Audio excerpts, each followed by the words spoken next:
Welcome into another edition of Insomnia, Maniacs, Tarot with your host, Tropical Empress in Spirit. Hi, beautiful people. Happy Thursday. How y'all doing?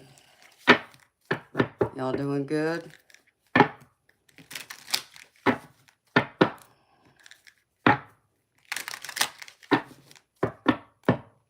Hi, Bob. Hi, Moon Fox Knight. Hi, Sunnyland. Who else is here?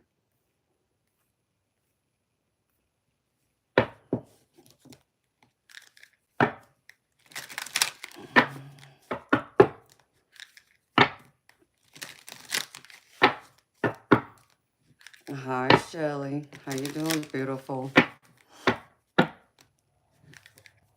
Hi, Offred. I'm gravy, baby. You know me, if I'm here, I'm gravy. Thank you for asking. So what y'all been up to these last few days?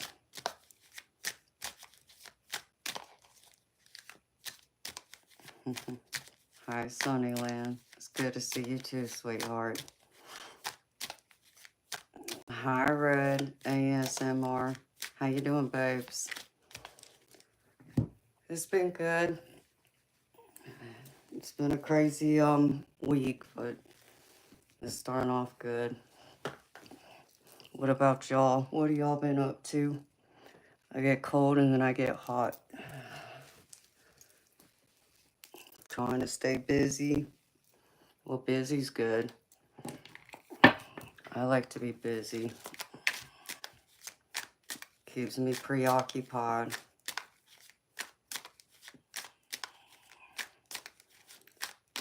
I'm good, Moon Fox Night. Thank you for asking, honey. You been out working in the garden? I love it. You know, when you're done with your garden, sweetheart, you can come over and work on my garden.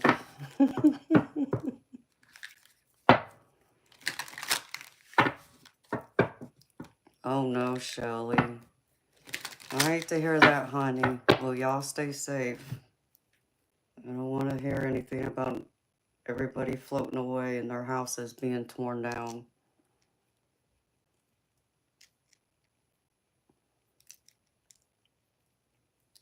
Hi, the Real Housewives. Welcome. How you doing? It's good to have you.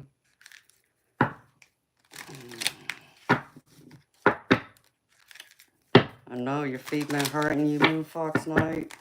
I know mine will hurt me sometimes too when I'm on them too long.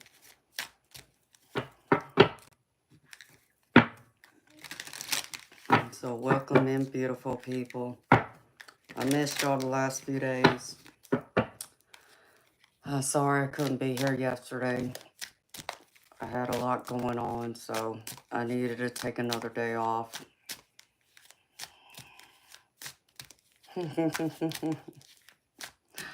Oh, Moon Fox Night, I would love that, honey. I ain't got nothing in my yard. I have no trees, no bushes, no flowers, no nothing. So I've been wanting to plant something. I just haven't gotten around to it. Oh, you know, same old, same old. Hello, Waylon. How you doing, babes?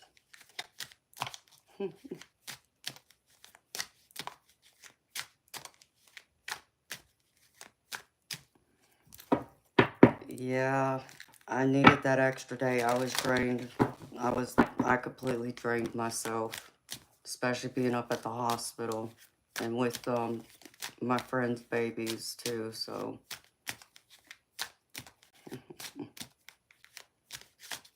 Wes, you wish you could find out, but you ain't that lucky and I ain't that desperate. You wouldn't even know how to milk this cow even if I gave you directions.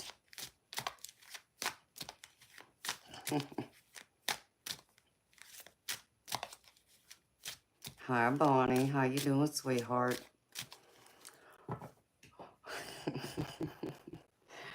Oh, Moon Fox Night. Oh, I would love to plant a bunch of rose bushes. Because I had rose bushes in my old house. I had a big, beautiful crepe myrtle. It had like purple, yeah, it was purple flowers. I had perennials. I had a hydrangea plant. I tried planting a, oh,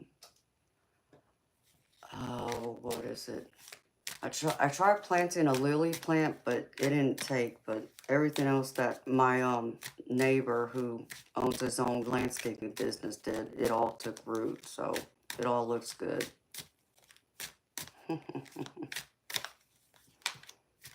So, but I love roses. So I had a bunch of red roses. I had a couple pinks, and then I even had a yellow one. And the yellow one would it would bloom yellow, but then it eventually turned white. So it was pretty neat.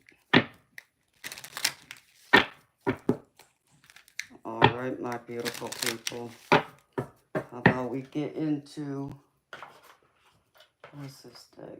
What's the news? See what's going on with y'all.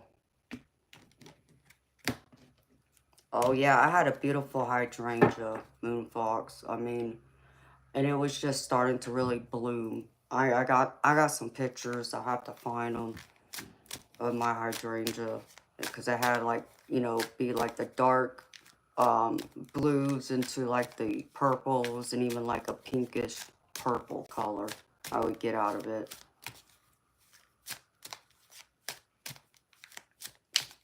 So, and then I had some irises too. I almost forgot about that. They were planted around my mailbox. All right, beautiful people. First card out, heart to heart. Deep conversations, intimate discussions, blunt and honest. With machismo at the bottom. So y'all having deep conversations with the masculine energy. Having some heart-to-heart discussions. Having to be a little brutal, I take it. Or at least blunt. I feel like some of y'all been struggling with being honest with someone too, so.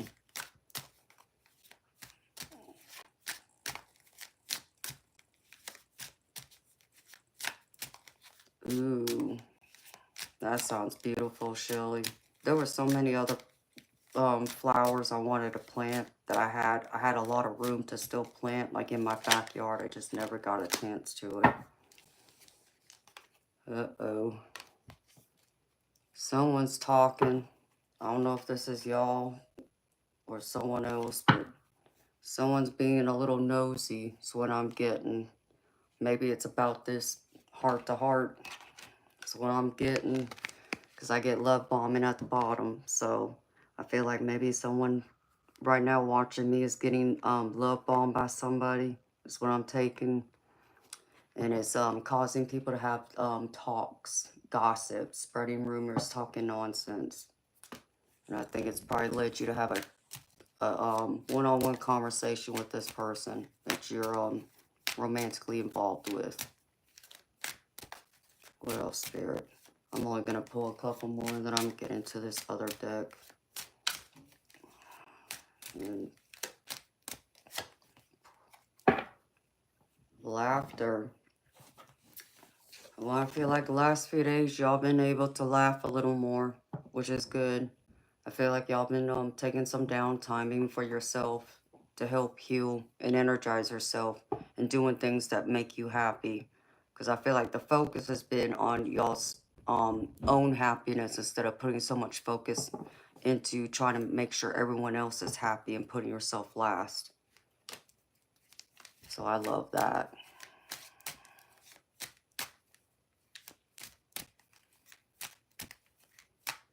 Oh, that's good, Shelley. I know it's hard to get along with family. I have my own issues, so I get it, honey. You do the best you can, honey. Do it from the place of love. I get that. The next one is snack, obsession, physical attraction, sex appeal. Ooh, I feel like someone looks at y'all like their dessert. I really do get sex appeal. That really stands out to me. So someone really looks at you and Like you're the best thing they've ever looked at. And I just heard they want a taste.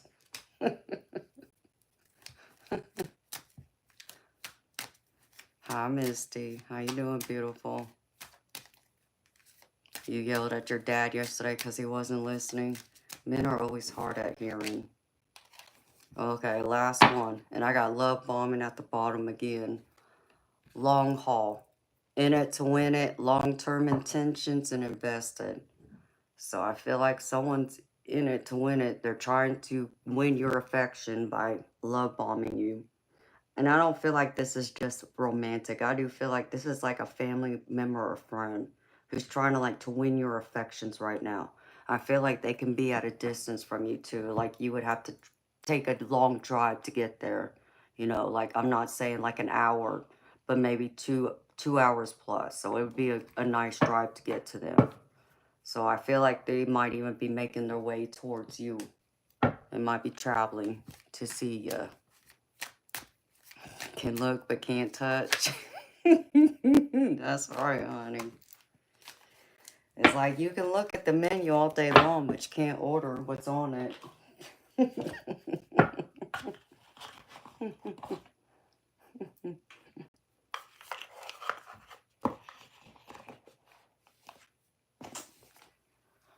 Oh, you know what, beautiful? I get it. I've been there. I remember how hard-headed my daddy was to get him to listen. Of course, he would sit there and always blame it on his hearing, that he was 3/4 deaf in one ear, so, and then quarter deaf in his other ear. And I just look at him, roll my eyes like, yeah, whatever. So he said he would have to like really pay attention to our facial expressions and watch us talk, because most times he may not always hear what we were saying, so he had to learn how to read lips. I'm like, yeah, another man being stubborn, refusing to go to the doctor and get some hearing aids.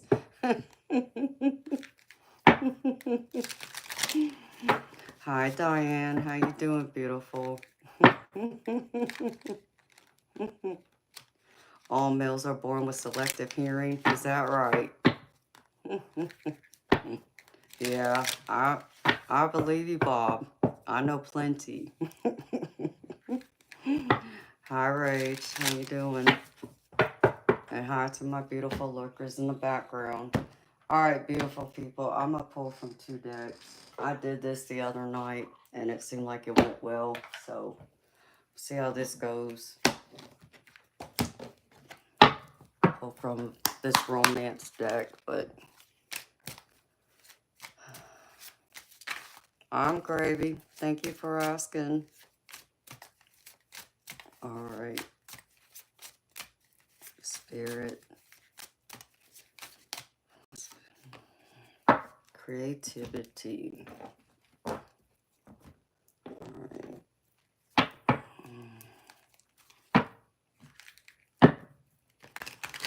All right, Spirit. What goes with creativity? What keyword?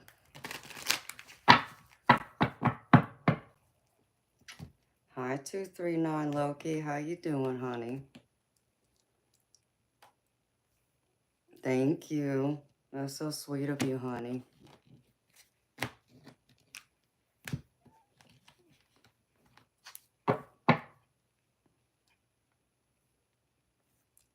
Hey, I'm not saying you aren't, baby.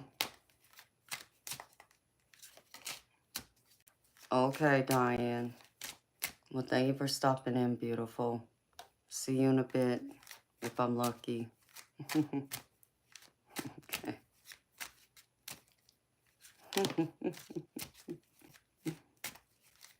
Hey, Debs. How you doing, honey?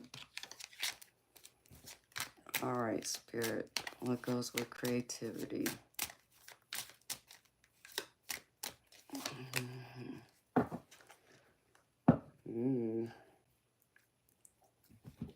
I get kite. The keyword kite with creativity Have fun, express yourself in new ways. And I feel like this is,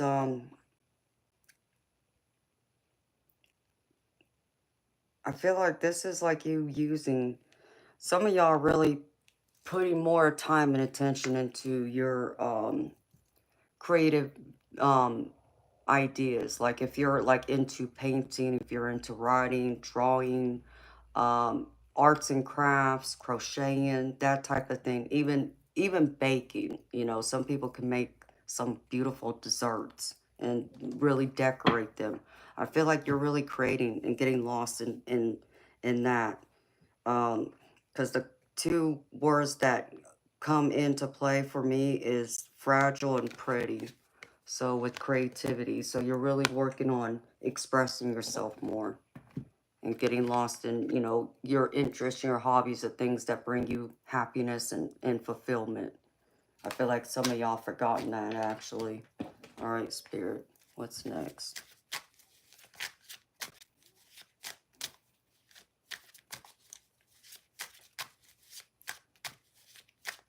All your connects are very angry. You're trying to talk them down.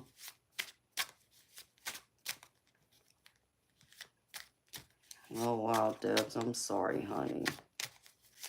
Yes. Well, Rach, don't give up, honey. That's all I can tell you. All right, next one. Ooh, we got the soulmate card out here. All right, Spirit.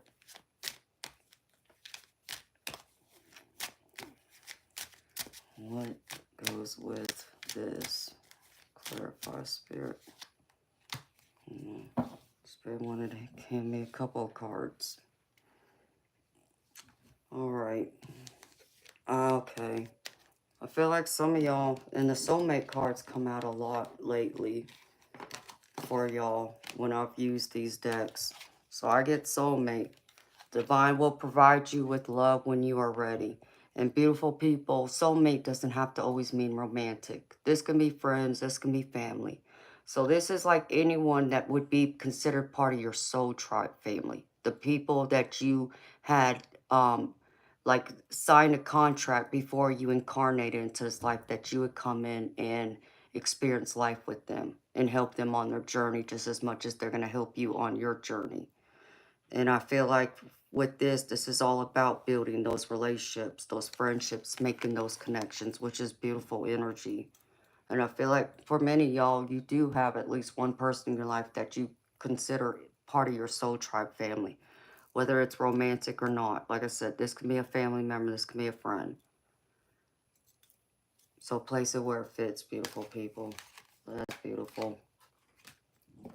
I always want everybody to find their soulmates, find their soul tribe. Oh, wow. Aw. Thank you so much, Misty. That's so sweet of you, honey. Thank you. Thank you, honey. Much love to you. Hi, Andrea. How you doing, honey? All right, Spirit. What else? Okay, Spirit. Don't just like allow half my deck to just go spinning over. Which is funny. I went out to eat. Got some food before I came home to stream. And I was sitting at the table and I pulled out one of my tarot decks. And it was funny because the manager came by, walked right on by. I was just waiting to see if somebody was going to like look at me and tell me to put my tarot decks away. But no, he walks right up to me all interested. And he was like, "Is that a tarot deck?" Yeah. He's like, "Oh, really? How long you been reading tarot?" Since I was about 15, so a very long time because I just turned 44. He was like, "Oh, cool. Well, what kind of deck are you using?" You know, like he was very curious and almost gave me the impression that, you know, he has read tarot himself. And so I asked him and he said, yeah, there was a time that he did read tarot. And he said that he always found like the older decks were more accurate than the more modern ones today. Hi, Lynn. How you doing? Hi, Corey. How you doing, beautiful soul? Good evening, baby. How you doing? Love it.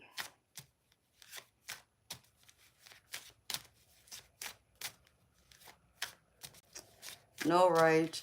It's not dumb, baby. Because without, you got, when I think of light and dark, I think of duality. You got to have both. You can't have one without the other. So I don't think it's dumb.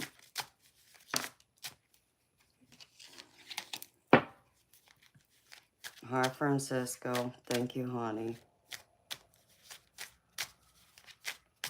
Oh, well, thank you, baby. Yeah, well, I took an extra day off. So I really needed it to recharge. All right, Spirit. Pull a couple more, and then I'm going to get into the tarot. And then I might pull a couple cards at the end from my spiritual symbols deck. Exactly. Moonfox Night. That's how I feel about it. Both need each other. That's where duality comes in. Alright, Spirit. What's new opportunity here? Clarify. New opportunity.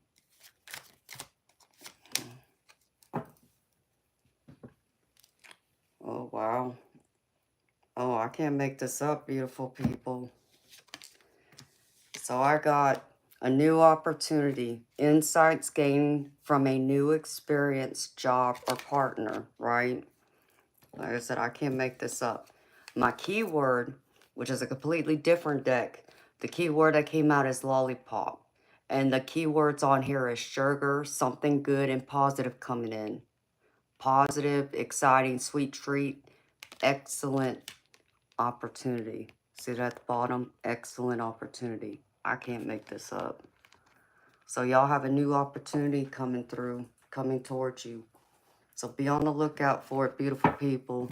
Like I said, this can be, you know, in a job, you know, changing careers. This can be even just getting, you know, taking a class to gain more knowledge. Knowledge is power.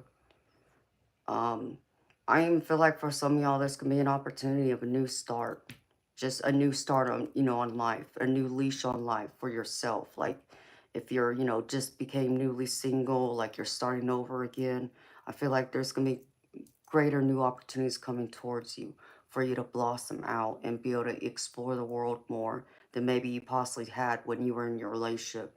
And if we're talking about career, I feel like there's going to be an opportunity that's going to come towards you that I feel like might be presented to you, not necessarily by, you know, your supervisor or manager that you report to, but I feel like it might even come from like another company, almost like wanting to steal you away is the impression I'm getting. So be on the lookout for that, beautiful people. I love that. All right. Now let me get into this tarot. I know y'all been focusing on yourselves, because that's what my tarot deck told me.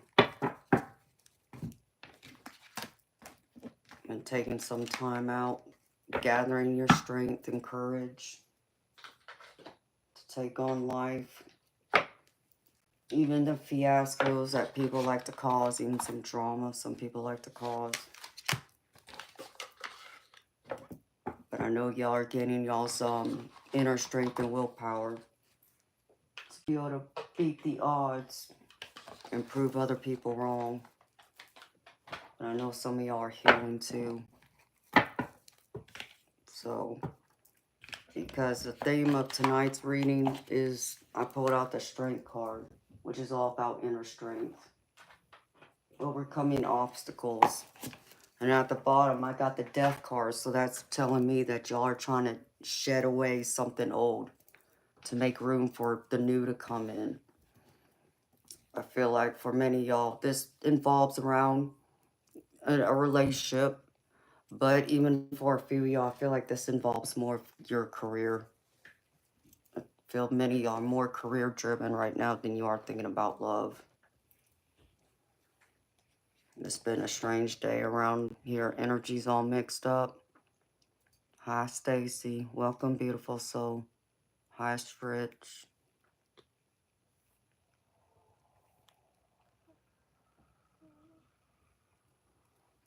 Yes, Moon Fox Knight, put yourself out there, honey. Keep applying. Don't stop. Keep going, honey. Hi, Bones. How you doing? Exactly. Moon Fox Knight, that's the way I am. Oh.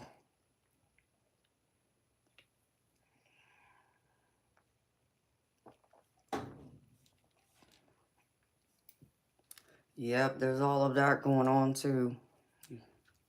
Indeed. So,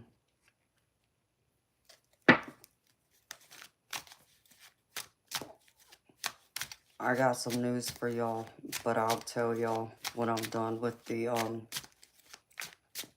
reading to share the news.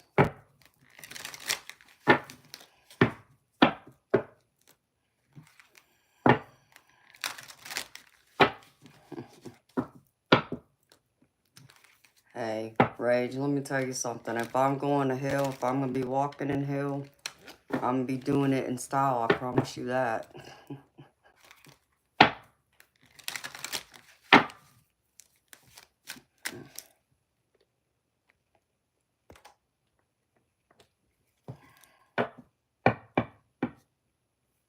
Yeah, you wish, or you wish I would give you the opportunity. It's time for you to be reported. I hope you lose that account too.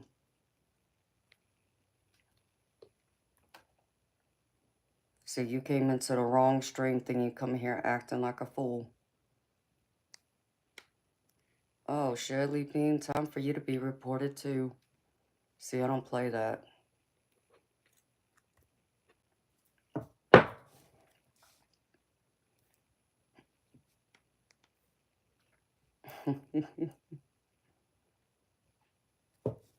I mean, you know, Moon Fox Night, I don't know why they want to come in here and mess with me. You'll toss the rose petals at my feet. Okay, I'll be looking out for them, Rage. Don't be playing with me. It's like for all you perverts and trolls that want to come here and act like a fool. You know, I always love it when the divine shows up right on time for me when I need him to. Because, see, divine got a message just for you, you perverts and trolls. Come here messing with me.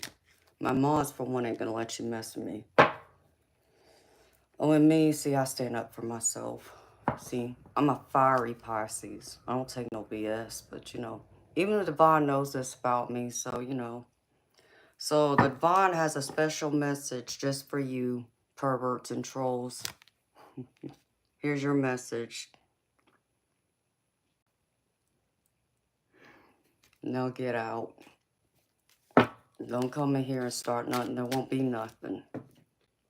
Because, see, I'm not afraid to go through and put you back in that graveyard.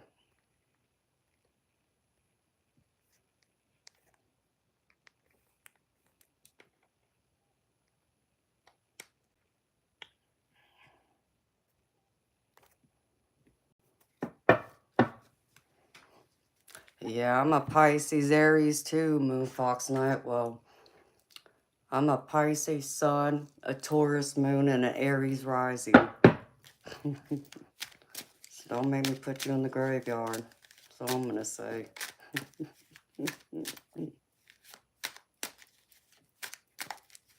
Yeah, that explains it.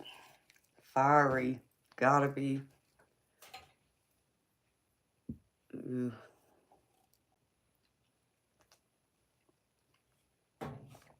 Triple Scorpio. Oof. I'm a triple Pisces too. It's just my other Pisces is in Venus and Mars.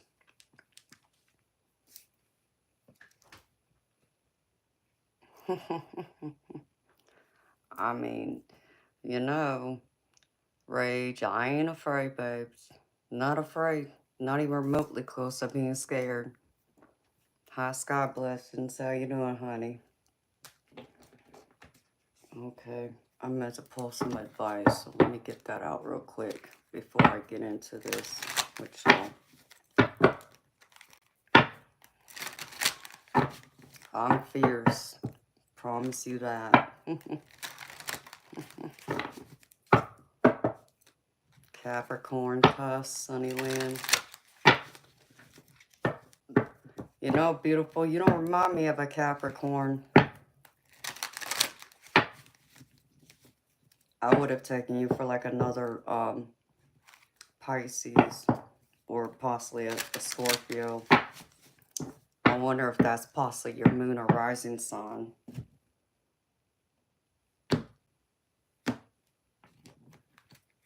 Oh, thank you so much, Andrea. I appreciate that, honey. Yeah, I got news about that. Hold on. I'll go over the tarot real quick and then I'll share it with y'all. The news. Spirit. What's the advice?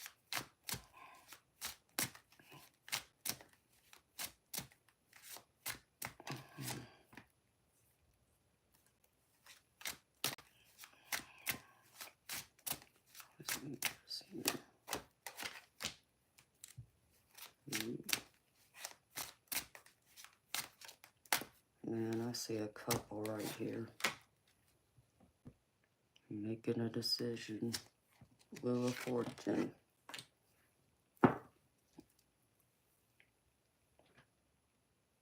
Boy, someone's heading towards you. That's what I'm picking up. Someone wants an opportunity.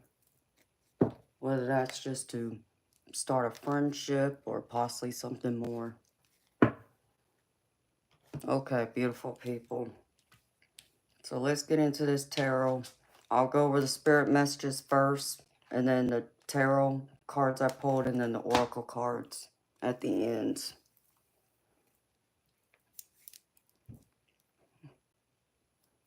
Pornhub, let's get something straight. You wish I had a subscription. Oh, wait a minute. No, you actually wish I was actually in like one of your pornos. Yeah. Too classy for that.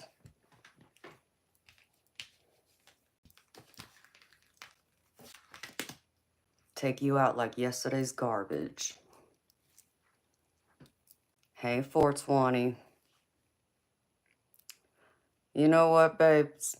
You know how they like to come in here and start nonsense? They gotta come in here and start with me, especially right out the gate. Then I must be doing something right. That's all I can say. And then they just hate me for it. Because they can't get rid of me or gets me no matter how hard they try. That's how I see that.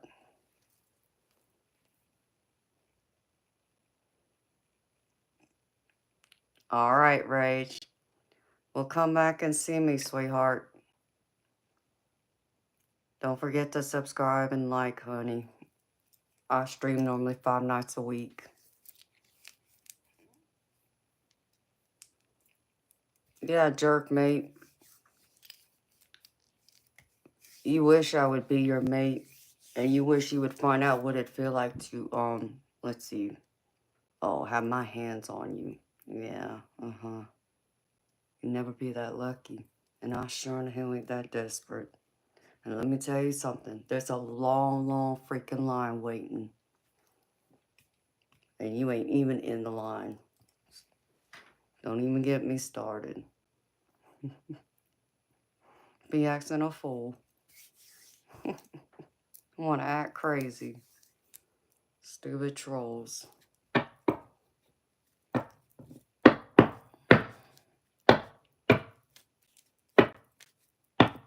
Okay, who you think you talking to?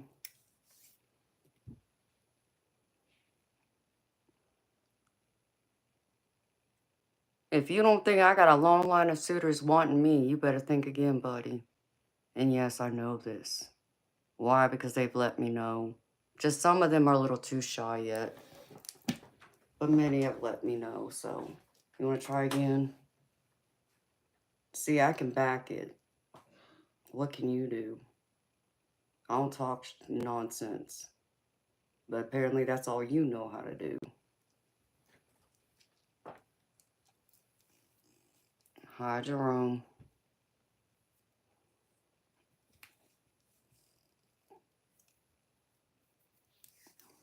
I know, right, Debs? Block them all and then report them. Well, report them first, then block them.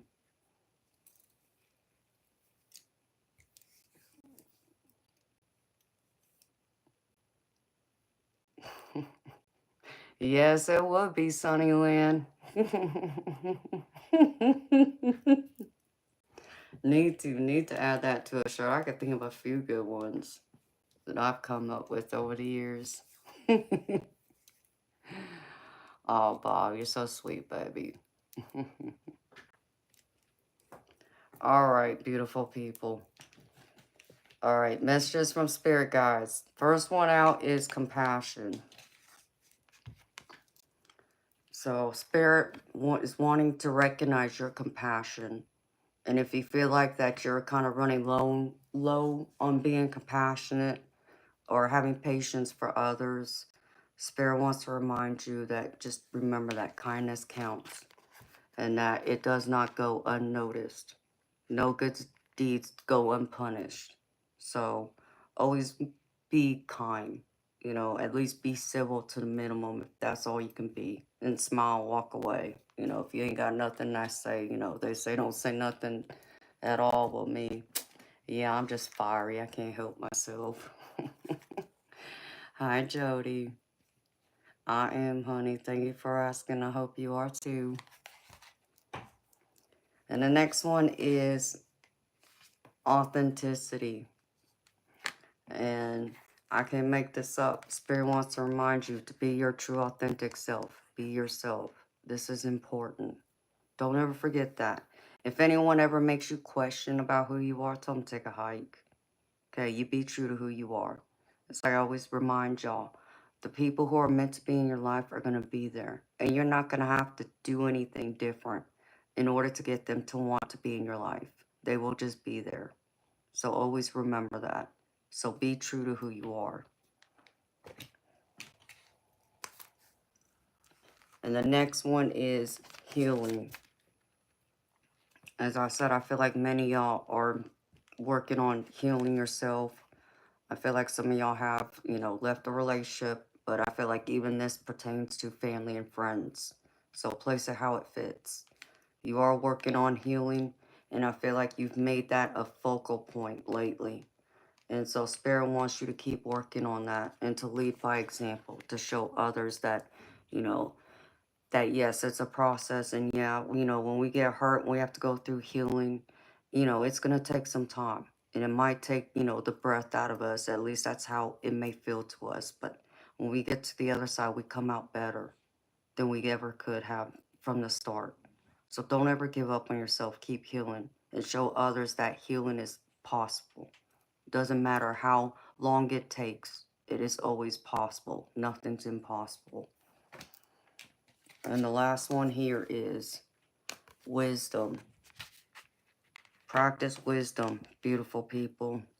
I feel like Spirit's always teaching us to use our head, but also teaching us lessons and giving us that experience to give us that wisdom. But they want you to apply your wisdom to practicing moderation. So everything's gravy as long as you do it in moderation. Apply that where that fits, beautiful people. It can apply to anything, all right? So if you feel like there's something you've been doing in excess of, then Spirit wants you to back off a little bit. And it's all right to do things, just do them in moderation. Don't overdo it, is what they want you to know. And that'll bring you more time to have more time for yourself and to be able to focus on other things that may need your attention right now. That will give you that extra wisdom and insight that you're looking for in other aspects of your life.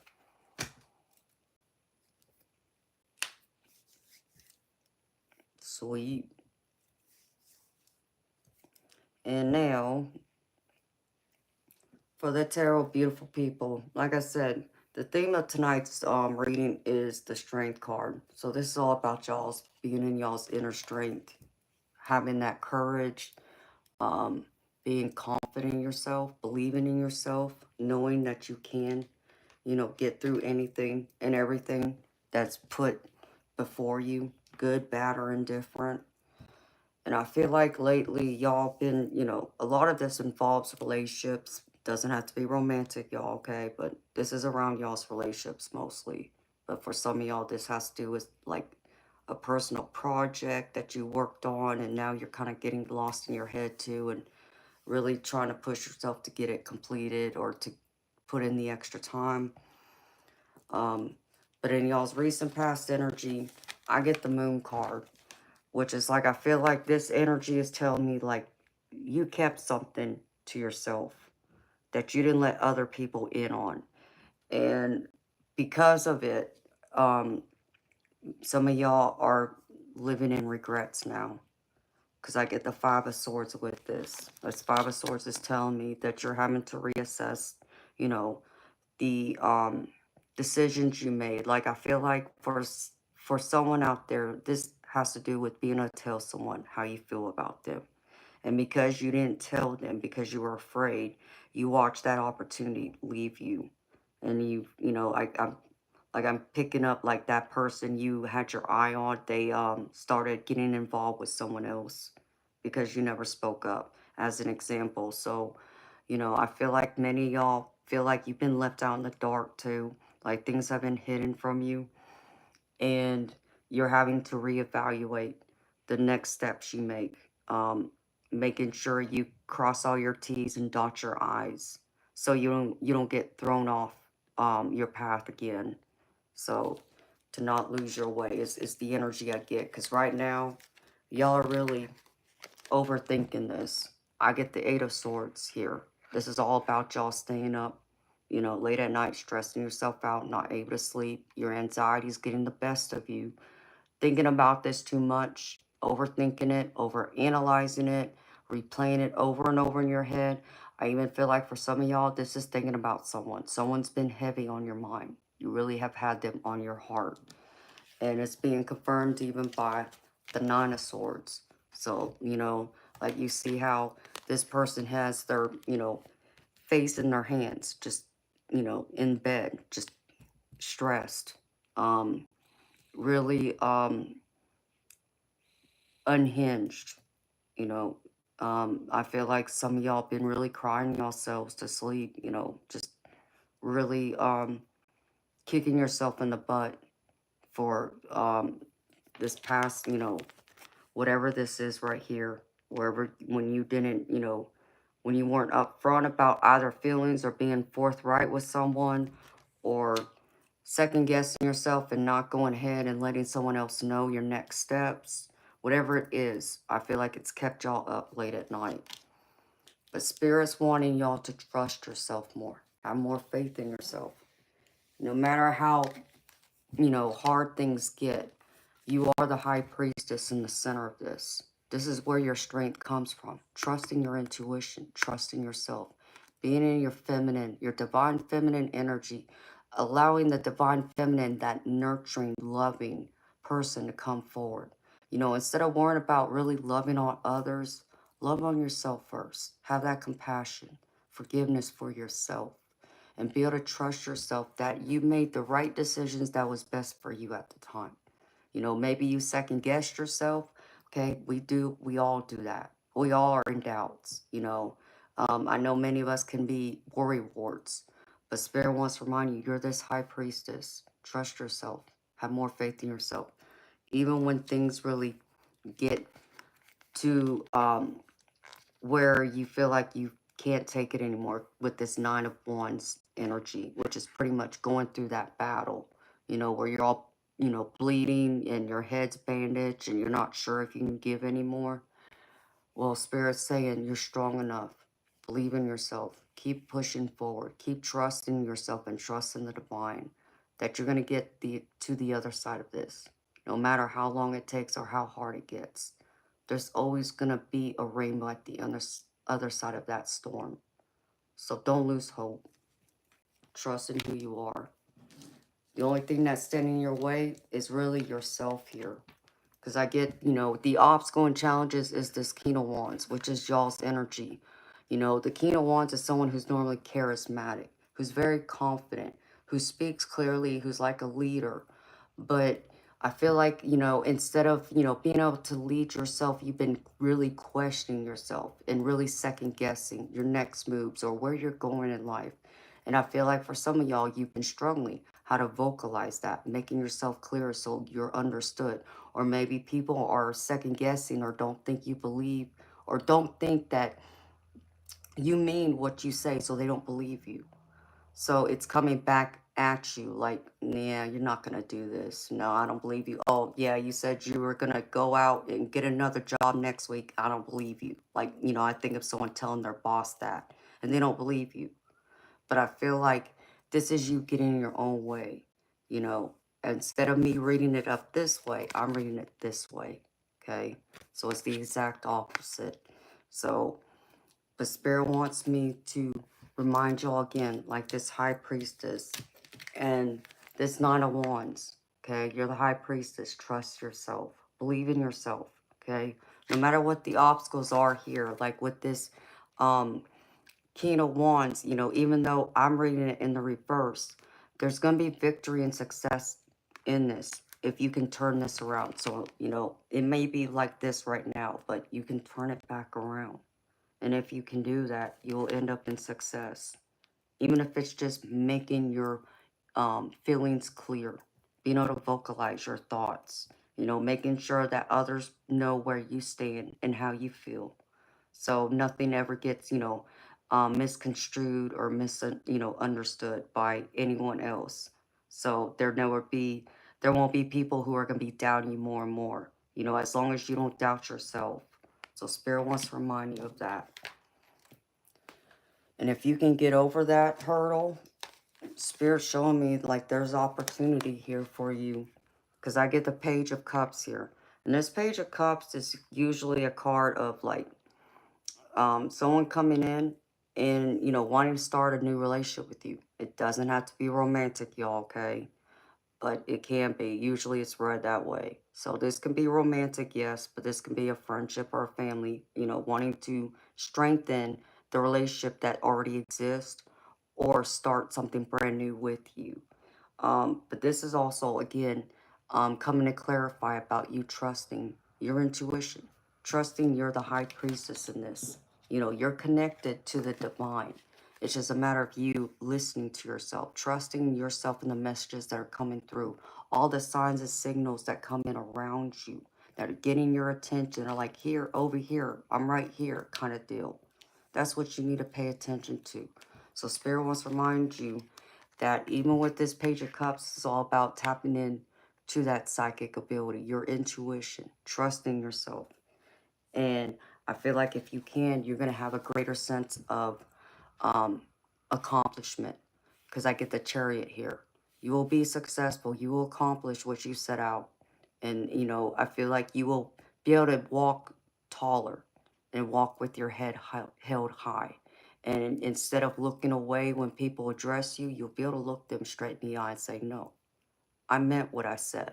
Like, I feel like some of y'all, this is also about making your boundaries clear, making sure people can't cross your boundaries, okay? Because I feel like some of us can be taken for, we're too easy or we can be a pushover. No. I feel like some people in your life right now have taken advantage of your kind heart is what I'm picking up.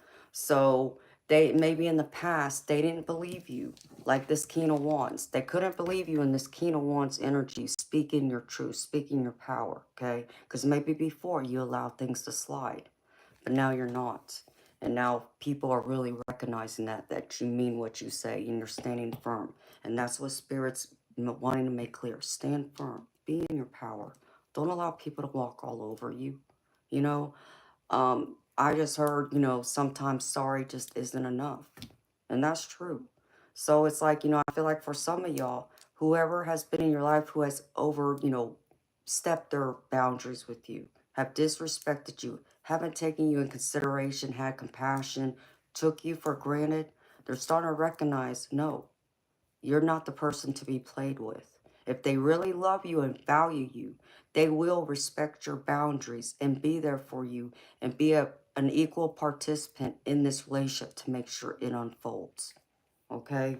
So do not be afraid to be that strong person. Do what's best for you. Because if you do that, Spirit wants to, let you know you're like this Empress. Be loving, be nurturing. I'm not saying don't be loving and nurturing. I'm not saying don't be compassionate with the people who might overstep your boundaries. But there's a difference between like being a pushover and being assertive, or being assertive and being aggressive. You can assert your power without feeling like you're overstepping and being too aggressive.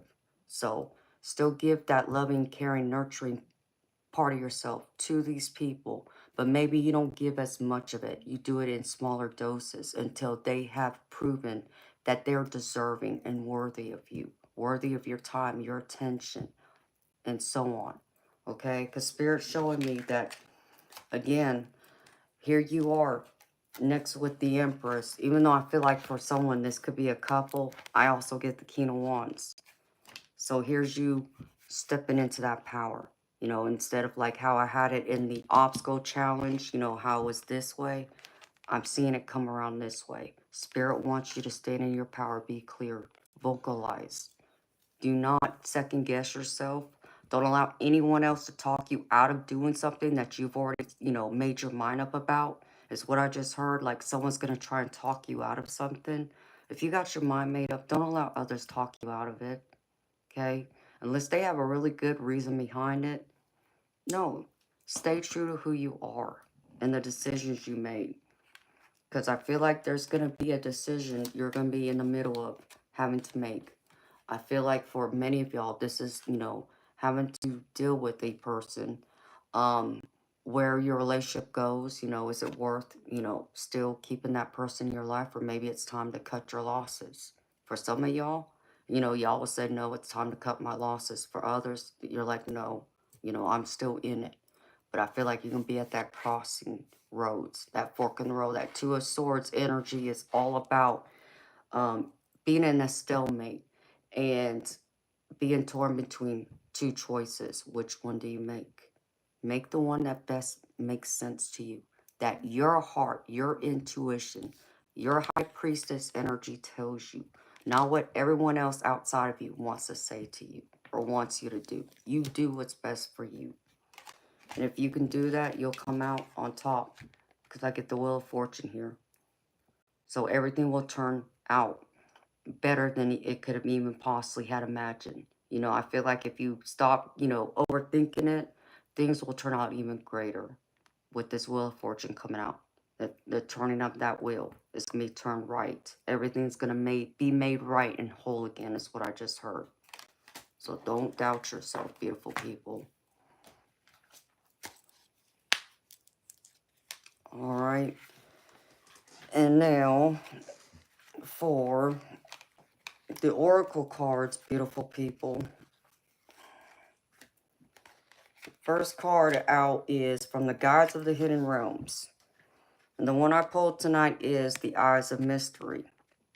And it says, the Eyes of Mystery remind you that the great mystery, the unknowable power of divine, cannot be understood with the mind, but only felt as a fundamental truth. Humankind has long tried to decipher the secrets of the universe, yet filters all findings through another lens. It's not due to faulty wiring. The way we're made has distinct limitations of perception and perspective. We're invited to either trust in the unseen or to give away our power to materialism or intellectualism. Right now, you're looking for an answer that is as yet unknowable, either because it's still forming and coalescing in the hidden realms, or because knowing in advance will rob you of an essential experience. You might try to push an agenda to feel more certain and secure, But this is not a time to barge ahead or demand transparency. Remain open to the adventure and stay curious and excited about what you may discover. Life is a journey of discovery, not one based on specific travel arrangements. You are on track even if the staircase is in fog and you're shown only the next step before you. Take it. This mystery will be revealed in your favor. And this is all about like the high priestess energy. It's the mystery of the unknown. But it's also about, yeah, you may not have all the answers. You may not be able to foresee the future per se, but you might be getting psychic hits. Like I feel like some of you are getting psychic downloads. Like there's things like you just have a feeling like, well, this is going to work out. I know. I just have a gut feeling. Trust in that. You don't need to know the exact answer or how it's going to work out, but you know it will work out in the right timing. So believe in that deep knowing. Just believe in the unknowing and trust your high priestess energy as you are representing yourself to me in tonight. And the next one is, get to these cards.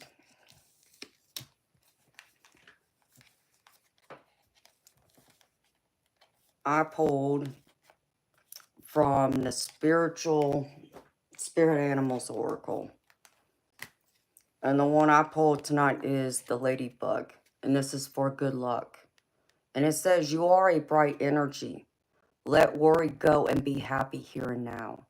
Feel good about being a loving and colorful you. You bless the world with color and good luck. So Spirit wants to remind you, you are this ladybug. You're full of good luck. Lady luck is on your side, is what I just heard Spirit say. So trust in that. Trust in the luck of yourself. It's still about believing in yourself. You're like a lucky charm. Don't discredit yourself. Don't talk bad about yourself. Believe in you. The divine believes in you. It's time for you to start believing in you too. And the next one is, I pulled an angel number card tonight. And the angel number I pulled is 8888. And I think of infinity. Okay? And this one is for personal power. So I can't make this up about being in y'all's personal power here. Okay? It says, all that is good and pleasant in your life will multiply. Angels are setting the number to reassure you of the prosperity and well-being ahead. Your surroundings will treat you with admiration and respect. Use it for the greater good. 8888, beautiful people. Your personal power. Believe in that. Okay? You're all in that personal power. Don't allow anyone else to persuade you differently. Because Spirit's here to remind you of that. And then, where'd it go? Oh, I pulled it. Next one I pulled it from one of my angel decks. And this is called Change is Coming. And I feel like there's a lot of good change coming towards y'all. It says, I am here to guide you through this exciting transformation. This is a time of joyous opportunities. Here it is. Change, but it's good change. New opportunities are coming towards you. I can't make it up, beautiful people. Like I said, what the tarot told me and what the other oracle cards told me, you have opportunities knocking. Be on the lookout for them. Change is coming, and I know change is scary for some of us. But change is good. And this is a good change. It's the energy I'm picking up. And then the last card I pulled, which is the angel activation card, I got Earth Mother. And it says, you know how to evolve. There is something you know needs your time and attention. Something you know needs your action. Something you know is going to help you grow and evolve. Today, you are being invited to take the steps you know you need to take to move out of a stuck state and into a state of growth. This isn't a lifetime to fall into old patterns. It's a lifetime to create new ones. And the positive affirmation you can say is, I take the soul-led steps I need to take in order to heal and grow.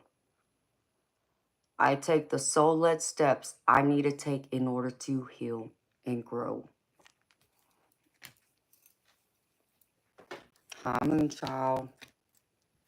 Yeah, I definitely love that card. I always forget to pull from this angel deck. Of course, I got several angel decks. I need to like lay them out somewhere else so I can get to them. And that's what I have for y'all, beautiful people. For the general collective reading. So again, beautiful people, take what resonates and leave behind the rest. And if something didn't fit, beautiful people, don't force it to fit. Okay? And if nothing resonated for you tonight, well, I don't think you found me by accident. You were meant to hear these messages. It just means that maybe you weren't meant to hear these messages right now, but it doesn't mean it can't be true for you down the road. If ever you shall feel called to this reading, it will be here, as this is a timeless reading. This is for everyone who's here and anyone who comes in the future. All right? You're so welcome, honey.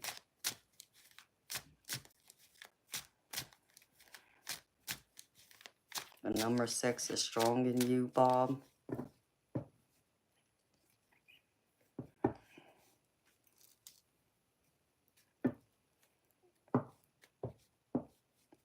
Oh, Moonfox Night. Maybe it was your energy I tapped into tonight, girlfriend. That seems to happen.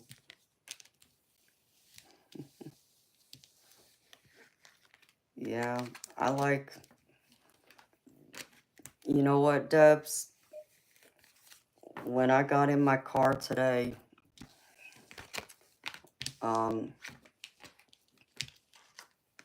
it said 161 was the mileage on the car. It's like, well, I can't make that up.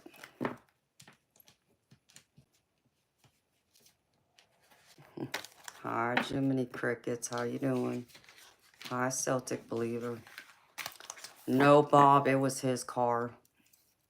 Mine still ain't been touched, baby. But it wasn't raining, so I was able to drive it today. I mean, they're both my cars in all actuality. You know, he just gets to drive one.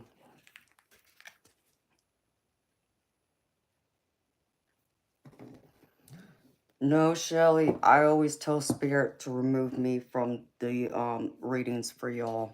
So, that is my request I make to them. That is not my energy at all that goes into the collective. It's just y'all.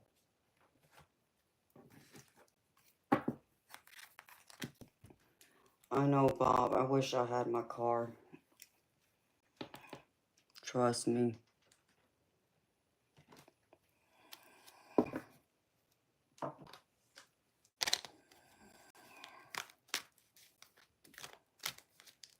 You're so welcome, Shelby. Anytime. Hi, Gina. How you doing, beautiful?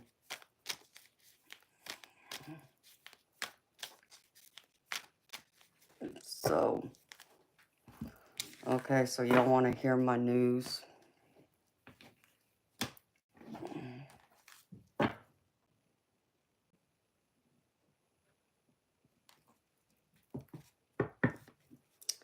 Oh, I know, Shelly. I feel like it's just wrong for me to do that because I normally don't read for myself. So it's just one of the things, honey. I'm funny like that. But I do. I always tell Spirit, make sure I'm not included. Okay. Oh, hold on. Let me put some of these cards back.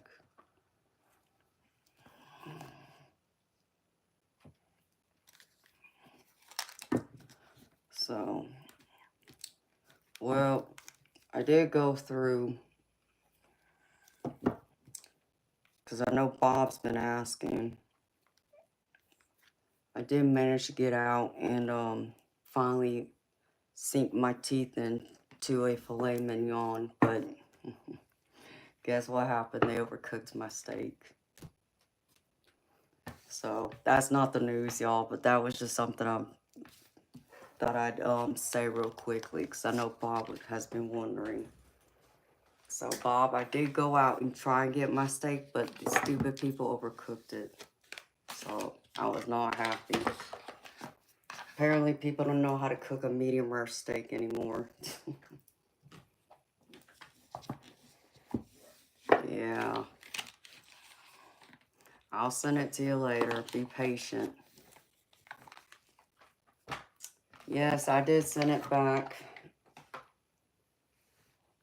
And they made another one, but, you know, I was just over it. And, you know, and the crappy part about it is you would have thought that they would have had, like, the manager come over and apologize and, you know, want to do something. Nope. Never saw a manager. Didn't come over and, you know, apologize. Didn't, you know, offer to discount it, knowing that I sat there with a loaded baked potato and broccoli, but no steak. It's like, seriously, people, like, whatever. So naturally, by the time they brought out the second steak, you know, my broccoli and my, you know, baked potato was cold. So I was just over it. Longhorns. Thank you, Bob. Longhorn Steakhouse, Gina.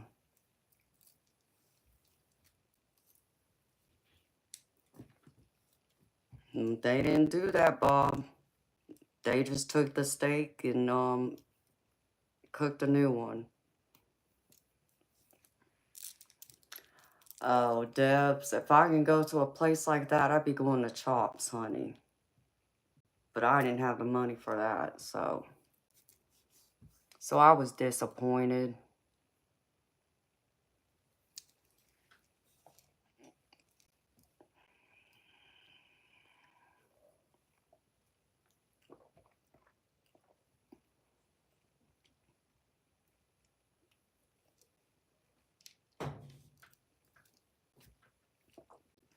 Okay, Deb, sounds good, honey. Because, yeah, I was disappointed. Like, and at first, I was going to let it go, but I'm like, no. You know, and I should have known better, because when I cut the first piece, it was tough. I already knew it was overcooked just by that first slice into it. Exactly, Deborah. You would have thought a free dessert, free appetizer, something. Nada. None of it. I couldn't believe it. So I got a steak in my fridge. At least I'll have something to nibble on later if I get hungry. But yeah, Moonfox night, I'm probably going to do that, honey. Hi, Lady Freedom. How you doing, sweetheart? So, had the, my news is, no Bob, because he still ain't gone to the grocery store. In fact, you want to hear something funny? Let's see. Was it yesterday? Yeah, it was yesterday. I went through, I started a load of laundry, right? And like not even 10, 15 minutes later, he walks in his room. He's like, are you doing a load of laundry? Like he's playing stupid with me. I'm like, seriously? No, I'm making sure the washing machine is cleaning itself and it still works. Like, come on. You hear the washing machine. You know I'm doing a load of laundry. Like, you know, and it was so annoying. And then he comes in there and he's like, and he starts emptying out the hamper. He didn't touch the laundry, think about it, until he heard it, me start it. It's like, whatever. I was just over it. And it's like, and I almost took his head off last night. Let me just tell you, I was not having it. Yeah, Jimmy, well, he can wish in one hand and, you know, crap in the other and see which one fills up first, and then he'll get his answer. As my daddy always. Well, I don't know what kind of attention he was hoping to get. If he wanted attention from me, he would have done my laundry without me having to ask or even start a load just to get him to even want to get up and do the rest of it. So there was plenty of ways to get my attention. Not acting a fool and being playing dumb with me. That just ticked me off. So, and it annoyed me. I mean, I was so annoyed. By that point, it's like, yeah, no, I need to go to bed because I almost took his head off, and I didn't have it in me to be patient with nobody. I said, oh no. Exactly, Debs. Oh, that's okay, Moonfox Night. I understand, honey. Hi, neighbor. How you doing, honey?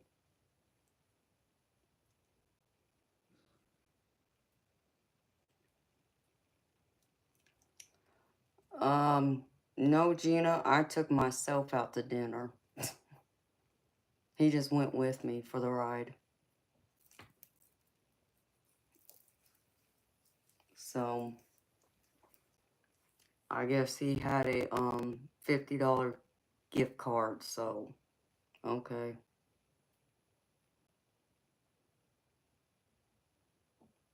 No, thank you, Moonchild. You're so sweet.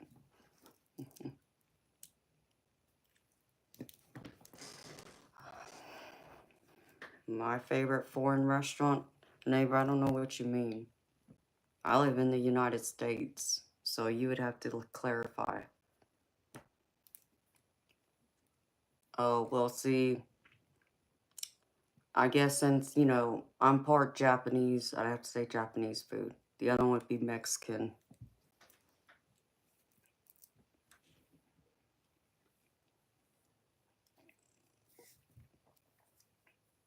Um, Shelly, yeah, I don't do third-party readings, which is pretty much asking about someone else who isn't present. Like, I can't go through, I won't do a reading, like, if you wanted to know, like, how your significant other, what they're thinking right now, as an example. I can't do that because they're not here to give me permission.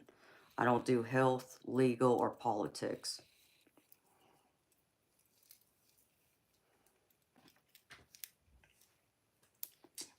Amen, Gina.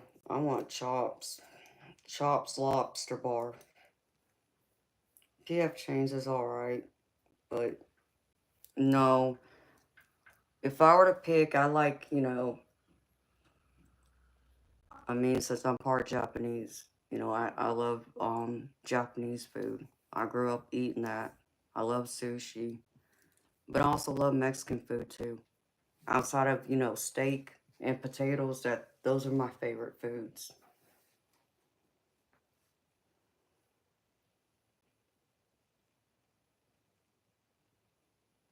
And Greek food's good. It's just not the first thing that comes to mind when I can think of something.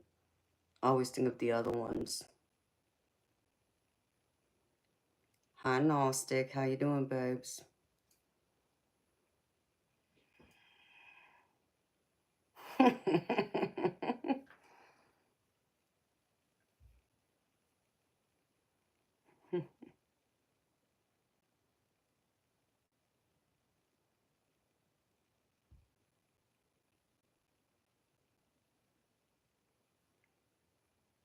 um, Shelly, I don't know, honey. You would have to explain to me, like, what is it? Like, are you wanting to know what your mom and your sister is thinking? Like, I need to understand. I mean, if they're in your energy, if there's something you need to know, it'll come out if I do a general, like, love reading per se, because love doesn't just apply to romantic. Love readings apply to also family and friends.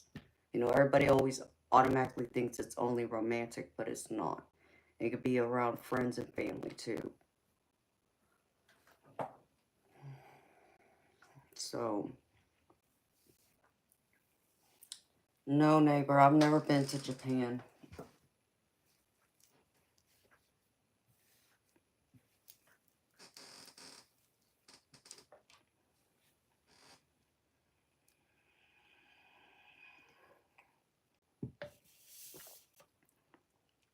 A barbecue steak. I bet that's good, Gina. Yeah, Debs, I can do yours, honey.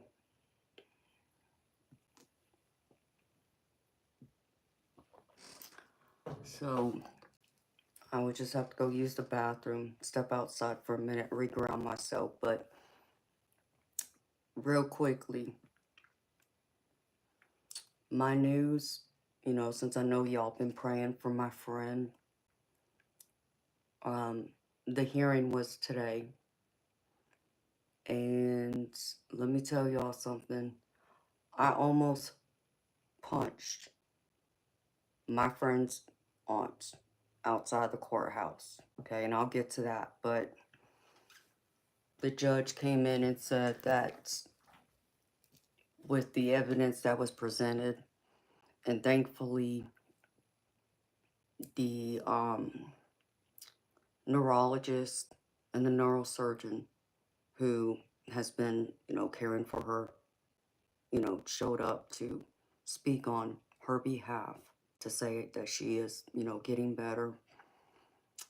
And even her boss, because she's a medical assistant, so she works for a doctor, he even came in and, told the judge, like, no, this is wrong. We've seen her make an improvement. So, and the judge, just said that he could not, in his right conscience, from a legal standpoint, can't understand why they would be such a rush to remove her if she is making, progress. And, so he wanted to know, how much longer do any of them think that she might be out? And they said it's still unknown. But what they know is that she is starting to make that progress forward. Like she's coming back. So, and so he told him that, no, and his, legally that, yeah, he understands where the insurance company stands, but this is a personal injury case because it's an auto accident. So by all rights, the medical bills will go to the person who hit her. It will be covered that way. So it was no excuse to cut off coverage just because of this happening. That the insurance company will get their money back, obviously. Um, but he only put a 30-day window on it. So he gave 30 days. In 30 days, he wants a full workup. He wants new specialists to come in and evaluate her, like to get a second or third opinion, and to come back in 30 days so it could be assessed again on what to do, if she's, making progress or what the deal is. So I'll take that as a win. They're not going to unplug her for at least 30 days. So give me 30 days, to get her back here, to get her back in her body and get her hopefully to wake up, So, me and my, other best friend, who's also friends with her, we were leaving with, my, old lawyer friend that I hired for my personal injury many years ago. And I guess she didn't see that my lawyer was still right there. He had walked away to go get a drink of water or something and, met us outside. Well, yeah, this was my first official introduction to her aunt. And as we're walking away, she comes up behind me and she grabs my arm and makes me turn around, and I almost went like this. I mean, I almost decked her, She's like, who in the hell do you think you are? It's like, who in the hell do you think you are? Talking to me that way. I would never disrespect you. Okay, you are her aunt. That much I do understand. I said, but you don't know her, obviously. Because if you knew her, you wouldn't be trying to get your freaking greasy hands on her money and trying to disconnect her and take her away from her children. So how dare you? Who the hell do you think you are? I said, and just because you're blood does not make you family to her. We're her family. We've been here. We have been here. Where have you been? Because I could promise you, when she buried her husband 2 years ago, you didn't come to the funeral. You didn't help pick up the pieces to help her put her life together for her and her children. I never heard from you. Never saw you at his funeral. Or did you ever come around? Did you ever offer your assistance to help her? No. And now suddenly, because you see that there is a golden pot of money here waiting possibly for you. Now you want to take her away from her children? Have you lost your ever blessed mind? I said, no. How dare you? And how dare you speak to me that way? He said, get the hell out of my face. And I walked away. Oh, I almost stepped her. And Teresa had to step in front of me. And she's like, she had to pull me away because I was heated. I didn't go in there to fight with this woman. I never seen this woman before in my life. And that's the thing I don't understand. And that's what I told her. We don't know you for nothing. In fact, I remember when me and Teresa would talk to her, about her extended family. Yeah, she mentioned she had an aunt, but they weren't close. And I know I hadn't seen her or heard about her in the last 20 years. She's never been down here to visit, And I know she didn't even come and offer her assistance to when she had to put her own mother in a nursing home because she has dementia. So, like, who in the hell do you think you are? Okay, blood doesn't make you family. We are her family. So, I was not playing with that woman. Damn her. Coming here acting a fool. No, no, no. Trying to kill my best friend. Are you crazy? It truly was. And she even walked in there. Her and her husband walked in there and I even made fun of her ring. And I told her that too. Because she had this big, huge, gaudy diamond solitaire. And I could tell by looking at it, it wasn't real. And I even told her that. I told her she can take that ring and shove it up her behind. Because it was as fake as she was, is what I told her. That was the last comment I made to her. Oh, I was so heated. So freaking heated. It absolutely is Moon Fox Night. I don't play. Don't mess with people I love and care about. I'm a fighter. And I will fight through and through. And just, like I said, the audacity. You show up out of nowhere. I've known her over 20 years now, her and her husband. And I've never seen her, not once. Not once has she been here to visit. Her niece's, husband or their kids. I don't even know if she's been here to see her sister. Like, who are you? And I pretty much, I know Teresa told her to go back to the dirt pile she came out from. Because I know she's from, it's either Arizona or Colorado is where she lives, her and her husband. So,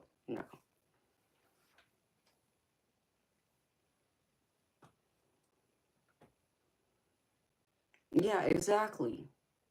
They really do. I mean, like I said, I almost lost it. So that was a part of the reason why I wasn't here last night. Because I knew I couldn't come on here and give y'all all the energy I had and have anything to go in there today with, not knowing how that was going to come out. I wasn't sure. But oh my goodness, y'all.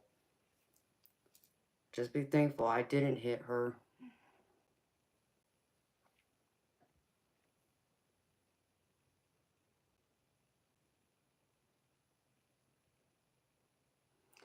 Off grid, that's all I've done is avoided this woman. Like, understand me.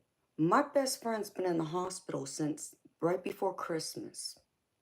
I haven't seen this woman not one time.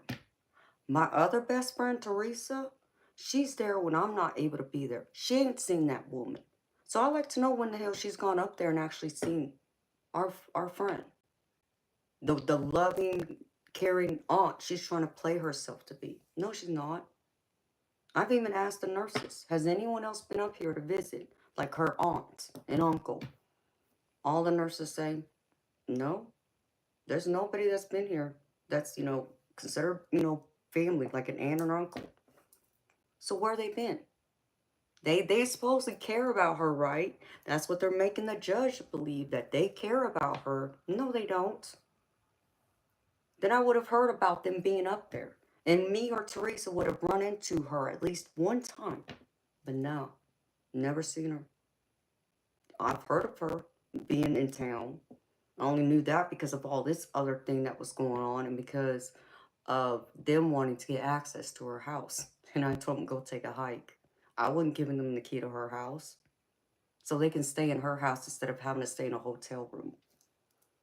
Who are you? I don't know you from nothing. No. Just because your family doesn't mean make you trustworthy. I got plenty of family. But understand me, I don't trust them all in my house. Let me get that straight. So,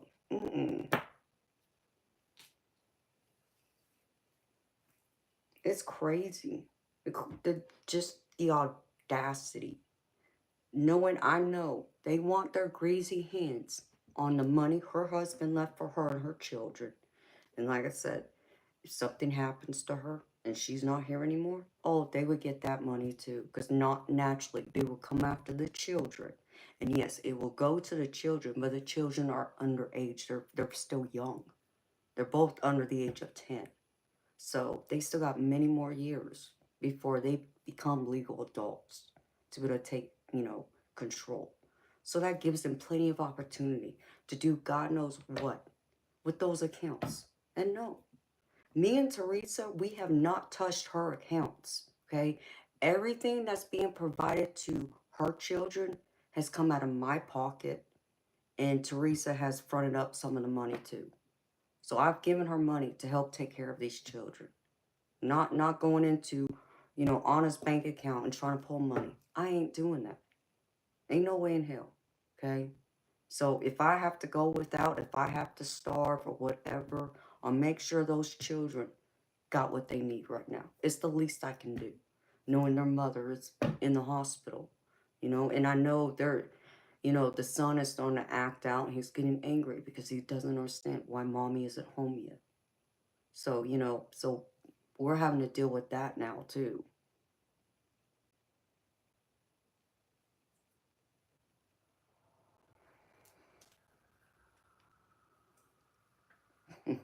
Jiminy Crickets, you're so funny, baby. Off grid, I've been careful. Like I said, to me, I've been well behaved considering what these people are trying to do. I had no plans on confronting this woman. Had no intentions. No, she had to confront me, and I don't think she was expecting me to roar at her. She wasn't expecting that to come out of me.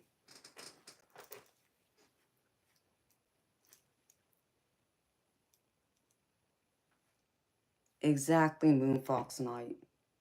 Why would you come after me and ask me who the hell do I think I am? You would want them to give more time. You would want the insurance company to be told no. No, you can't stop coverage and disconnect her. Exactly, Moonfox Knight. But see, me, Teresa, my lawyer, and the other lawyer that's been helping us sees through this. Obviously, the judge saw through it too, but yeah. They just want their filthy hands on her money. And it disgusts me. People like that disgust me. So,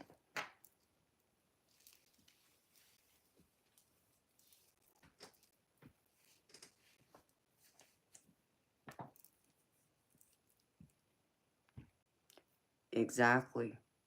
Exactly. It disgusts me. You know, those children have been perfectly happy being looked after by Teresa and her husband because they got 2 children of their own, and I go in and spend time with them when I can, and, we both take turns. Yeah, I need to run to the restroom. Amen, Moonfox Knight. Because they surely are messing with the wrong fiery mermaid. I know that because that shark came out in me today.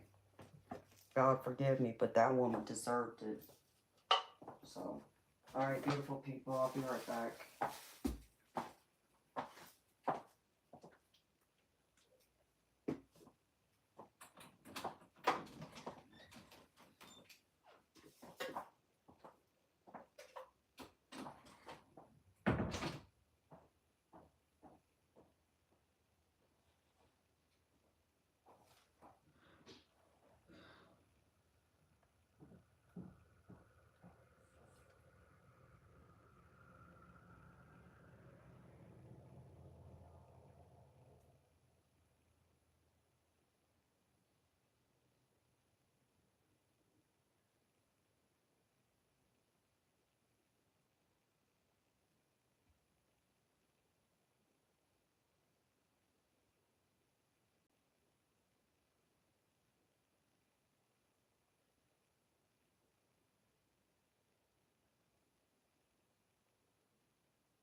people.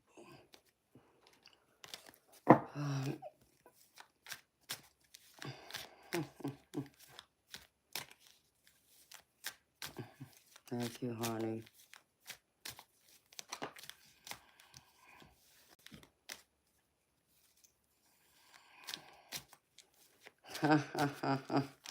You're funny, Shelby. Hello, Henry.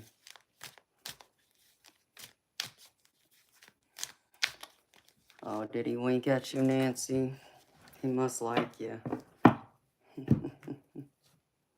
That's so funny. Thank you, Sunnyland. Yeah, I managed to finally get my hair cut, too. So my hair is about to my waist now. Hi, Darby. Hi, Cheryl. It's good to see you, girlfriend.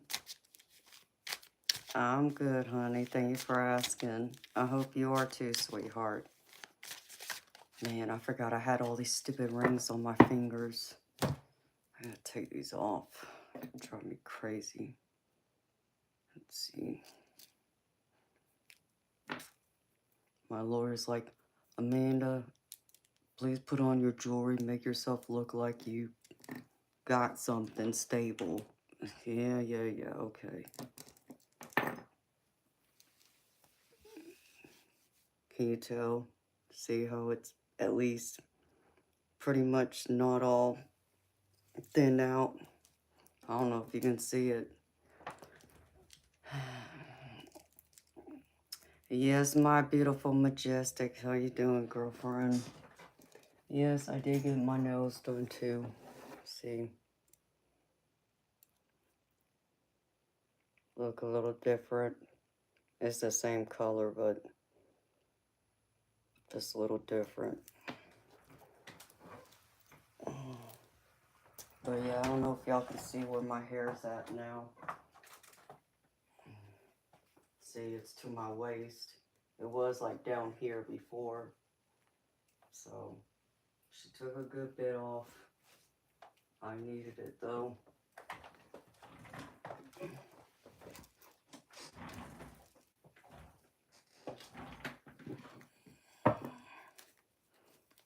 Hi, Sushi. Thank you. Amen. Back at you, girlfriend. Thank you, Moonchild. Yeah, because I plan on, I'm taking Sunday off too, y'all. Because Sunday's my dad's birthday. So, my intention is to go to the bowling alley. So, pick up a bowling ball for the first time. Since my dad was just like my mama, you know, came from bowling. So that's where I feel closer to him at. It's either that or at the ocean, which I'd love to go to the beach right now, but I can't do that since I still got to get my car fixed. Or go to a racetrack, and there ain't no horse racetracks here, so.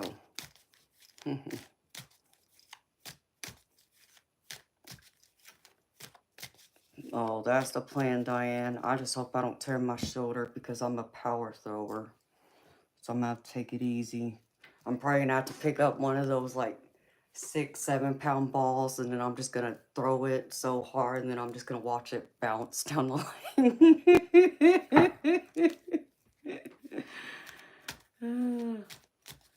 Hi, Serenity Bubble. Yeah, I think he did. They were both great bowlers. See, and it's crazy because even when I got a little bit older, like my mama always bragged about how great of a bowler my dad was. That's all I ever heard her talk about.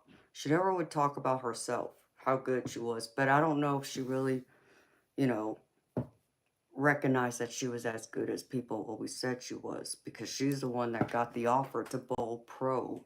But she turned it down. So that's what took me for a shock when my daddy told me that when I got older. It's like, huh? Mama never mentioned that, so I never knew.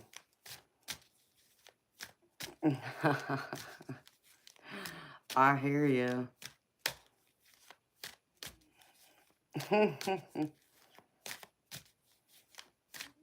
Sweet Deb, she got a turkey. Yeah, my bowling ball I bowl with it's right around 12 pounds. It's about 11 and a half, I think, if you weigh it. But I know I can't throw that right now, so I gotta start out with like a 7-8 pound ball first and see how my arm does, and then build up to there. But I'm gonna tell y'all, for the next couple days after, I'm gonna be so sore I won't be able to sit here. So it's a good thing I'm doing it on a Sunday and not, you know, like a Tuesday, because I wouldn't be able to sit here. I won't be able to move for a couple of days. So once I go home and rest, the next day I ain't gonna be able to move. Oh, they're doing good, Majestic. Toby's a handful as always. He was actually acting strange yesterday. He wouldn't come out from the garage, because you know how for whatever reason he likes sleeping in that garage at night? Like, he races to want to get into that garage at night. And then he'll start like getting in your face because he's ready to go be put in the garage.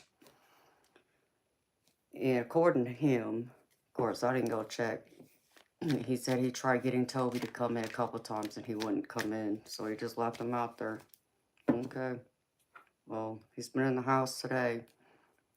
And Majestic, she's doing good. In fact, he thinks she's pregnant again. It's like, oh no, please don't tell me that. Because out of her 4 kittens, only one of them's a male, which is the white one. So I'm like, oh boy. So the white one, Wolfie, is doing good.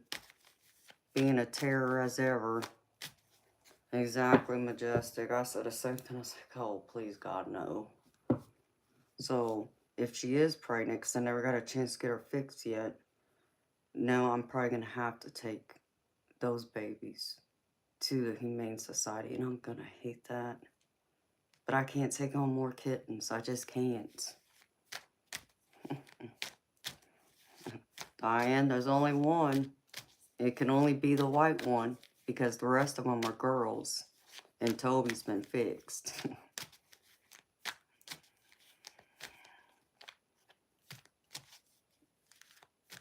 Oh, Shelby, that's awesome.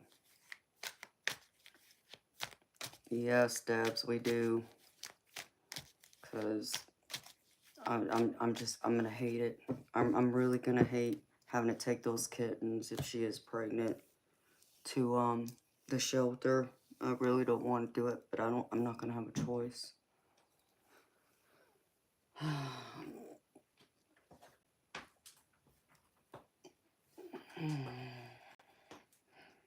Tyler, you're right, babes, but you know, I understand that it's gonna hurt me to have to take any animals to the shelter, to the Humane Society. That just breaks my heart, but I don't have the room for them. So I'm gonna have to do something, and you know, exactly, feeding them plus the cat litter, it's like it gets too expensive. So it's gonna hurt my heart to have to do it, but I'm not gonna have a choice. To have a pet anymore, it's expensive. You know, I forgot how expensive it was because having Toby is the first time I've had a pet in about 7 years, I want to say. 7, 8 years, something like that. When I put my puppy down, which that about killed me. So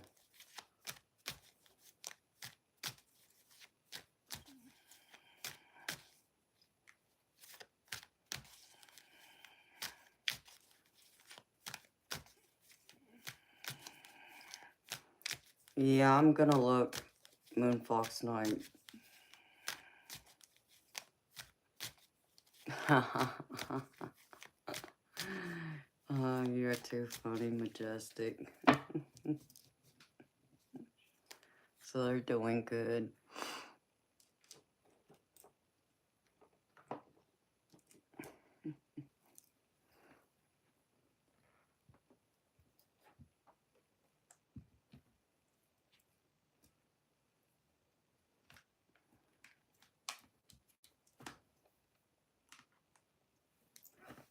Okay, Debs. Yeah, that'd be helpful. Just know I live out near Commerce, so I'm not in Atlanta. I'm out in Commerce, so I'm almost on the South Carolina border.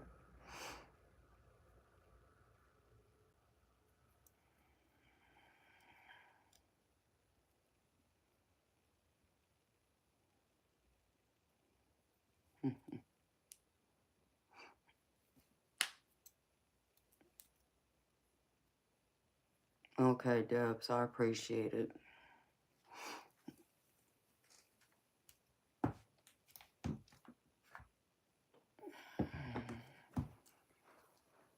All right, Debs.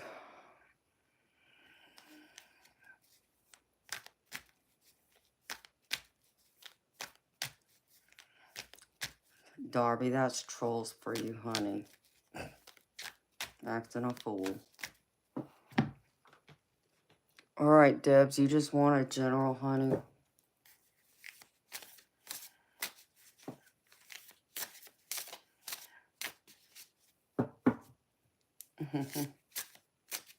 Hello, Albert.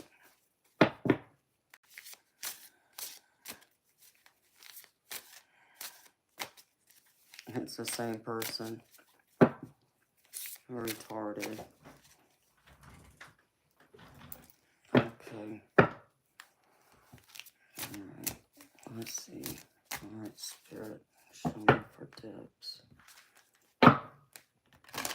What's important for Debs? No, right now. Okay, Majestic. See you in a bit, honey.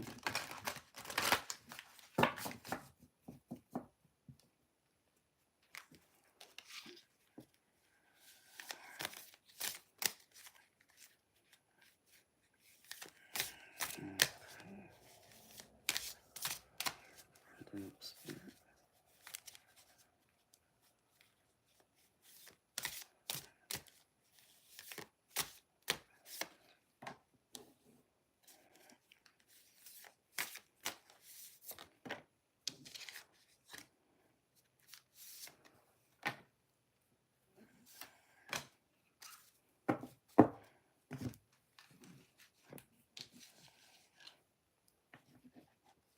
Dang, I got a song playing in my head. And it won't stop. Ugh.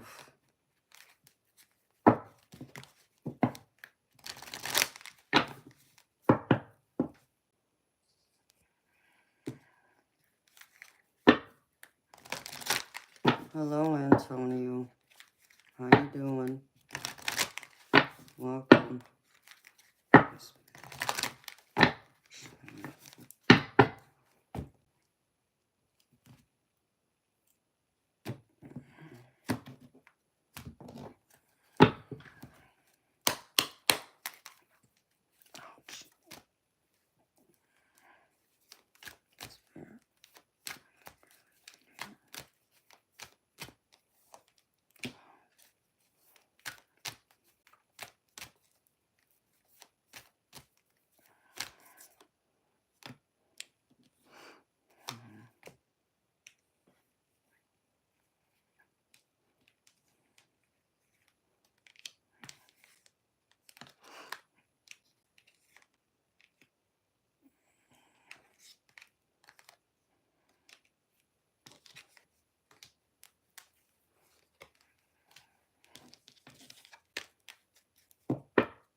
Darby, I'm not sure, honey. As long as you type in my email address, it should go to it. Because it should pull up my first and my last name too once you type it in.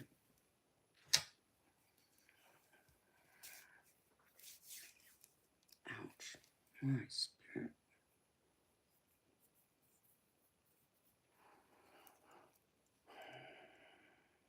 I don't know why I'm being drawn to this, but I am. So I'm going to go with it.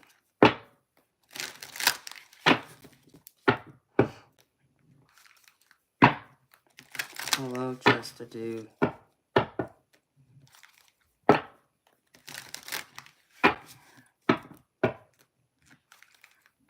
Hello, Polly. How you doing, sweetheart? Yes, I'm having a good night. Thank you for asking. I hope you are too, sweetheart.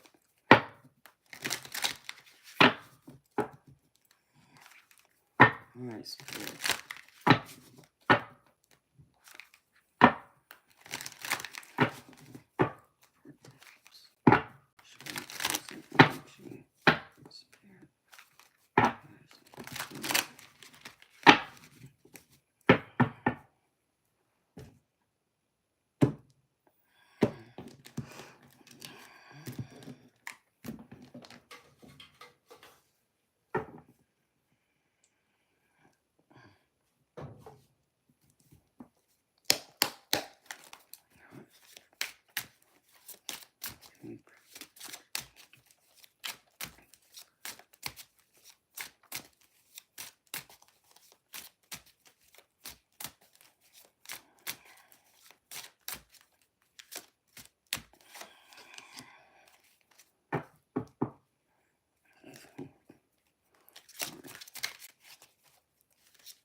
Let's go.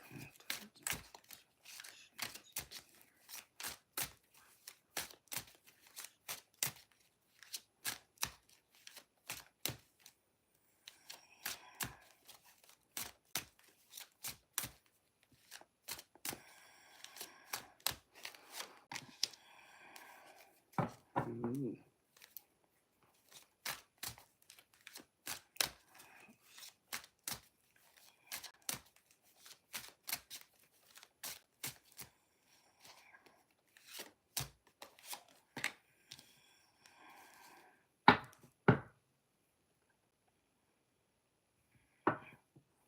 Well, all right, Spirit.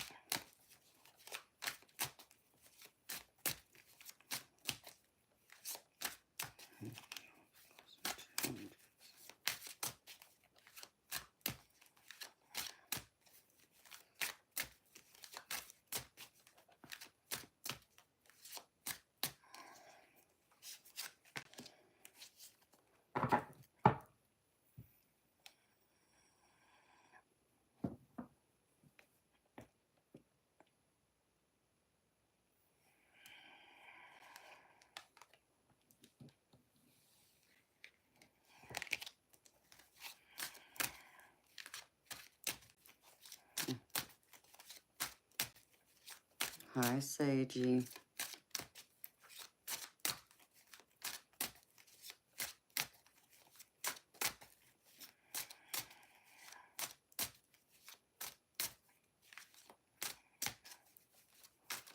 Yes, Darby. I remember her. Why?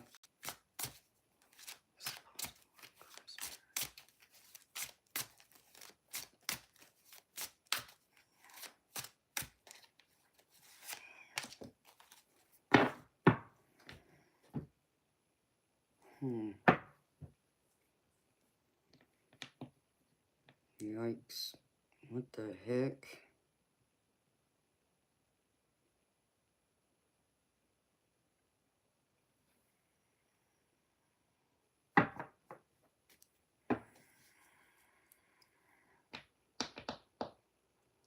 Alright.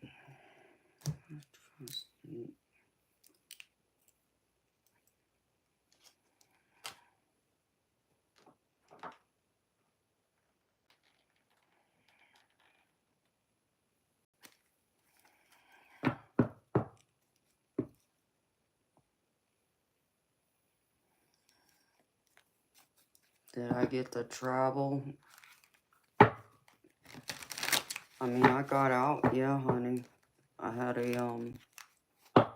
hearing I had to attend today for my best friend who's on life support. And I also managed to get out to get my nails done, finally get my hair cut too. So I feel so much better. And get out to get a steak. Of course, they overcooked my steak.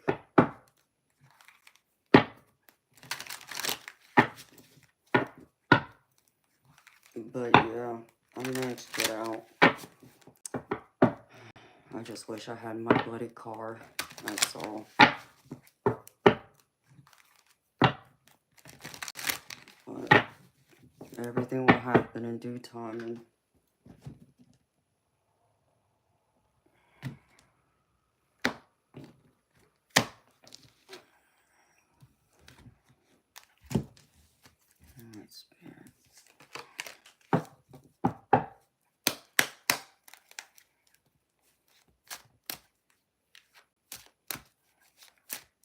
oh, I have no idea, Darby. I've only seen her appear once in the last few months, but she changed her name again, so I couldn't even tell you what it is, Darby, and I wouldn't know unless I saw it on the screen.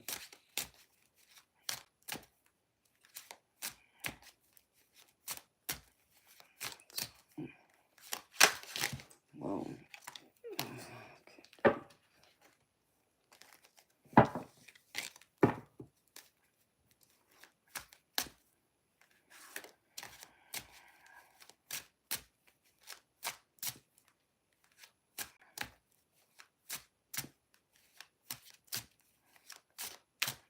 I have no idea, Moon Fox. Oh, you're asking about just the dude. No, Darby, I know that's not her. So, okay, I understand why you're asking now. Alright, let me focus. Spirit, show me.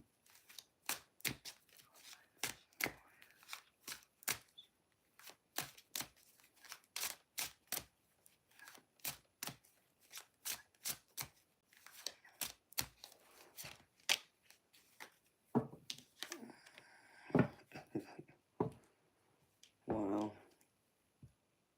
Alright, Spirit.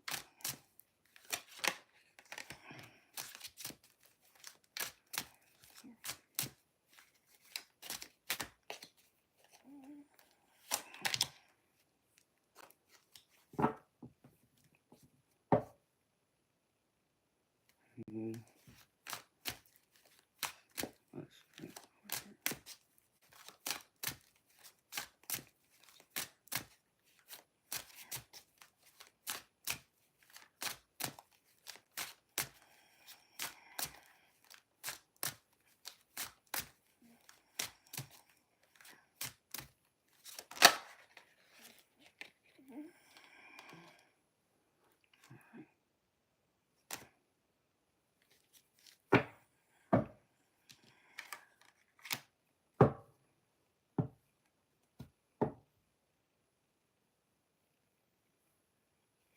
Spirit.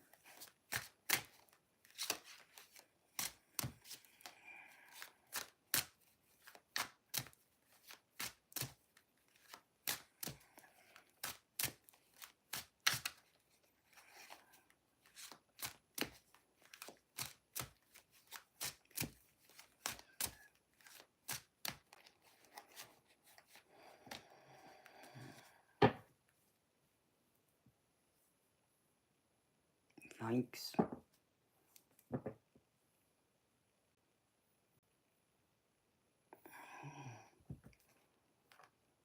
Very much devil energy. Oof.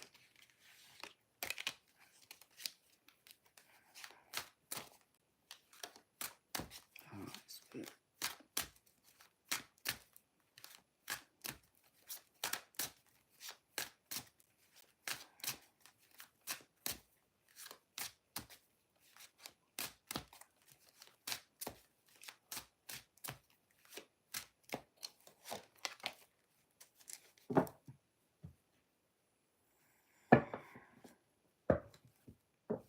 You got a big decision to make, Debs. Which I realize probably a lot of this is around your living situation with your significant other, ex-significant other. Alright,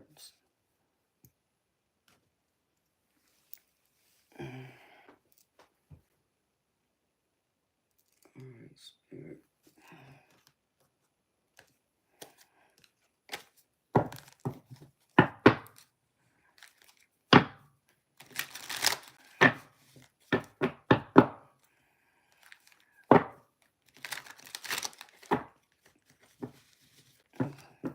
Good evening, Warner. Alright, Spirit. Give me advice.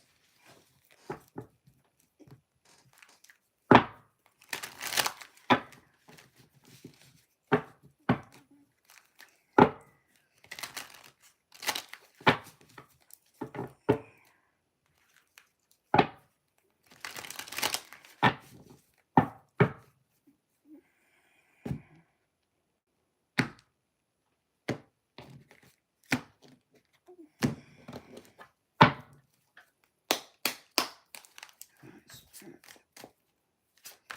Please.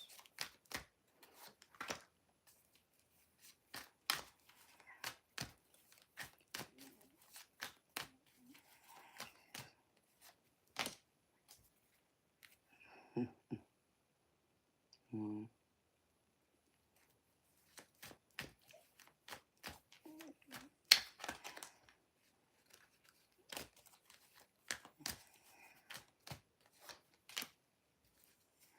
strength card again. Well, I can't make that up. That's beautiful. Okay.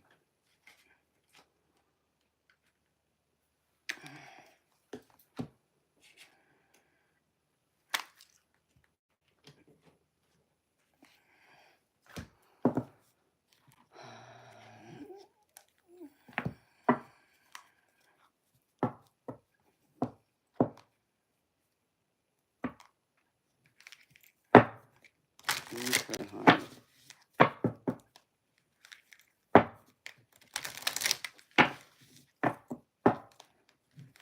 Oh, I hear you, Deb. I get the feeling it's meant to be beautiful, so just don't lose hope.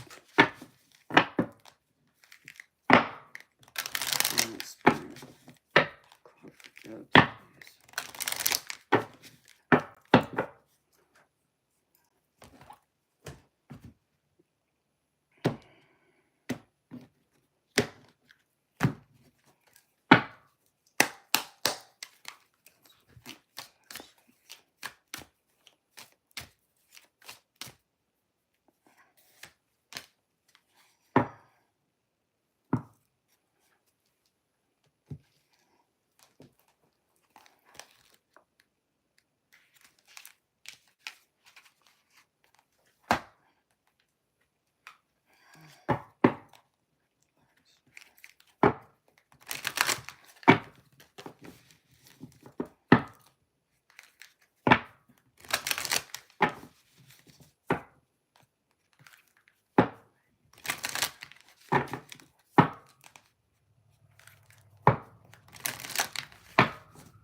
Mm,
here each one.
Don't be rude. Lionel, whoever you are, I don't appreciate that at all. I don't know who the hell you are. Don't come into my stream demanding crap from people.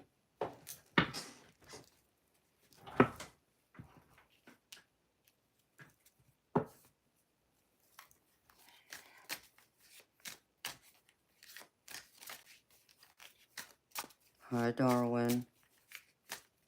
Ouch.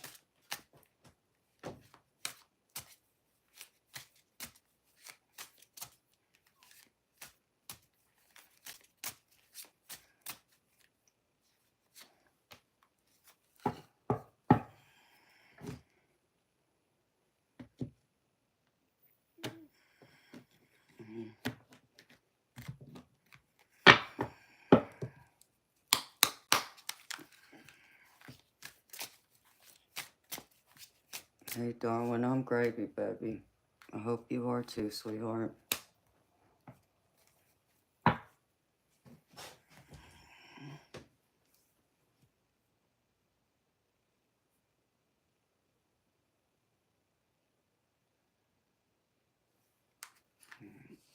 That's what I'm picking up too. Ouch. Ouch. My bloody sciatica.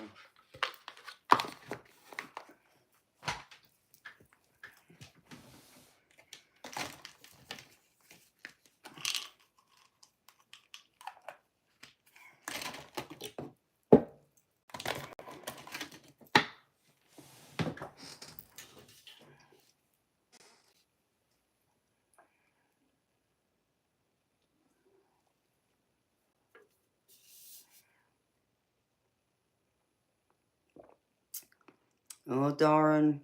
I do my best, babes. But I take on everyone's energy when I stream. It comes with the territory, baby. That's why some nights I can't come in here and stream, actually. Like last night, I would not have been any good to anybody coming on here and streaming because I was not in the right mindset to take on everyone else's energy.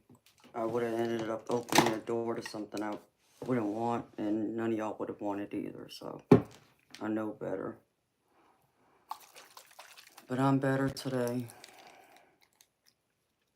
Ouch.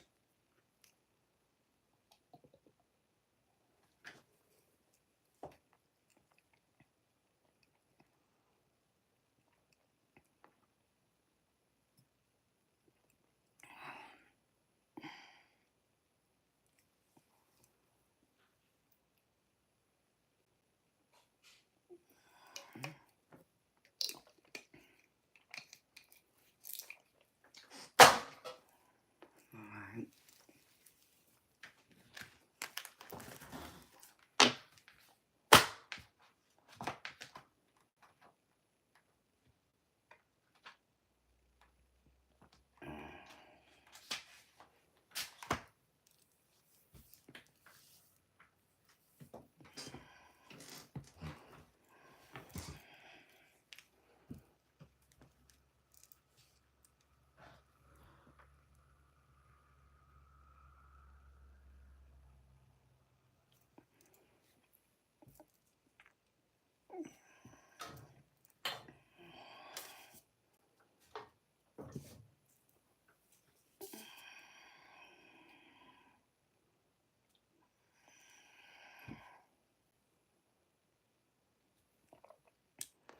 Oh, yes, Seiji. Last night, I would have come in here taking off people's heads. I kid you not. I was not feeling it for nobody.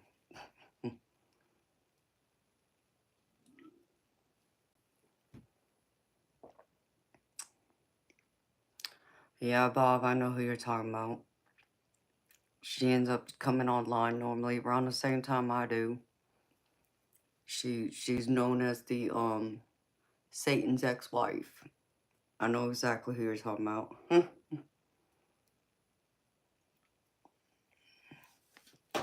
She can stay over there.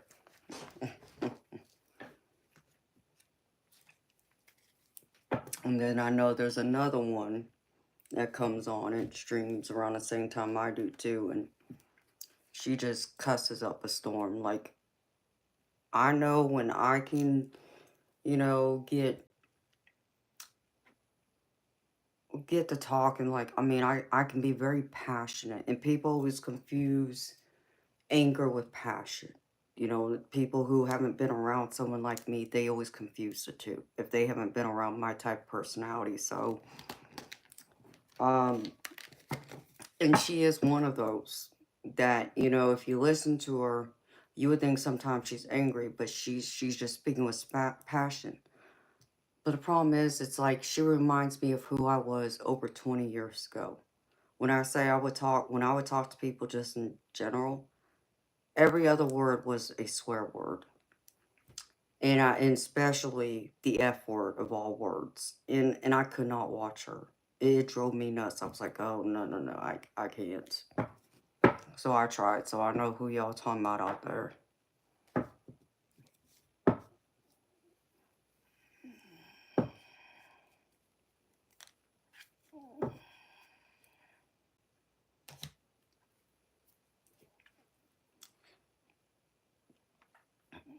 Hi, babe. How you doing, babes? Oh, it's good to be back.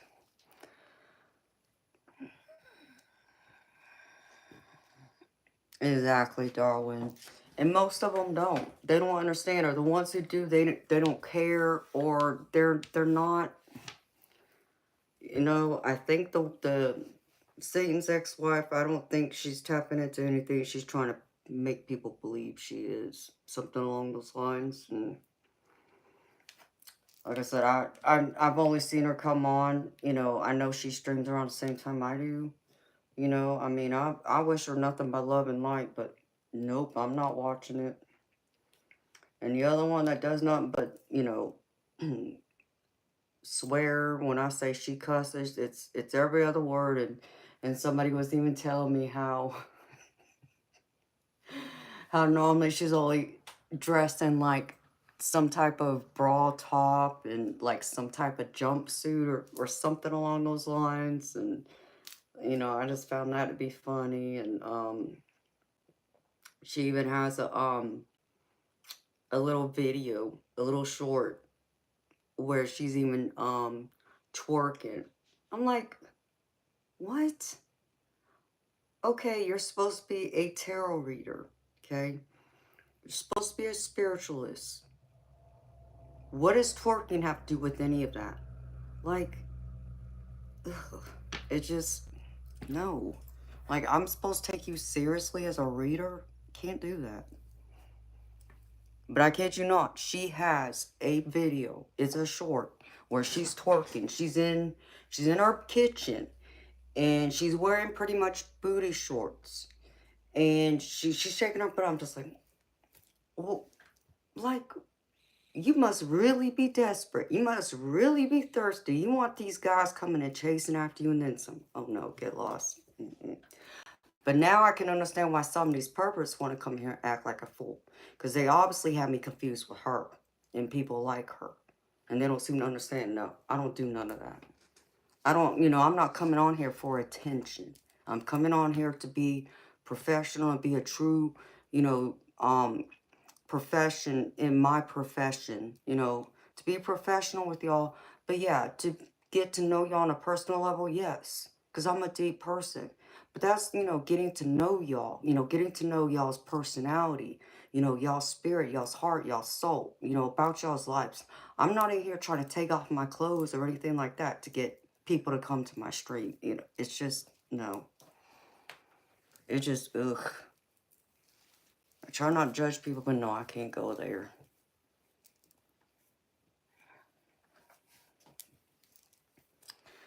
Seiji, it wouldn't surprise me, honey. Hi, Jessica. It is, Seiji. I mean, they make a fool. They make people like me look like a fool. And I can't stand it.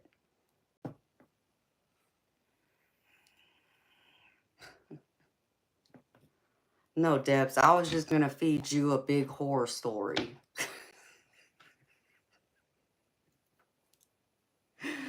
Hi, Karen. I'm sorry, Debs. It's just, I can't do it. Can't do it. And don't get me wrong, okay, back in the day, I could bust a move. Now, can I do it today? Probably not. But I'm not going to sit here and say that I wouldn't get up and give it my all, but I'm not doing that for no cameras either. And to get, just guys to come after me like, by shaking your butt, by twerking, you're giving off the wrong, impression. And that's not who I am, so, ugh.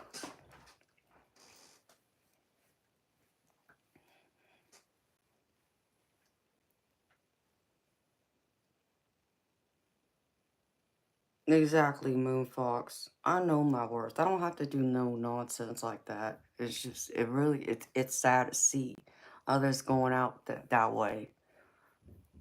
Jessica, I don't know what you're talking about, honey. What I can tell you is I don't read third party. And if you're asking me to read on someone else, I can't do it. That's third party. It goes against my ethics. I won't read on someone who isn't currently here, who doesn't give me permission. So,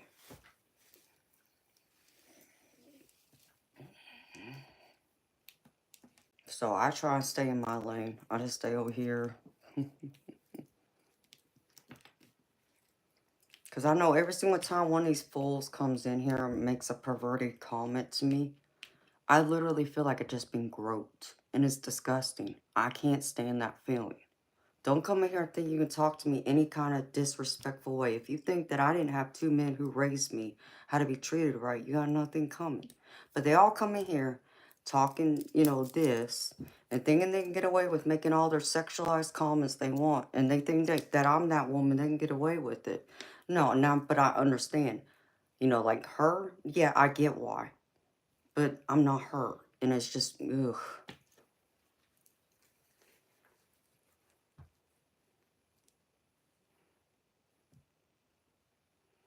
Skeletor.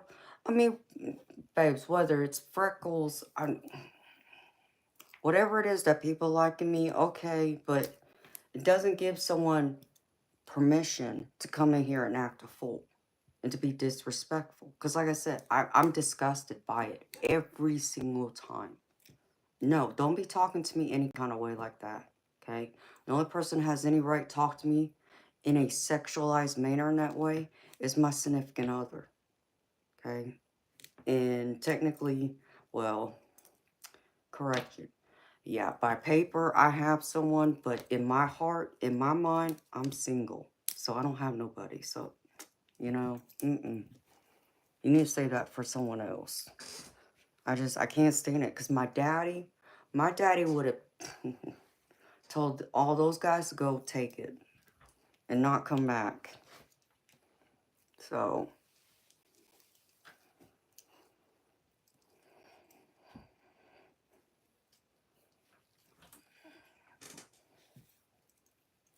like that disgusting nonsense, dark. Yep, you can take your dark behind up to, I don't know, the gates of hell. And then some. See, I don't play that. You don't want none of this. Because understand me, you wouldn't know what a real woman is. Because you can't handle a woman like me. Even if you had a chance. And let me make myself clear. I wouldn't give you time of day, let alone night. You wouldn't be that lucky, and I ain't that desperate. Amen, Debs.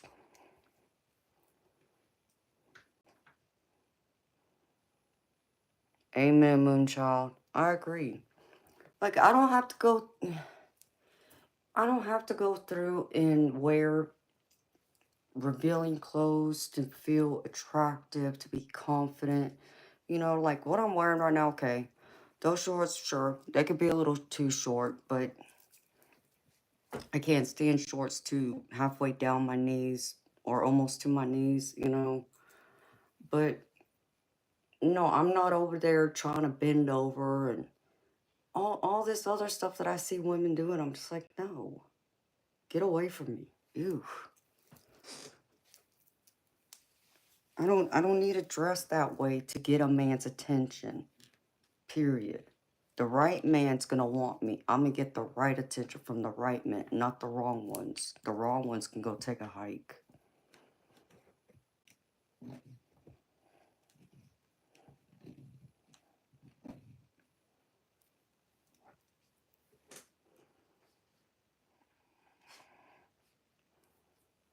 Thank you, Debs. I am too.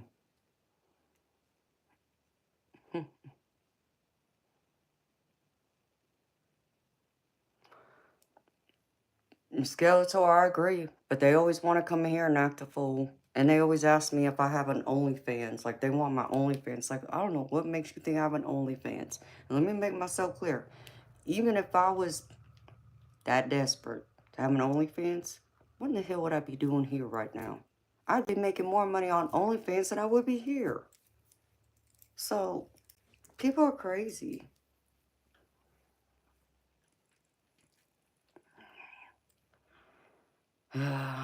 You know, David, I'm not going to sit here and have that argument or that debate with you. You know, that's a matter of, I don't know, personal opinion, we'll just say.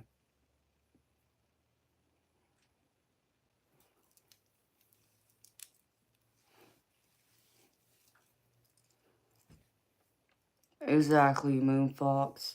And you know, and that's the other thing that ticks me off is because even for the women who feel like they gotta dress that way for whatever reason, okay, it doesn't give men the right to speak to them in a disgusting, perverted, sexualized manner that they do. None. I don't care how they dress. No, you don't have any right.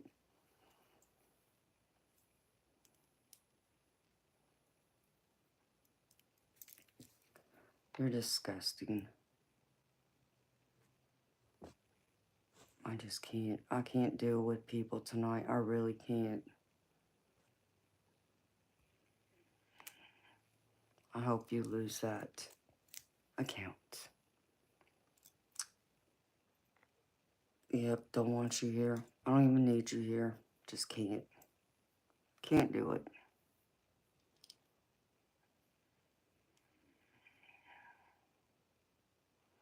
Skeletor, I think that's exactly it, sweetheart. Because you know as well as I do, most of these guys out here would never ever speak that way to a woman in public. They only feel like they can get away with it because they feel like they're protected behind a screen. It's like, get lost.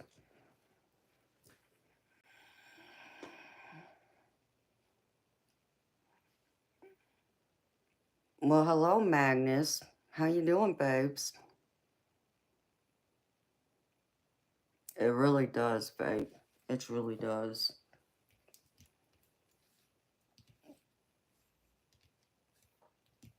You know, it's like when I went and got my nails done, I've been going to this nail salon for, I don't know, I'll say the last 15 years, roughly. And it's an Asian couple took it over from someone else who owned it prior. And they've had it for like the last decade, I'll say. And, you know, it's a husband and wife, very nice couple. And, you know, the guy, he speaks very good English. You know, he was, you know, pretty much born and raised in the States. His wife, she only speaks very little English. You know, she speaks her foreign language. So, you know, him and I can talk a lot. And every single time he sees me, he's very respectful. And he'll talk about, wow, you look so good today. You know, and in fact, that's what he said to me yesterday. He's like, you look so good, but you always look good.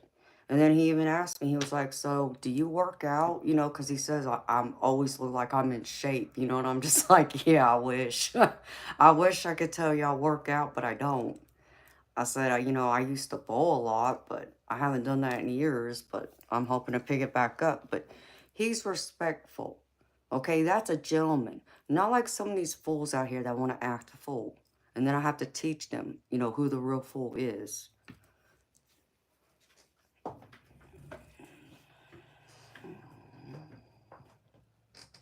I'm gravy, Magnus. Thanks for asking.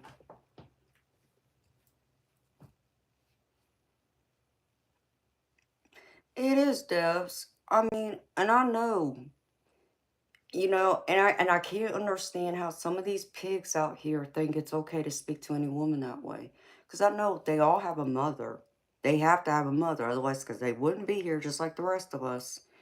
And I don't think they would want a guy, a complete stranger, talking to their mama that way, talking to their grandmother that way, their aunts, their sisters, and if, God forbid, if they have daughters, they surely wouldn't want nobody talking to their daughters that way. But why do you think it's okay to go around and talk to someone else's daughter that way? That's what I don't get.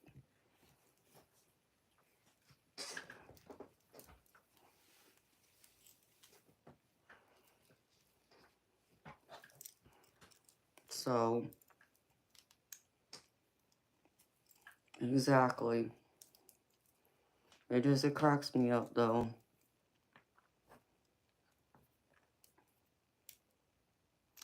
All right, Debs, you ready, beautiful? Yeah, shall we? It does me too, beautiful. Like I said, I get the creeps. I get grossed out every single time. I feel like I've just been groped and like I need to go take another shower. Can't stand that feeling.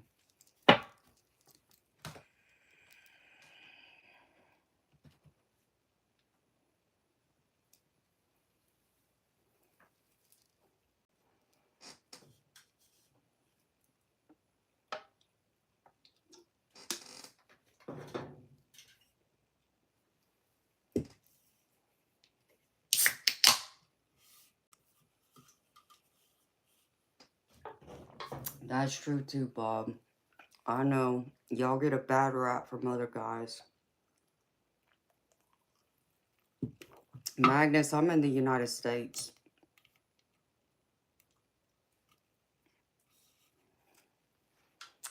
All right, Debs. So I'll go over the messages from spirit guides and then the tarot and then the oracle cards at the end, sweetheart.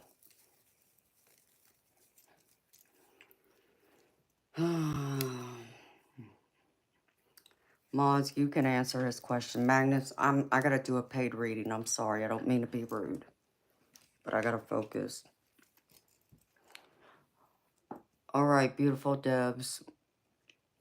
Messages from spirit. First one is gratitude. And I feel like spirit, the energy I'm getting, beautiful, is spirit wants you to be grateful. Even in the worst possible scenario that I know like you are, pretty much in right now, given everything, be thankful that at least you still have somewhere, and yeah, it may be toxic at times, but spirit also wants to remind you to be more humble, is what I'm picking up. So, never judge another. I feel like they're asking you to come more from a heart of compassion. Even though I understand your ex-significant other can be very toxic and has, drained you of a lot, beautiful. I'm not judging you. I'm just simply relaying the messages, so don't kill the messenger here, okay?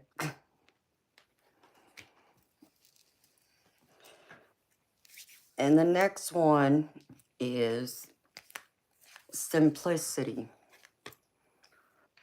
So look for the simple things in life that bring you happiness and joy, and keep it simple. Because this is where your kindness will really count and it'll shine, is what Spirit's saying. So keep it simple. Be simplistic in, the way you perceive things and your approach. When you go out of your way for others, you don't have to do something big, extravagant. Keep it simple. And people will appreciate, the right people, again, beautiful, are going to appreciate the love, the kindness, your enduring, caring nature. You being the Pisces, like me. We're born to have that big, deep soul and heart for people. People are naturally attracted to you just simply by you being who you are. And that kindness, just a simple sense of it, will shine. And it'll shine all around you like a big ball of light that people will come to. Just be careful you don't allow people to take advantage of it. Because the next one Spirit wants me to bring up is make sure you keep your energy cleansed, like cleanse your space, which I know you do. And I know you did just do that Reiki session, what, like a week or two ago. So keep it simple. Keep your energy protected, safeguarded. Make sure, you know, you find like some simple ways to try and clear out your energy too through some type of meditation. Even using a singing bowl will help, because Spirit wants to remind you that calm is not a weakness, okay? And what I feel like when your energy gets, when it builds up, when you got more negative energy in you, then maybe positive energy at the time, where we all have that at times because we're not perfect, right? We all get angry, lose, you know, our frustration and all this and that. That it could bring out the darker side of you. Always just remember to stay calm. And the only thing I can advise you to do with that, especially in those moments when someone's trying to test you, is I really try and think of myself, and this might help you. I think of myself being underneath like a waterfall. And that waterfall just dripping down on me and cleansing away all that toxic energy, trying to wash it away out of me. And as it's, you know, leaving me, I'm thinking of that gold, you know, pure light coming through me to take over. That will help calm me and help reground and recenter me. So I feel like that will be beneficial to you.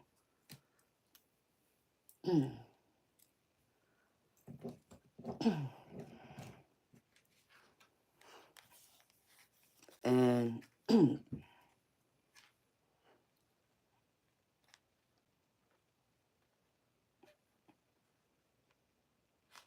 and Debs, I'm I believe your smile does light up a room, honey. You're a Pisces. And you know, keep focusing on your shadow work, honey. It will help you through the long haul. Because the last thing Spirit wants to remind you of is to have fun. You know, enjoy life too. You know, don't be afraid to let your hair down. Every now and then, have some fun. Because by having fun, it'll help inspire others to kind of get out there and enjoy life too. Because I feel like so many of us get so wound up or tied up, you know, being locked in the house. And, you know, we're still, so many of us have um, schedules where we stick to a schedule, especially if we're working and such, to where we lose track of time possibly, and we forget to put some time to the side to go out and have fun, whatever our fun is. But I feel like by you having fun, it'll bring in more of that light that will inspire others too, and remind others to allow the inner child in them to come out. And that's a good energy to be around.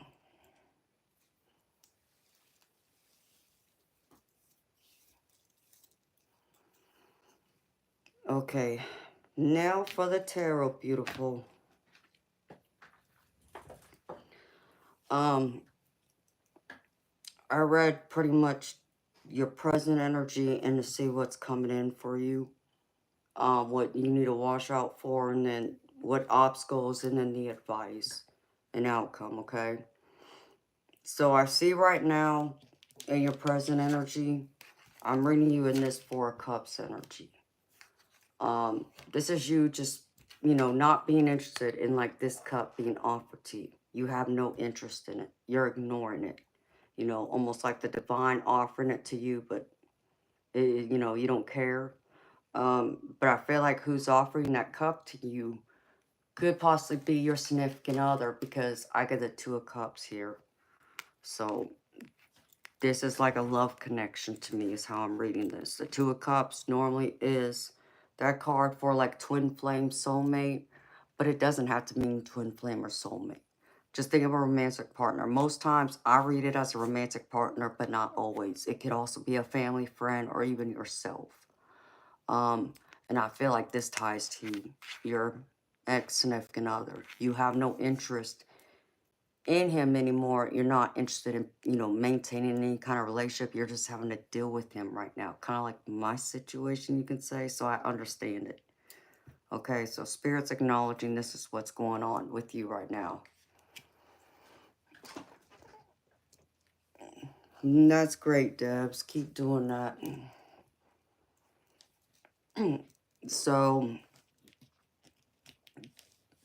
the first one up is Spirit wants you to know that you have the world in your hands. I feel like that you may not feel like you do right now. I feel as though you feel like you haven't accomplished anything or done anything great. But Spirit's showing me that you have. This is the world card, okay? It says universe, but this is the world card. And Spirit's showing me that you have a lot of choices in having, pretty much control of your life in your hands. It may feel slippery at times, Debs, but I don't feel like it's that slippery.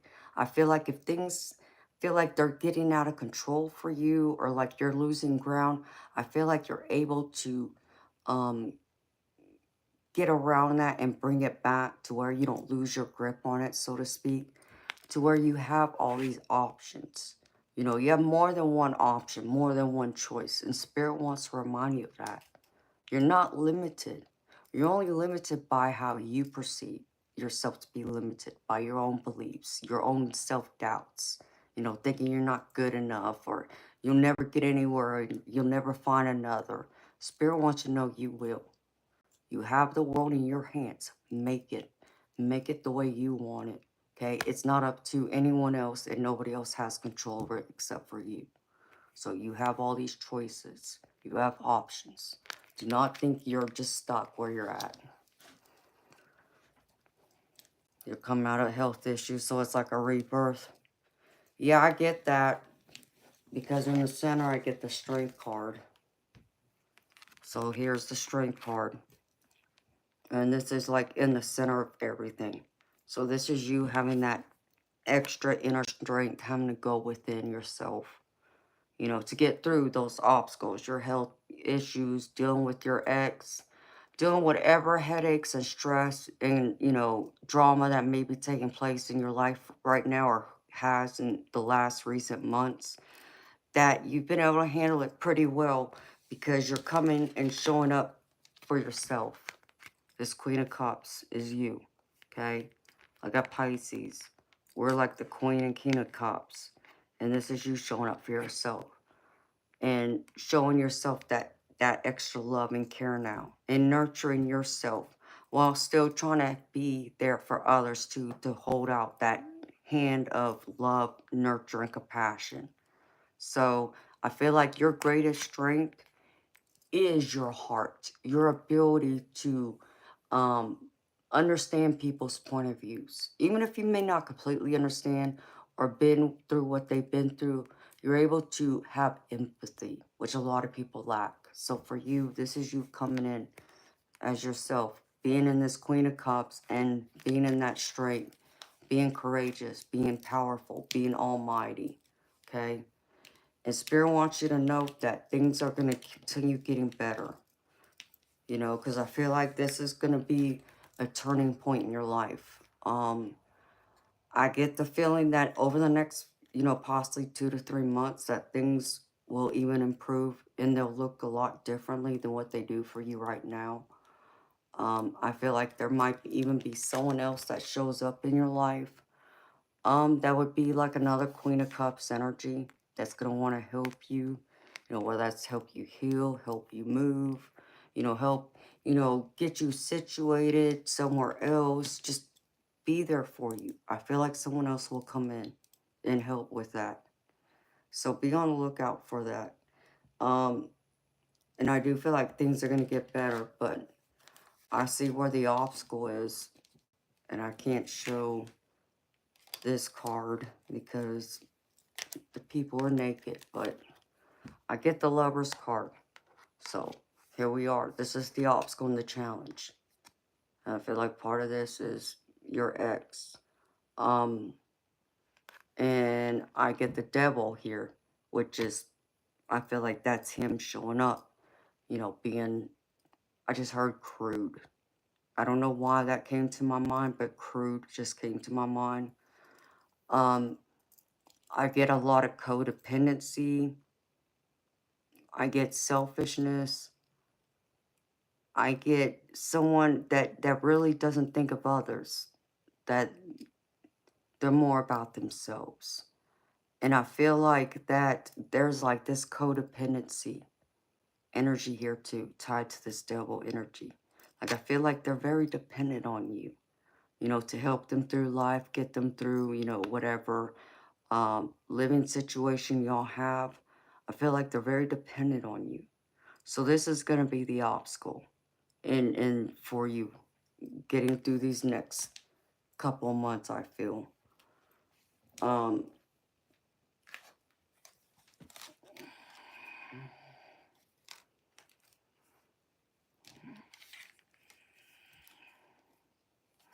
well, that's good, Debs. So,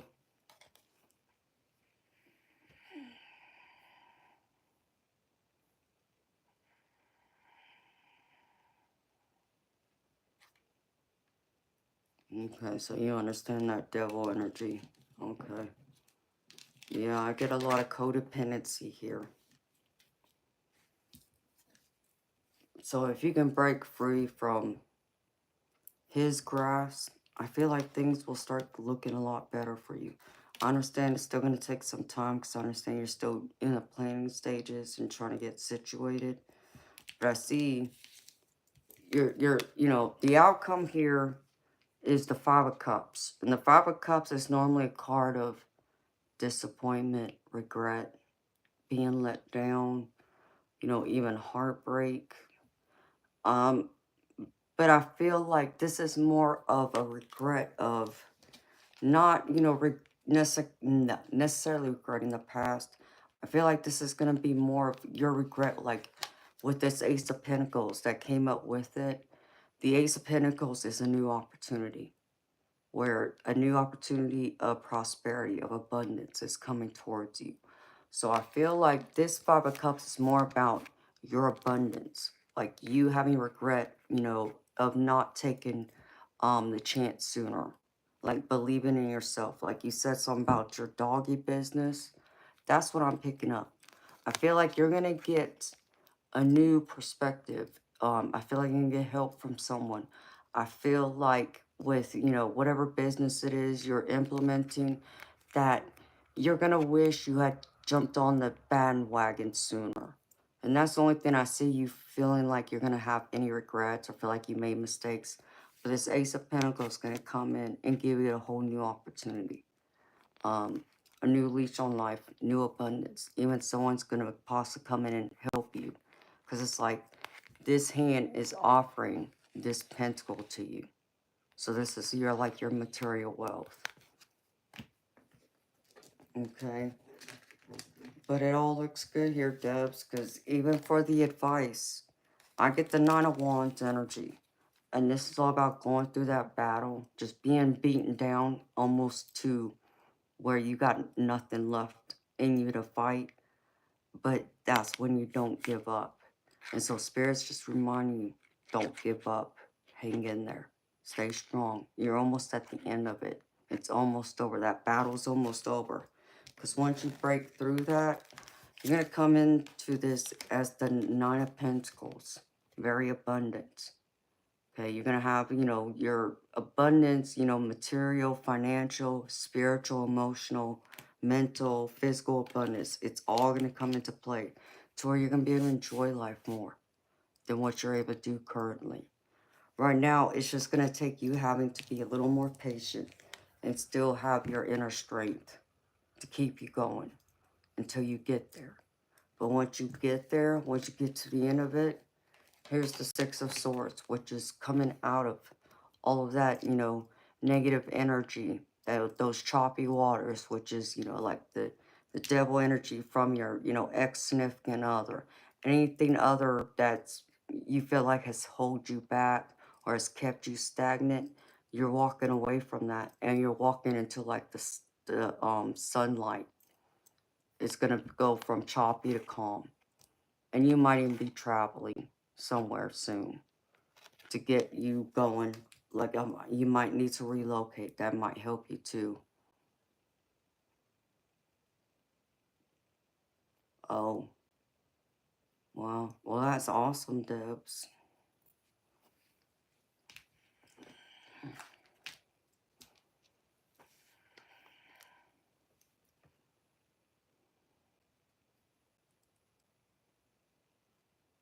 Oh, wow. Well, I mean, the fact that you're still trying to help him so he don't lose his house, and then he wants to act like a fool. Not being appreciative is what I feel.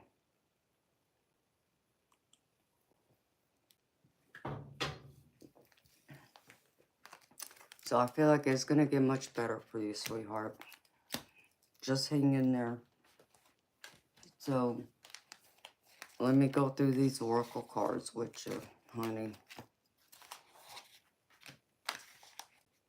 And the first one I pulled for you, Debs, is Treasures in the Deep and Dark.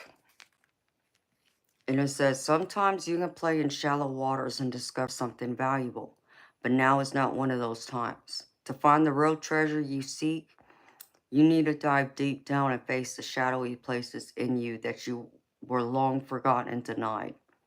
Something reflected in your life now echoes your past. Be brave, for this is a call to healing.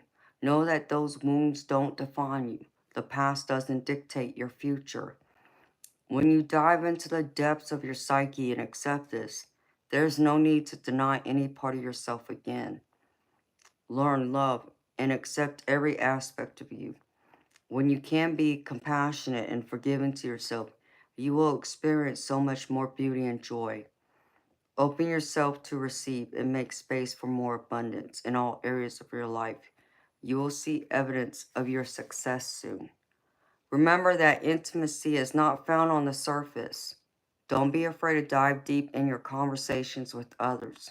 You'll be glad you went there. And this is all about shadow work, Debs. It's all about shadow work, and it's all about experiencing the relationships you have built, experience them on a much deeper level. So going beyond surface level, like how I say, I don't do surface level, I go deep. That's what I feel like it is for you with your relationships. Being the Pisces like me, we go deep. We're just deep people in that way, so. Oh, thanks, Debs. I'm glad it's resonating for you, sweetheart. So the next one I have is from my Healing Walters Oracle. And the one I pulled is King Tide, plenty, prosperity, receiving the fullness of life. And it says, this card is a message of receiving all that you've created, of opening yourself up to truly enjoy the bounty of where you are while it's here. Like in summer, when the days are at their longest and our energy seems to be at its fullest, we're encouraged to embrace all of life with open arms, to receive wholly and fully while we can. Perhaps you've been working toward this moment for a very long time.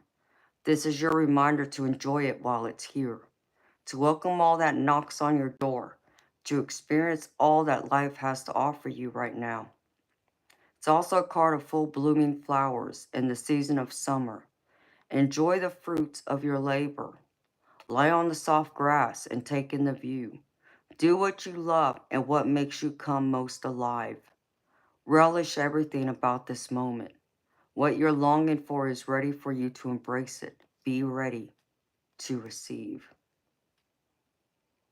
So be willing to receive your abundance, your prosperity, everything you want. Spirit saying it's here for you. So it's here for you to enjoy right now. Don't let another moment pass you by. not enjoying it.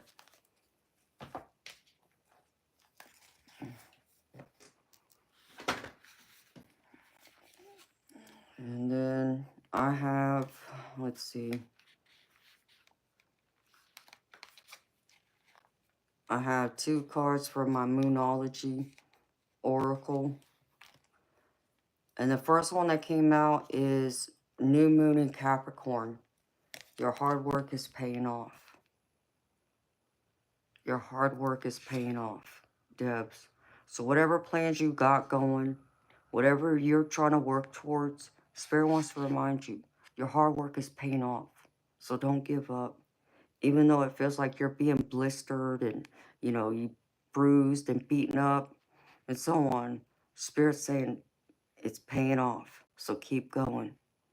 Don't look back, only look ahead. Look forward, because you got a lot more coming in for you. Because the other one that Spirit wants to remind you of, and I just pulled that silly card out for whatever reason, I don't know. Hold on. This one is Fixed Moon. Hold your vision.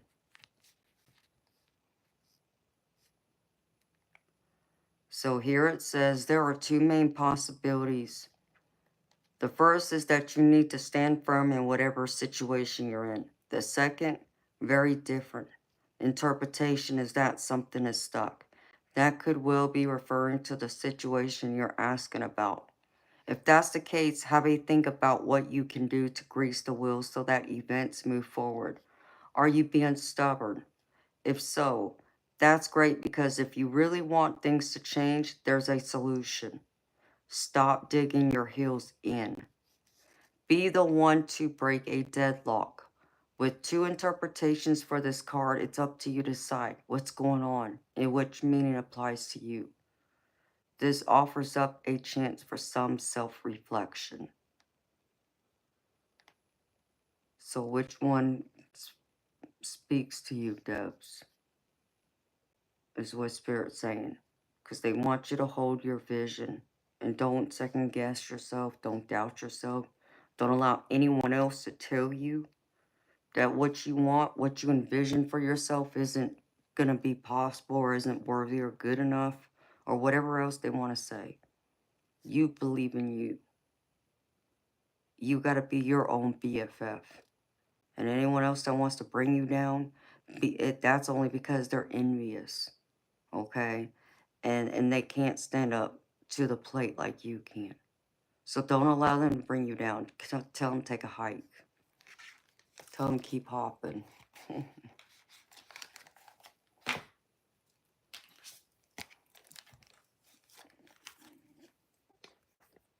Billy Brass Balls, yeah, I don't even like your name. See you, bye. I can't deal with it.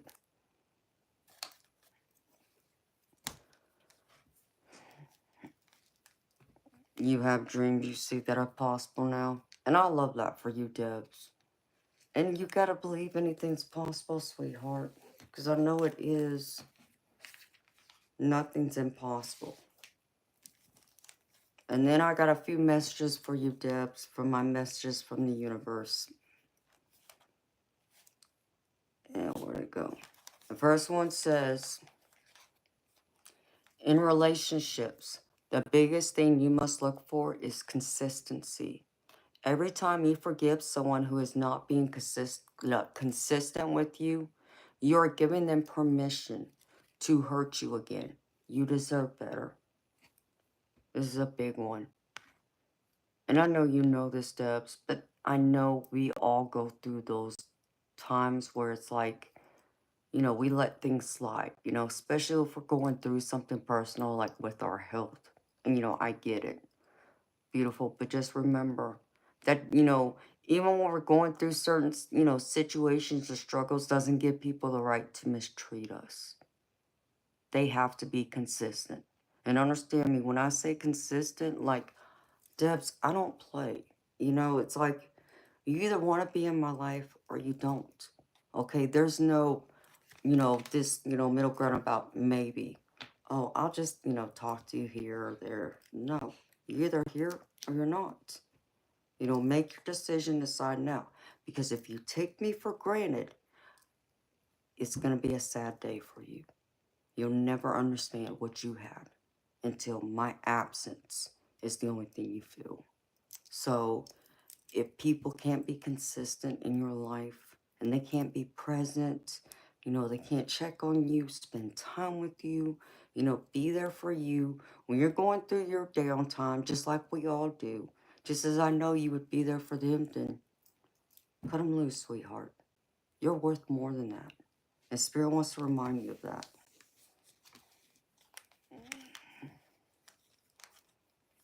Hi, Fred. How you doing, babes? The next one is, you will soon be surprised and grateful for how everything happened the way it did, for you to receive better and greater. It's all adding up in your favor. Trust the process and how things are unfolding for you. So trust the process and how things are unfolding for you. They are going to get better. Believe in this, sweetheart.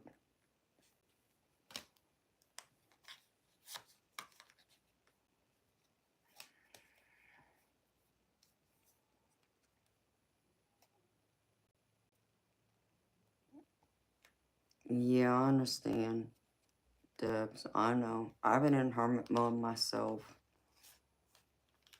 The next one is, when you hold on to the past, it stops you from living in the present. Release any old hurts or worries or regrets. Commit to being in the here and now. Forgive yourself for where you think you may have been wrong. You deserve inner peace. Let it go. Let go of the past, sweetheart. Holding on to it is not helping you. It's just weighing you down. It's making your heart heavy.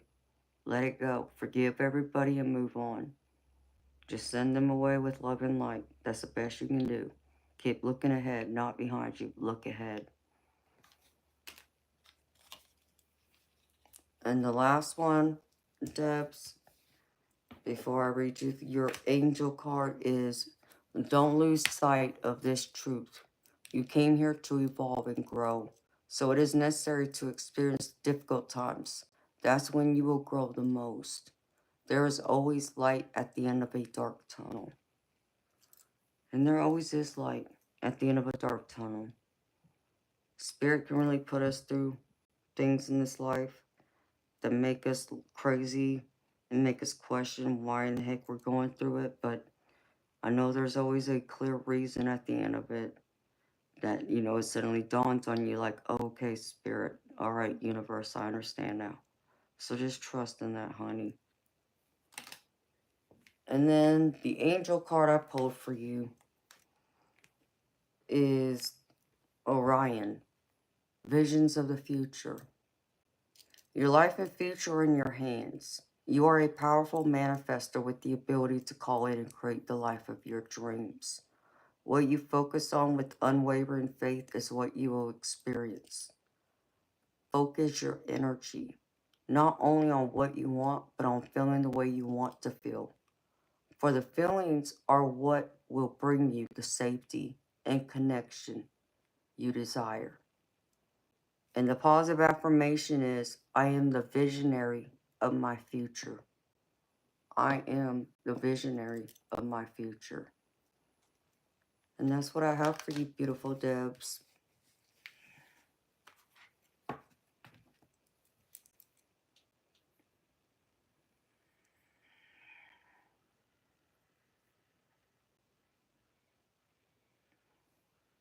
And you know, Debs, I think we've all had those people, you know, that they weren't necessarily good for us, but they came into our life to teach us something, or for us to teach them something. So I understand that, and I can relate to that too. Well, my beautiful lady, I hope this reading's resonated with you, Debs. I hope that it's helped to provide you with the insight and answer the questions you may have had. and also help to put away any fears and doubts you might have had on your mind, and help to uplift you, sweetheart. And to know that there is a new way, a path forward. If you just focus and stay present, looking ahead and letting go of the past. Don't look behind you, look ahead. And thank you so much for trusting me to read for you, sweetheart.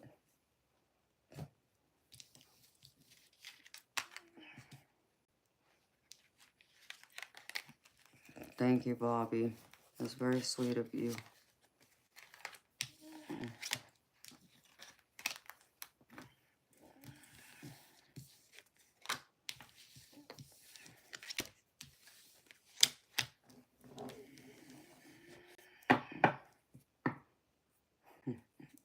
Hi, Andrea. What was the news? The news is the hearing was today for my best friend that's been on life support, where the judge was gonna make the decision to disconnect her from life support or not. And thank God the judge said that no, he can't do it in good faith, knowing that what she went through and what she's gone through was the result of a personal injury caused by a car accident, not health related. And knowing that the personal injury that the guy that hit her, it's his insurance company and him who will be held accountable to pay her medical bills. You know, yeah, her private insurance might be paying for a portion of it right now, but they'll get reimbursed, you know, when this thing gets settled, whenever it does, you know. And so he said that knowing the fact that she's doing better, that she's making progress, he can't do that. He can't just, you know, his conscience wouldn't allow him to allow them to remove her from life support right now. So he put a 30-day notice on it. Ouch.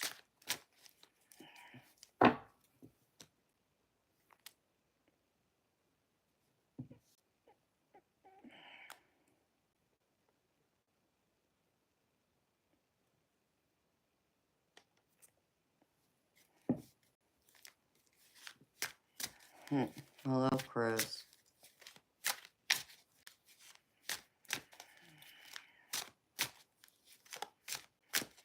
Yeah, so, hi, Michelle. So I take that as a win. Give her 30 more days to heal some more. But, of course, I was confronted by her supposedly caring aunt, which that woman don't care about her. I mean, I shouldn't say that. All I'm gonna say is that she has this aunt who is her mother's sister, who I've known my best friend for over 20 years. And in the over 20 years I've known her, her aunt hasn't been here. I've never seen her here. You know, and my best friend lost her husband a couple years ago to cancer. She wasn't there for her. She didn't show up to help her grieve, to help her look after her children. She didn't show up to the funeral and so forth. So it was disgusting, you know, because I know these people are just after my friend's inheritance from her husband. Her inheritance from her husband and her children's. And I'm not going to stand for that. Because they're not going to pull the plug on someone who still has a fighting chance.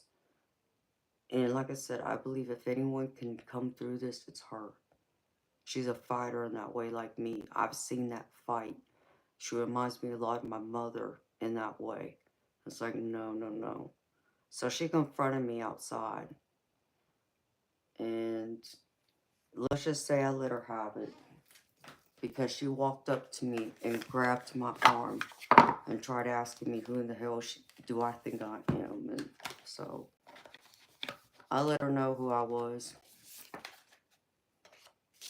It's just the audacity of people. It just disgusts me that someone gets so greedy and would take someone else's life and take them away from their children. I can't stand it. So, yeah, that's what the news was, honey.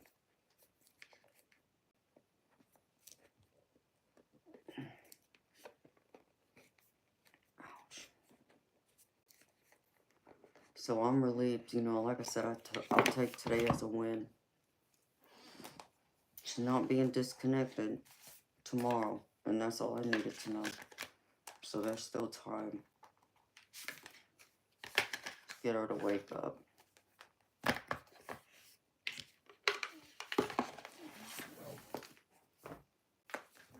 So I was relieved.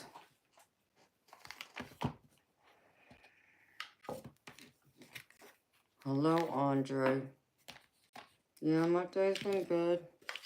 Overall, thank you for asking. How about you?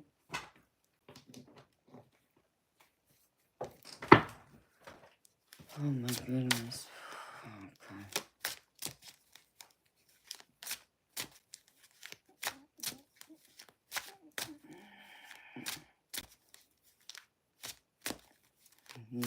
Thank you, babe. She can use all the prayers she can get.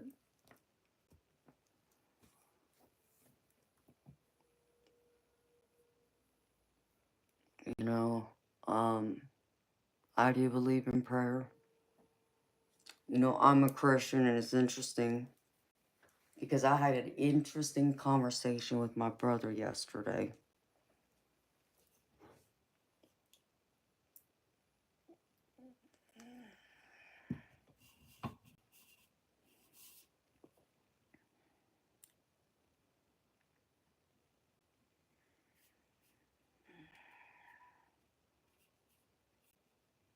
Amen, Moonchild.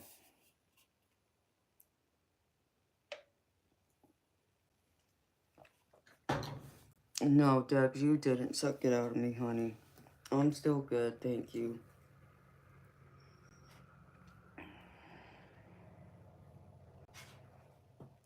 You know, it's like my baby brother,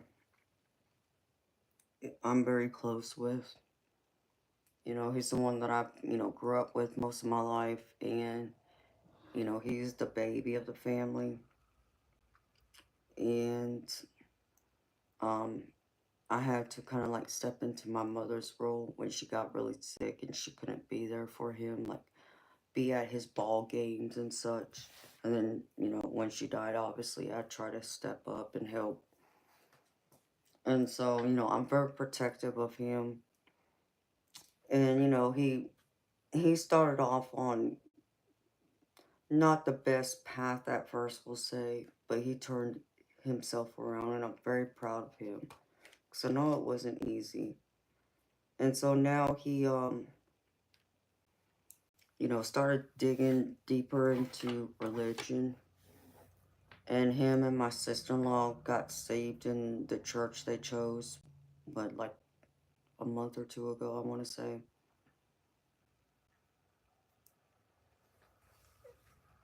Oh, I'm glad, honey. And so, I feared, once my brother got deep into his Christian faith, going to church and everything, I feared that that might put a wedge between us. Because naturally, what I do, right? Any of us who've read the Bible, we understand the few scriptures in there that talks about mediumship being witchcraft and blah, blah, blah. And so I told my brother over and over again, I said, listen to me. I said, I need you to hear me. I said, and I'm a Christian. I said, but you got to understand, I'm not going to sit here and believe everything that Bible says. I said, especially when people haven't experienced what I've experienced. I said, because I'm going to tell you right now, what you know right now, I'm your sister. I'm not evil. I said, however, you go and ask your church friends and you tell them what I do, they're going to tell you I'm evil. They're going to tell you I'm a witch. Or they're going to tell you I've been taken over by demons. I'm being controlled by them. And I want you to know that's the farthest from the truth. I said, but I try and have a level of compassion. for people who want to misjudge me, want to preach the Bible to me, which I can't stand. And my brother agrees. Nobody has no right coming here to judge me or judge y'all, who are here for me. So I said, but they were going to tell you that.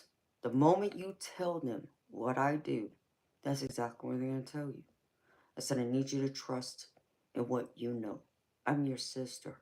You know I'm not evil. And I just hope and pray that, by, coming, closer and building a strong relationship with God in the way you feel you need to, doesn't create that wedge between us. That's my only fear. And so he told me, he was like, before, he went and talked to his church. He wanted me to tell him what scripture, what the verses were and such. And I said, I can't remember. I said, but they'll know. There's a couple of them. I said, because they throw them at me all day long in my channel. And my brother flat out told me, he was like, nobody has no right to come in there and judge you. He was like, I agree with you, that's wrong. And, and he was like, and them coming in and judging you, that's the first thing you're not supposed to do. You're not supposed to judge anybody. Did, someone die and make them God? No, they're not God. You're not hurting anybody. So they need to leave you alone. And, he pretty much told me, he was like, so if people are coming in there from the church, from, any kind of Christian faith, telling you that, you're doing witchcraft, you're a witch, you're evil, you're taken over by demons, whatever, and, you tell them that, they should have no right to judge you because that's what the Bible says. If that doesn't shut them up, then they're not a true Christian. Because a true Christian would know, wait a minute, you're right, I'm not God. I don't have a right to judge you. So I was appreciative of that, right? And so, well, so we talked about a little bit more about what I do. And so he can go to his pastor and ask about what I'm telling him.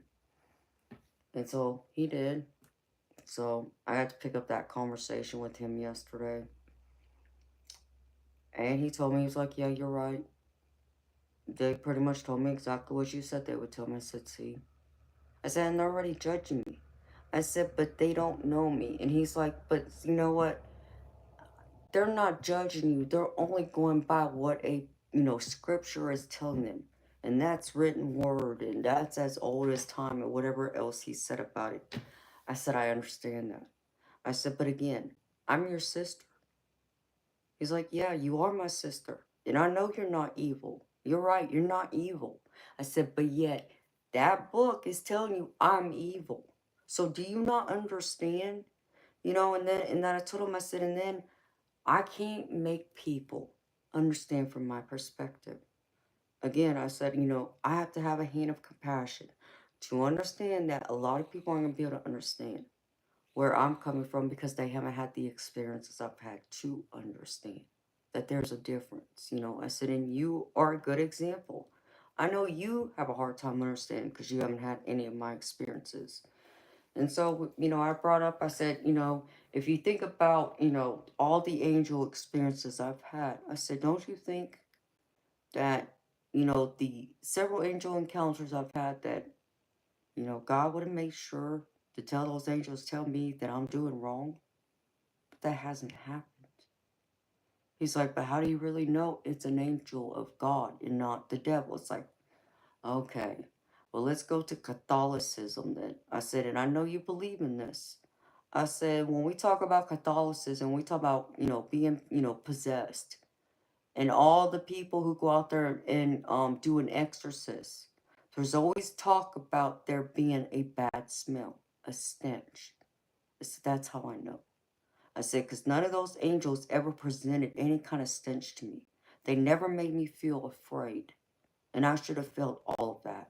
And I should have smelled a stench. I said, so can we come to the table and agree on that? He's like, yeah, I agree. Okay.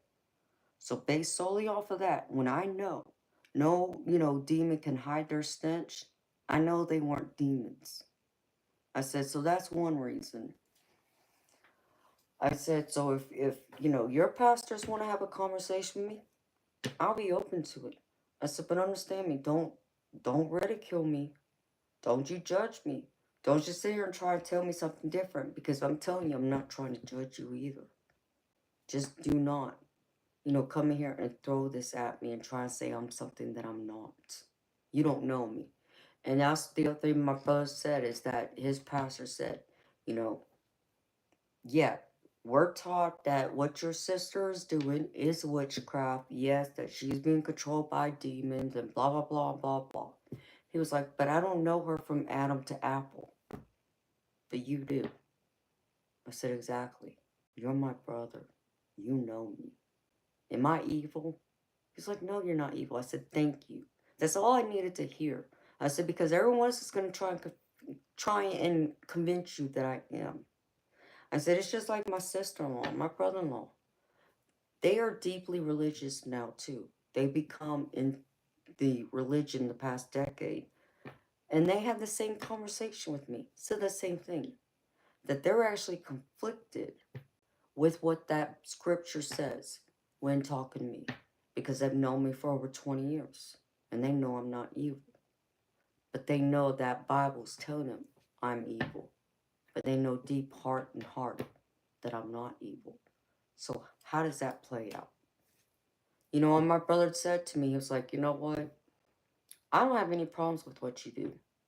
You know, if you feel like you're helping people, and if you feel like it's, you know, if it's healing and if it's offering that to people, that's all that matters. So nobody has any right to come into your channel and onto your stream and judge you or judge anyone who's there. You know, plain and simple. And anyone who does, who tries to act like they are a Christian, they're in the wrong. They're not supposed to be able to judge you like that. You know, it's like, well, they do it all the time. You know, coming into my channel, I said, and that's the problem I have. I didn't ask you to be here. You decided to drop in here for what reason? To judge me? Like, did you forget about what that Bible says, you know? So my brother's like, I have no problem with what you do. You know, it's your life. You're helping people. And that's all that matters. So even my brother is, at least right now, able to look at me and say, okay, you know, he won't judge me. And I pray to God I don't lose him because of it. But that is my biggest fear, is to lose my brother in that way.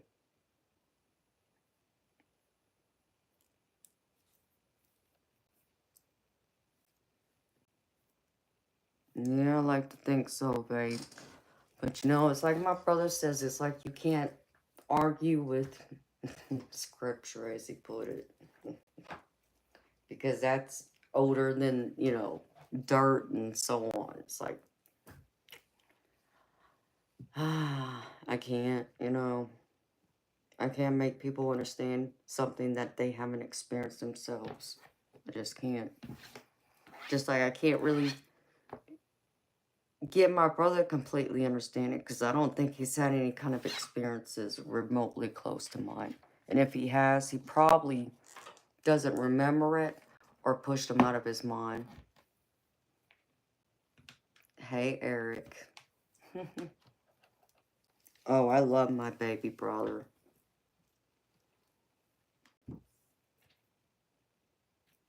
Let's see. Me and my baby brother are tight.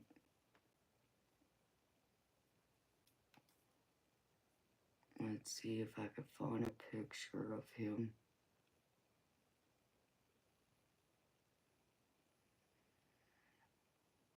No, I think I probably left it on the other, it's on my other device. That would be my luck. I left it there.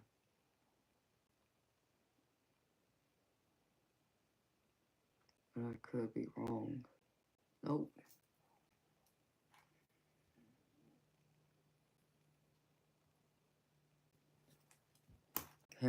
Here's my baby brother. We don't look alike, but this is my baby brother. Him and I. He looks like my mama and my stepdaddy.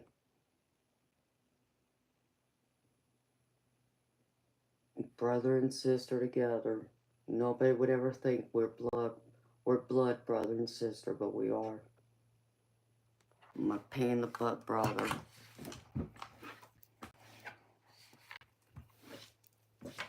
But I love him to death.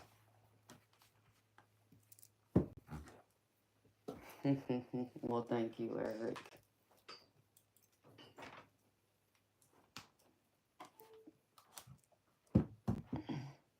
I was at the funeral back in January, so that's the most recent picture of us.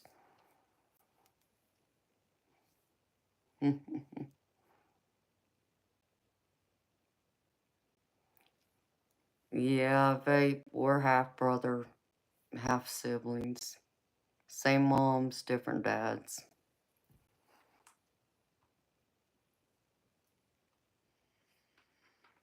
But we don't look at each other that way.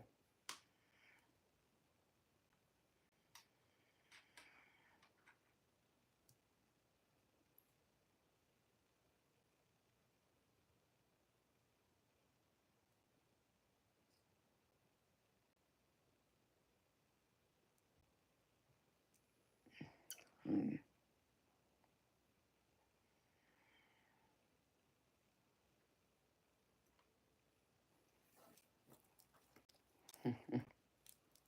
Thank you. I think so.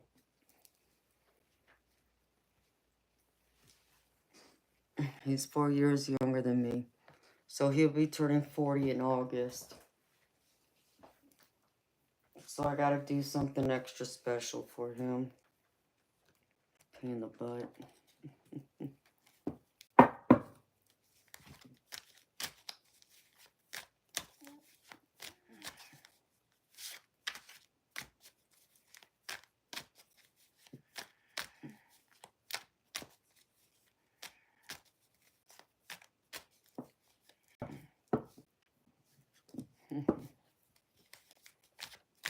So how y'all doing?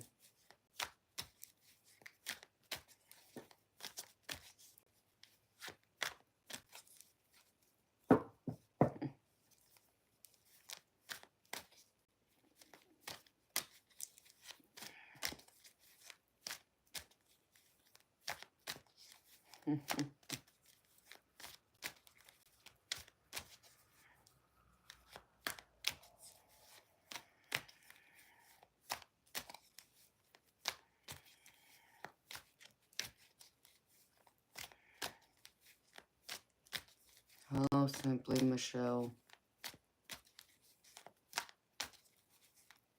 Oh, thank you, Sunnyland. Same to you, beautiful. Moonchild, I missed it, honey.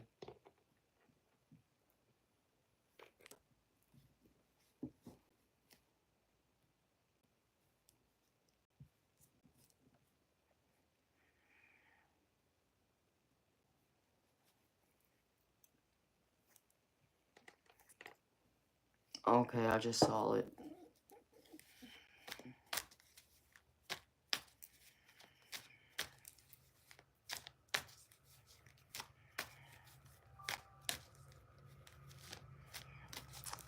Oh, we've been talking about it. I told my brother I want to take him. I gotta use the ladies' room. This Red Bull's going right through me. I've been telling him about it. See, my brother's, what do they call that? We'll just say a cheapskate. He would define me and his wife as bougie. That's what he would say about me and his wife. So to go to the Chops Lobster Bar,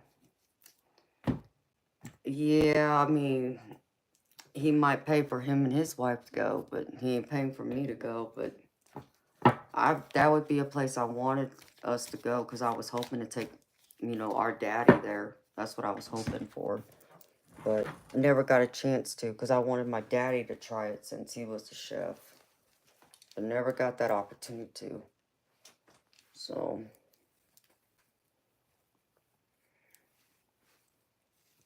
Yeah. Penny pincher, a tightwad. That's the word I was looking for. I knew I would remember in a minute. He's a tightwad, and he will flat out tell you that too. He's proud of it.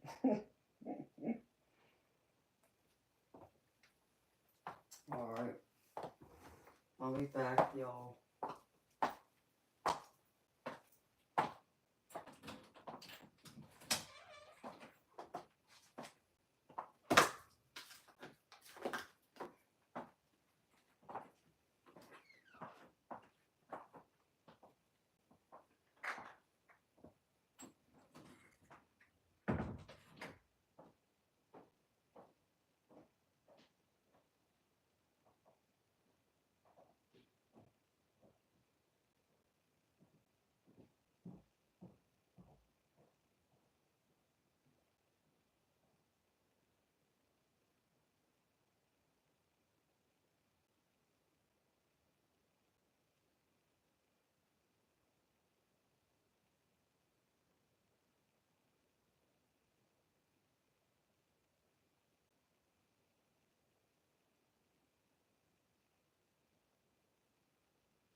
forgive me for this, but I just can't deal with the nonsense.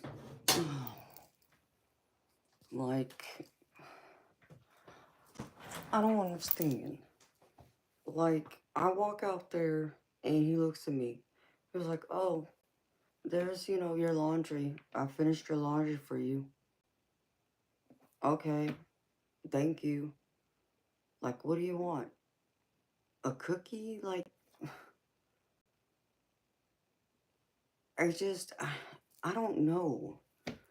Do I just not have any patience for him anymore? I mean, I know I don't, but it is so effing irritating because, like I said, yesterday when I went through, I started a load of laundry, okay?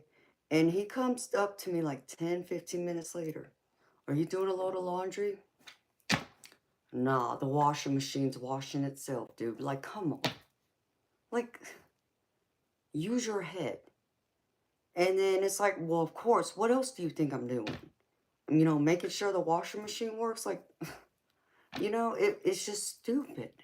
And then suddenly he comes into the bedroom when I'm in there trying to, sleep, get some rest, relax, and also pull cards to help a friend of mine.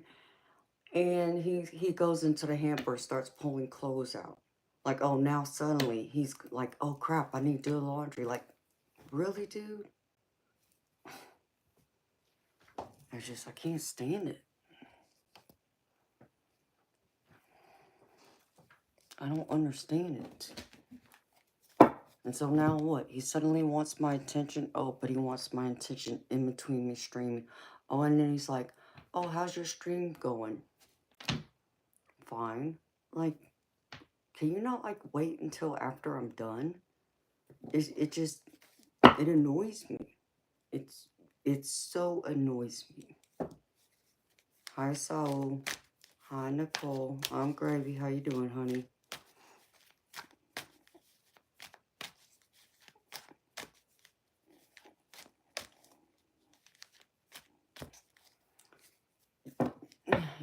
Debs, I've told him until I'm blue in the face how I feel. And it's like I went in one ear and out the other. I'm talked out. I have nothing left to say to him. And it's not like he doesn't know. It's not like he doesn't know that, obviously at some point in time, I'm going to need clean clothes because I had a load of laundry that sat in my laundry basket for 2 months that I asked him to do over a month ago. And he just suddenly did it that weekend, like what Eric just mentioned, I think, whoever it was that mentioned Eternal, when he accused Eternal of being my boyfriend. Then he suddenly jumped right on that. It's like, No, he don't want a job, honey. He just wants to be a couch potato. And then that's what's so sad. Because that's all he does all day long. Sitting on their couch, looking at his phone, or looking up at the wall at the big screen TV that's hanging there. That's it.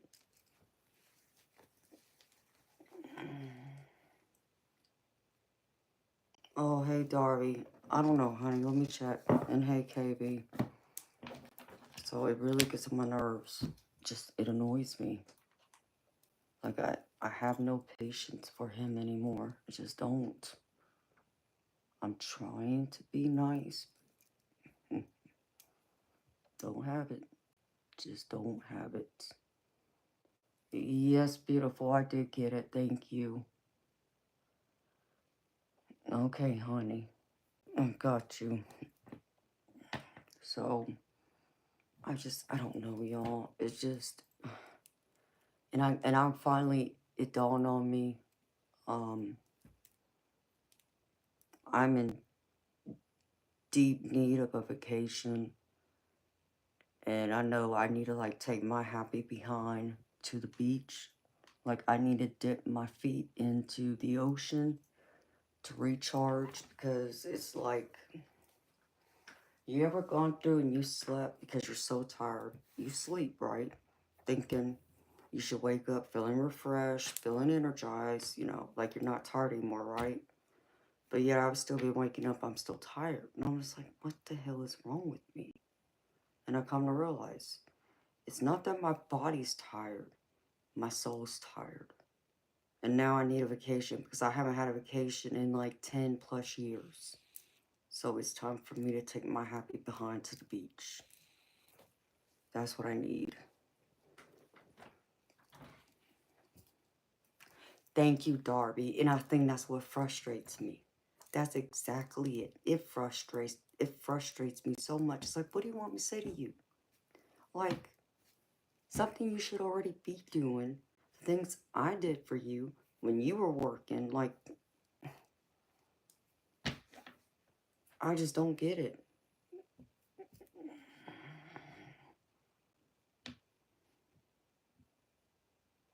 Exactly, Eric. That's exactly what I need. Because I realized that too. I realized with him being here and being underneath him all the time, because like I have no safe place in this house, okay?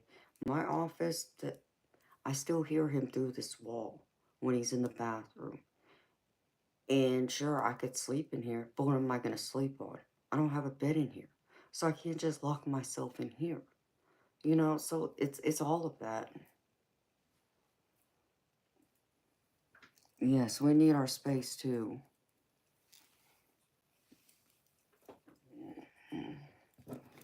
So I need my soul needs to be recharged. But yeah, so I realized that yesterday. Hi, BG. How you doing, honey? Oh, Deb, I would love a recliner, honey. I've been wanting one for years.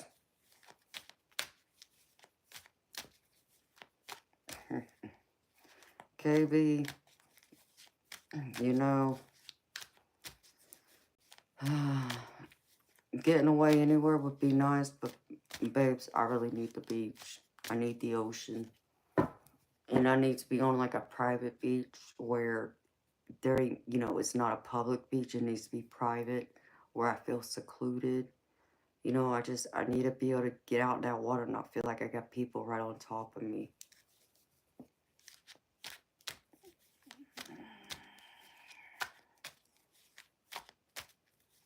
Thank you, Nicole. I can't stand it either. Eric, I do too, baby. I need my alone time. I mean, that's a gimme. I have to have it. You know, especially after dealing with people's energy all day, but especially doing what I do. I need it that much more. And when I don't get it, I feel it. You know, I feel it in my spirit. I feel it in my soul. My energy gets taken right out of me. So, but yeah, I'm in desperate need of that.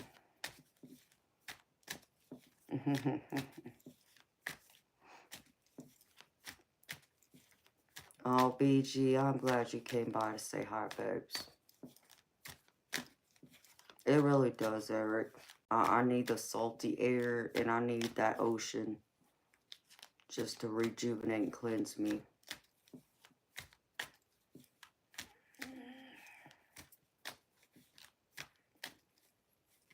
Sweet Debs.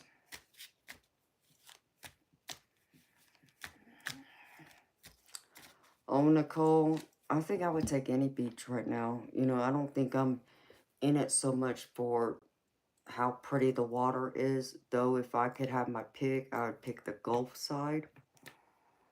I just need the closest beach I can get to from here. And like I said, it needs to be private. I need that space where I'm secluded from people. I need to be in like solitude type to recharge. I need to be able to like that condo or that house be sitting right on the beach where I could literally walk out my door and only be a few feet away from the actual scene type. That's what I need. So, and I need it badly. And I just didn't realize that. Yeah, Debs, Savannah is what? Maybe about 3 hours. For me now, it might be more like 3.5, 4 hours roughly. From my old house, I would have said it had been, you know, maybe 2.5. But we'll just say 4.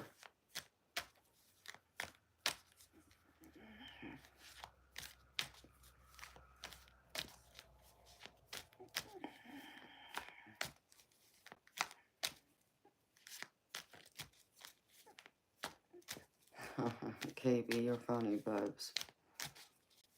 I'm not saying it's not nice, KB.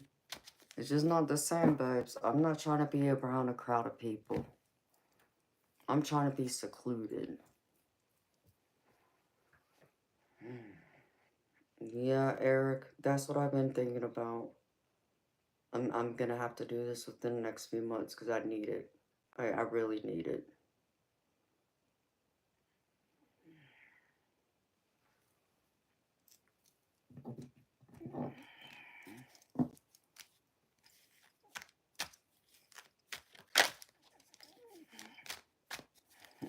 You need advice, Nicole. Uh-oh, what's going on, honey?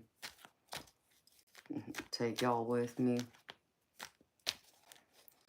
You know, Debs, I don't think I've ever been... No, actually, I take that back. I think I've been to Jekyll Island, but that was when I was like... like back in middle school. My school did like a weekend trip to Jekyll Island. And I can't remember what the point of it was. I just remember it was, hey, vacation, get away. That was the only thing to a vacation I was getting besides going home to California when I could. So, I've driven into Tybee Island when I went to Savannah that one time I've been. But that's it. But it wouldn't bother me. Like I said, I don't need to look at it I don't need the actual pretty view of the water. That I don't care about that. I just need to be able to get into the ocean and be secluded. That's all I want. And to know that I can walk a few feet out of the door and be walking in sand. Like I can open up the windows and I can hear the ocean slamming up against the shores. That's what I need.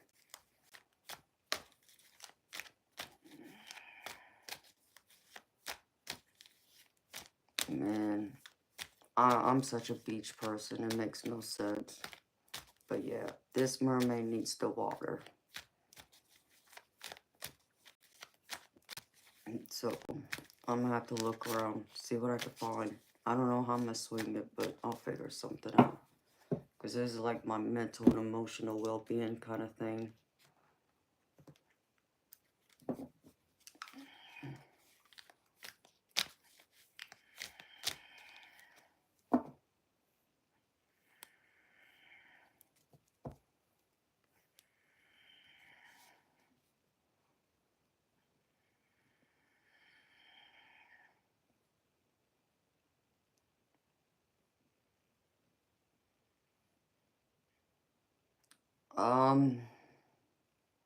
You want to know if you should go now or wait till tomorrow, Nicole? Is that what you're asking me? Oh, thank you, honey. Thank you, Nicole.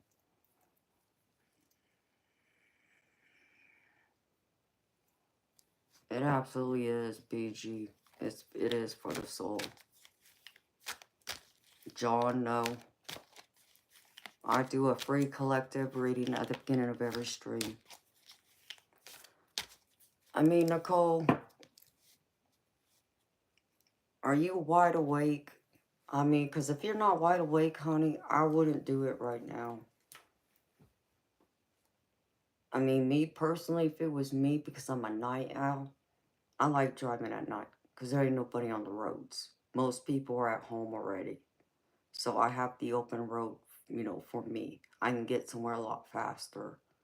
But that's me. You know, but I would have to make sure I had plenty of sleep. Depending on how long the drive is. And it's 2 hours. I mean, 2 hours isn't long, but it's still, you know, 2 hours.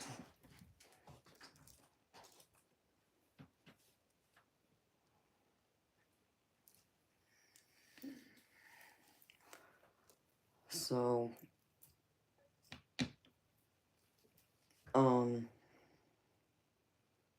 Nicole, my instinct tells me to tell you to wait until morning when it's daylight, beautiful, when you've had some sleep.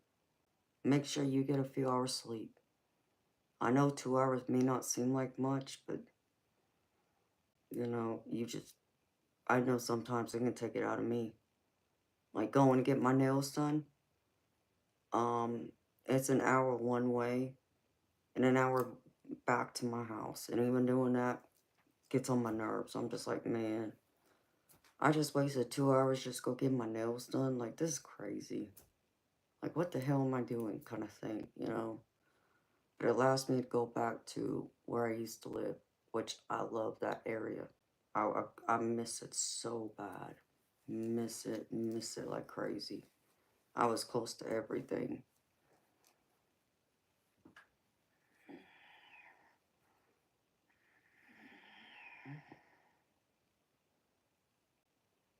Exactly, Karen. Nothing comes close to it.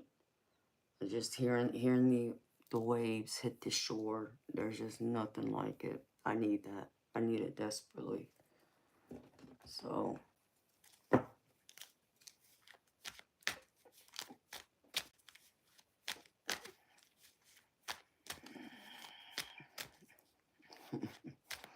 thank you, BG. I think so. I just had them done. And finally got my hair trimmed. So I feel a lot better that way too. Yes, Dubs, it is. It's peaceful, it's rejuvenating. It recharges me every time. I can spend a few days on the beach and be in the ocean. I'm in heaven.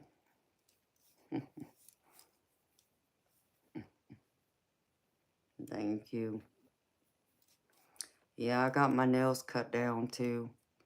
Because I have plans on picking up a bowling ball this weekend. So I didn't realize how long I had my nails when I originally started getting them done again. So I had to cut them back some. So I'm hoping they're at that right length where I could pick up my bowling ball.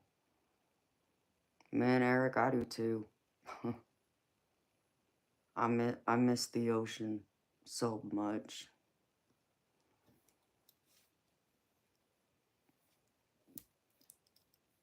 Debs, I shoot it. I think it's at the right length. I used to bowl with my nails all the time.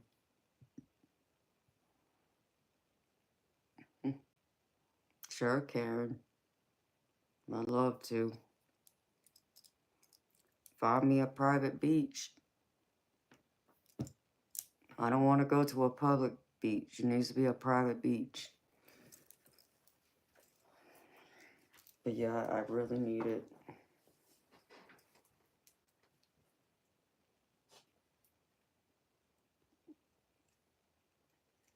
Hi, John.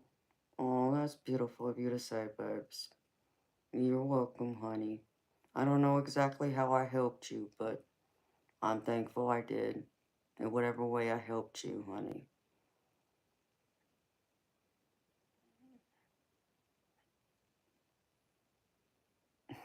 Debs, you're so funny. Sounds good to me, Sunnyland. Yeah, Lady Freedom. I mean, I'm an Aries rising. But I can't do the desert. I'm a beach girl. Gotta have the beach.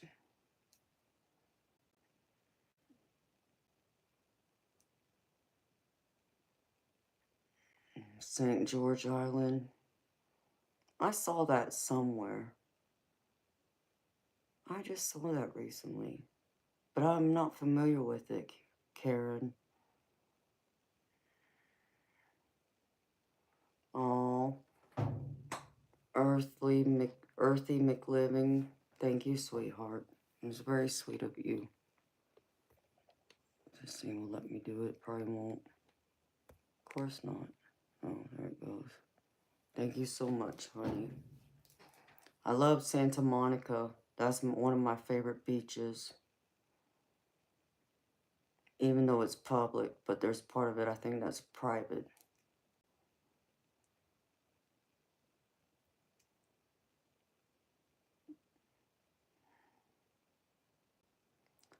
You know, Debs, that's one thing I want to learn. I got charms, but I haven't used them in a long time. I actually need to go through and start pulling them out and start using them. Yes, Debs, that's the correct way.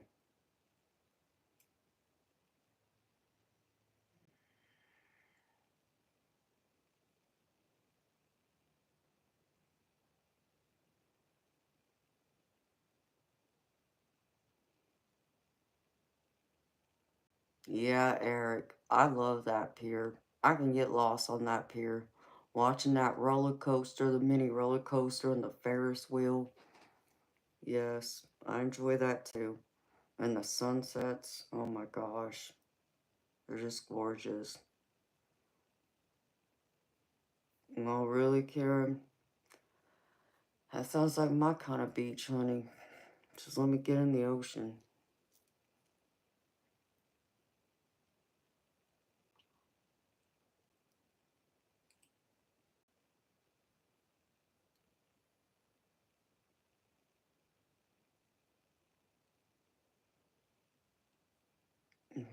Hi, Elizabeth. How you doing? Yeah, Venice can be crazy.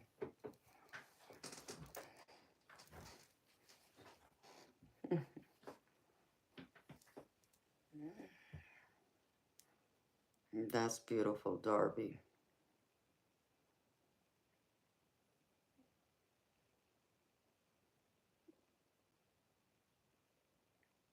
Yep.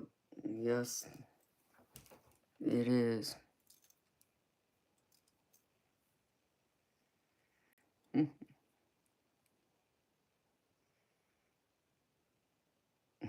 Oh, that's cool, Eric.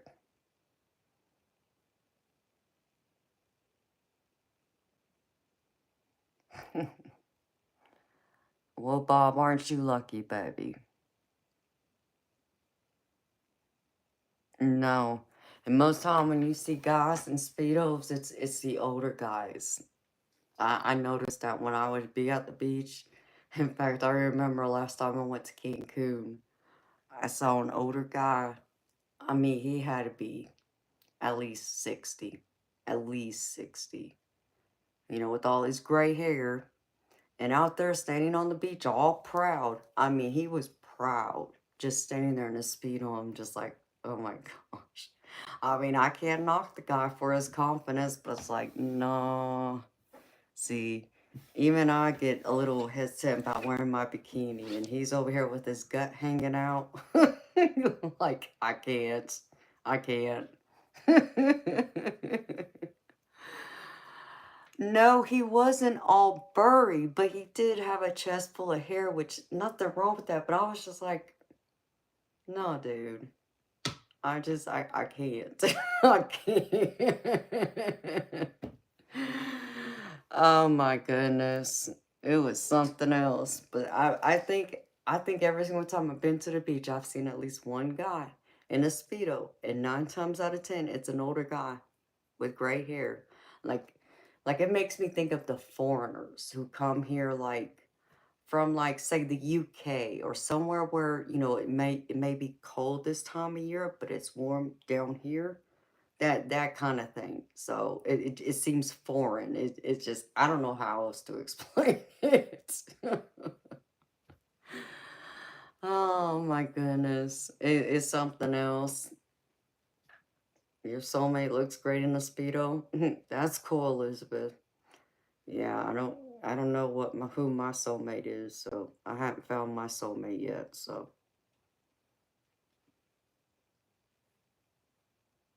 that's funny, Eric. Like I said, I can't knock them. At least they're confident. And they go out there all proud and they don't care. Like, I can't knock that because their confidence is attractive. But it's like, at the same time, it's like, I just, no, I can't. I can't.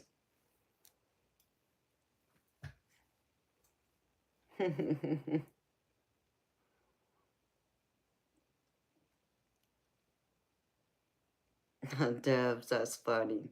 I bet you did. I bet you was all over him too, weren't you, sweetheart? Well, Elizabeth, I hope you do too, honey. Hi, Kaya.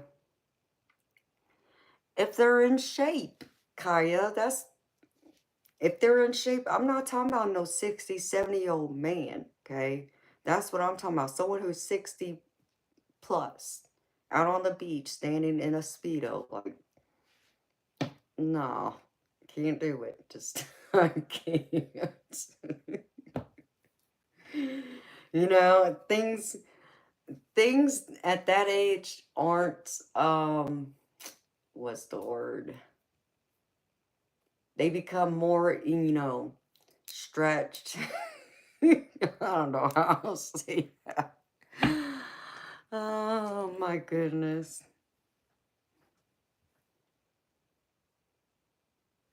Oh my gosh, Nicole, I'm sorry.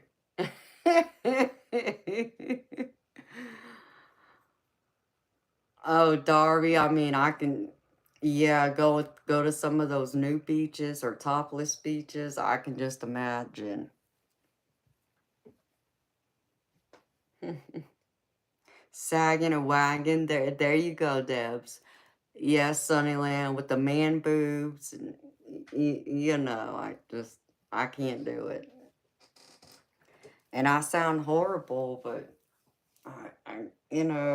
it's pretty sad because if y'all knew the age of my insignificant other, you'd be like, what the hell's wrong with you? Because he would be in that category, except for he don't wear Speedos. Thank God. Oh my gosh. Yep, man boobs. I'm evil, Eric, I mean, it's, like I said, I can't knock those guys. They got confidence. They definitely have the confidence down pat. My sugar daddy ran out of sugar. Is that what you meant, Debs? Ah, it's like, you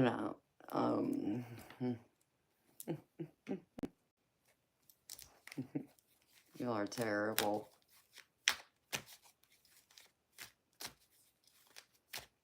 Pick on a few guys here.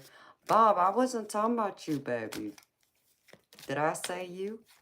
I'm sure you could rock a Speedo. I'm sure they are, Kaya. I'm just not interested in seeing what they're packing.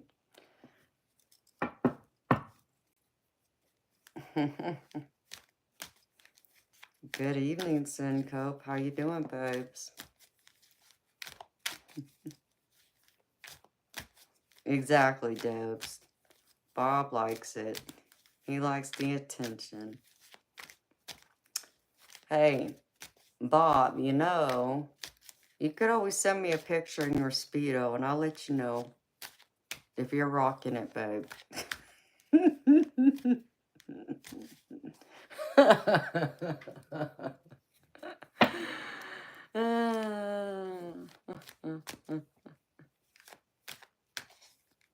Yeah, exactly, Eric. I picture the same thing. Yep, Darby, that too. Oh, thank you, Nicole. I mean, I thankfully I got that extra day off. I needed it badly. Hi, Justice. I'm Gravy Syncope. Thank you for asking. Doing good for the most part. What's that supposed to mean? For the most part.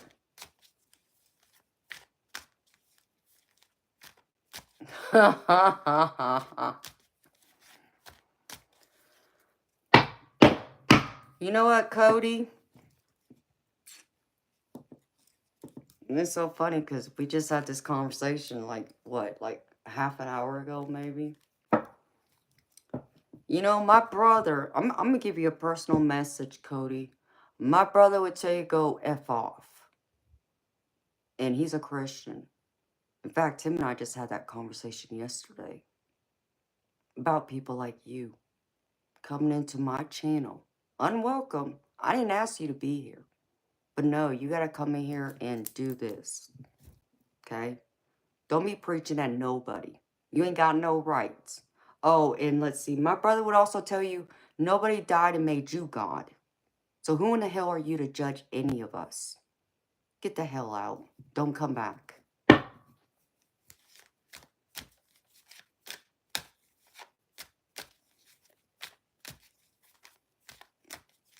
Oh, Syncope, I'm sorry, babes.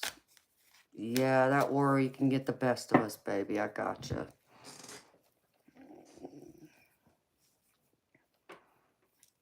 Pit stop, just a little bit. I'm fiery. I won't deny it. I ain't afraid to put someone in their place when they need it. Hi, Scott.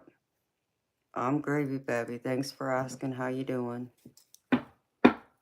Exactly, Karen. There really is. Like, why do you even bother? That's why my brother said you ain't got no room to judge me. Nobody died and made you God. If you're a true Christian, you would go through and remember that. Gina, somebody come in here and want to preach about Jesus and telling us to go find him and to avoid people like me and tarot cards, that kind of thing.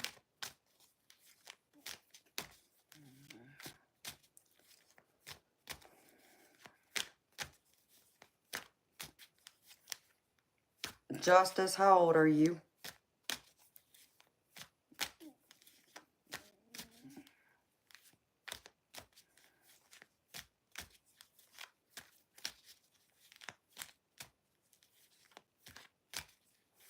Ha ha ha ha ha. Okay.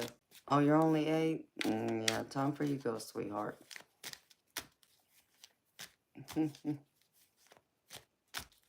Hi, Lisa. How you doing, beautiful?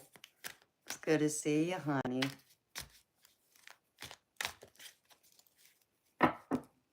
Yeah, if they're really 8, they're way, way, way too young being here. Oh, my goodness.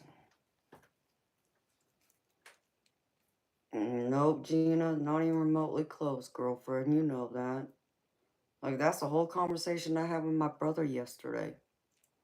Because my brother just recently got baptized with his wife this past month. Right before Easter. I think it was what? End of March? End of March, first week of April. He got baptized. Which I'm proud of him for. Okay? Nothing against it. Y'all know I'm a Christian.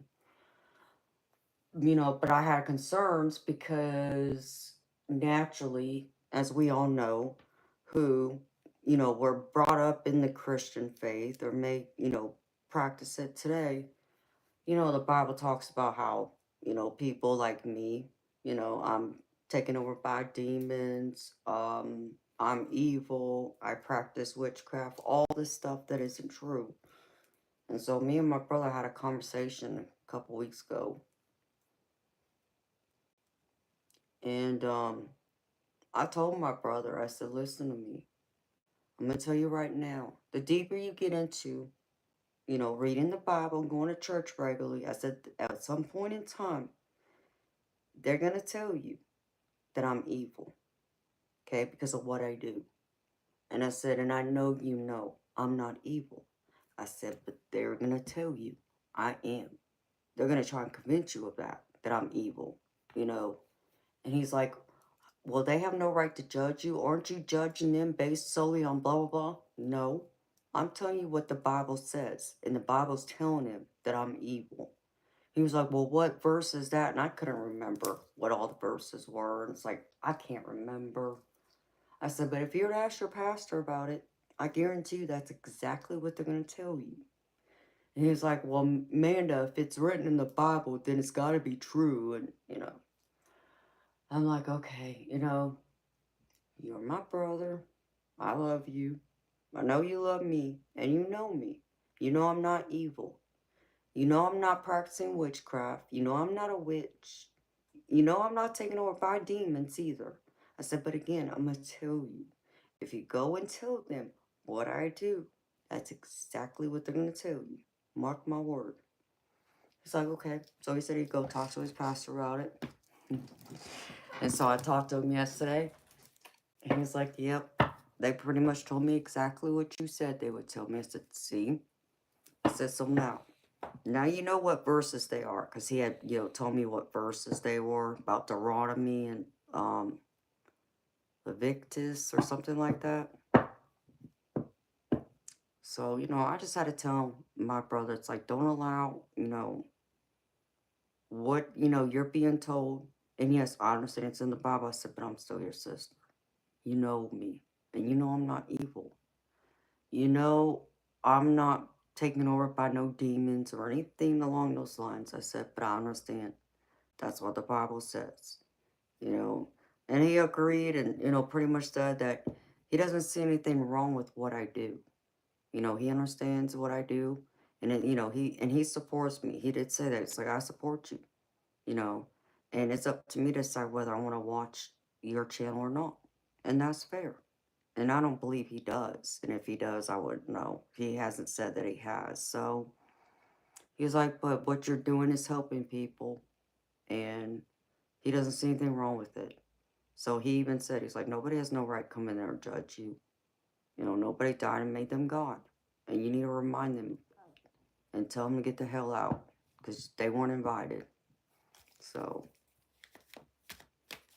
it's so crazy how that just happens to come up. You leave a moon. Good night, sweetheart. Sweet dreams to you. See you tomorrow. Thank you, Moonshot. I appreciate you.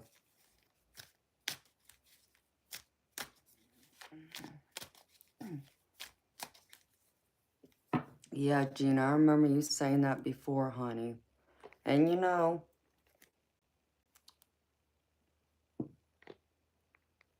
love to you too, Moonchild.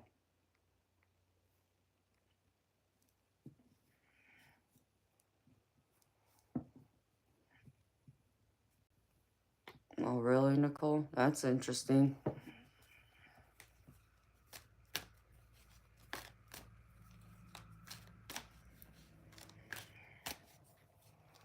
I mean, Gina, if I had spent the time looking it up real quick, I'm sure I could have pointed, figured out where exactly the verses are. But the point I was making to my brother was, he was saying I was being judgmental by judging his pastor and the people of his congregation, by automatically assuming that they're going to call me evil, a witch, and all this and that. Okay, so that's why I made a point to tell him, go ask your pastor, then come back and tell me. So that's why. And so, that's why he told me, yeah, pretty much everything you said that they would say to me is what they told me. Thank you. But you still know I'm not evil. You know I'm not possessed by demons. You know I'm a good person. I said, but that book tells you differently. So how do you jive with that, That's right, Nicole.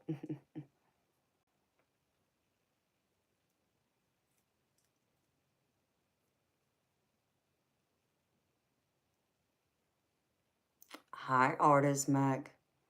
I'm good, babes. How you doing, sweetheart? It's good to see you. I've missed you too, honey.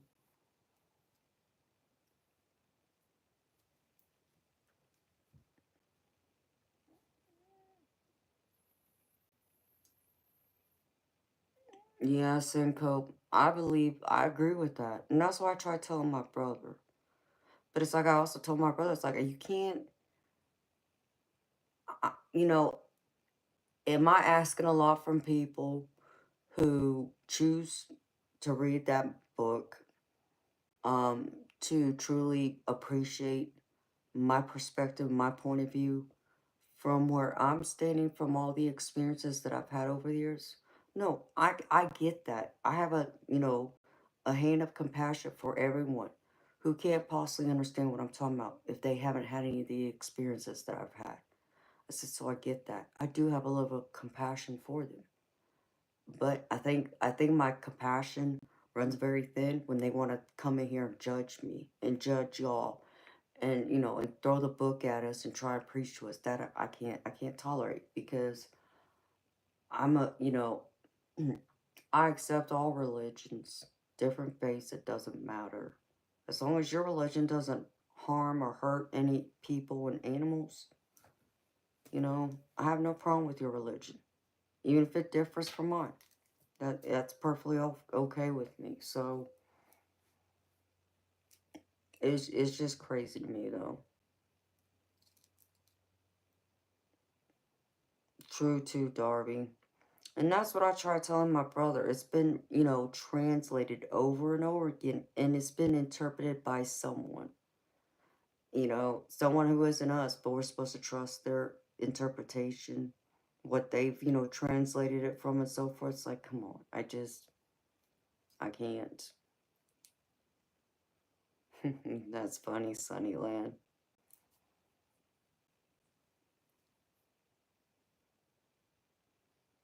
Wow, Nicole. That's wild.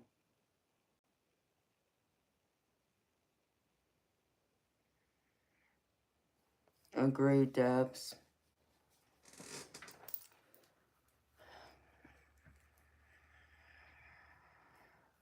Exactly, Eric. And I think that's the problem I have with it, too. It's like, I can't. I just can't.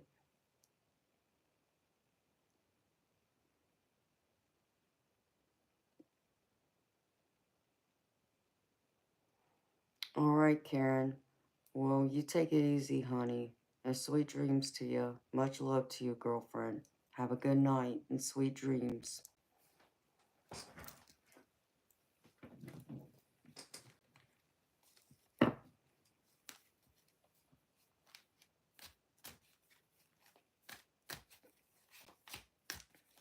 That's wild, Debs. Yeah, I remember you telling me that. And not only that, but you and I had the same birthday. Just a different year.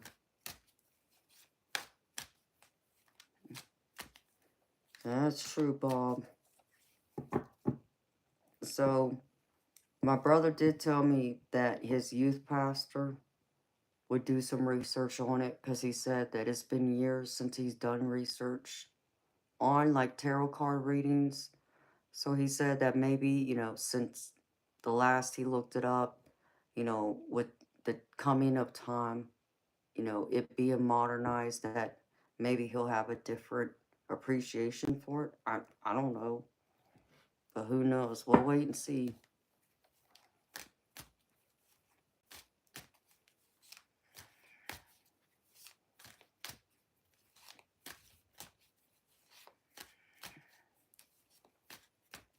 Right, Scott?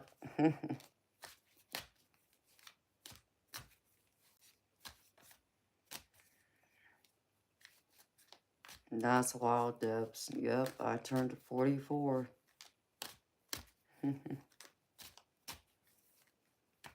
Hello, Jeff. Thank you, sweetheart. That's very sweet of you.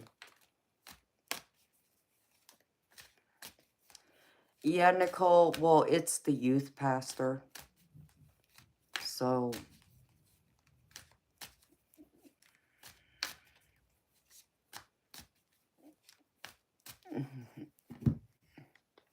Hi, Moki. Well, thank you, honey.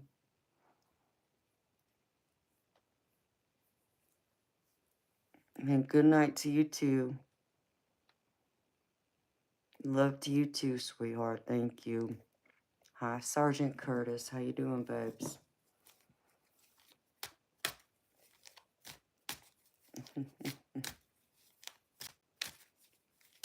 And you see, and that's what's crazy, because my mama, if she was still alive, and if you were to ask her what her religion is, she would tell you she's Mormon. I never saw her practice it, but if you were to ask her, she would tell you she's Mormon. My daddy, Baptist, as far as like my stepdaddy. My real father, I don't know which one he drew to. I don't know if he drew to Baptist or to Buddhist. Um, I honestly never thought about asking him, because my Asian side of the family, practice both faiths, if that makes any sense. I think they interconnect both of them. So, because my grandmother on my Asian side of the family was Baptist, and my grandfather was Buddhist. Hello, Fred. Is today your birthday, babes? Well, happy birthday to you, sweetheart. You were baptized Mormon, but you did it for a girl. Wow, Eric.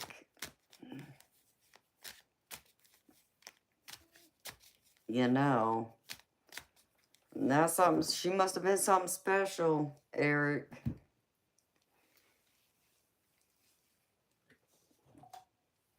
To be baptized like that.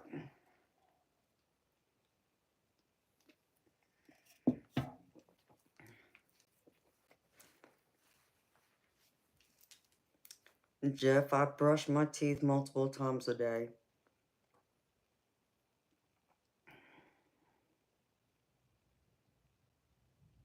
That's funny, Eric.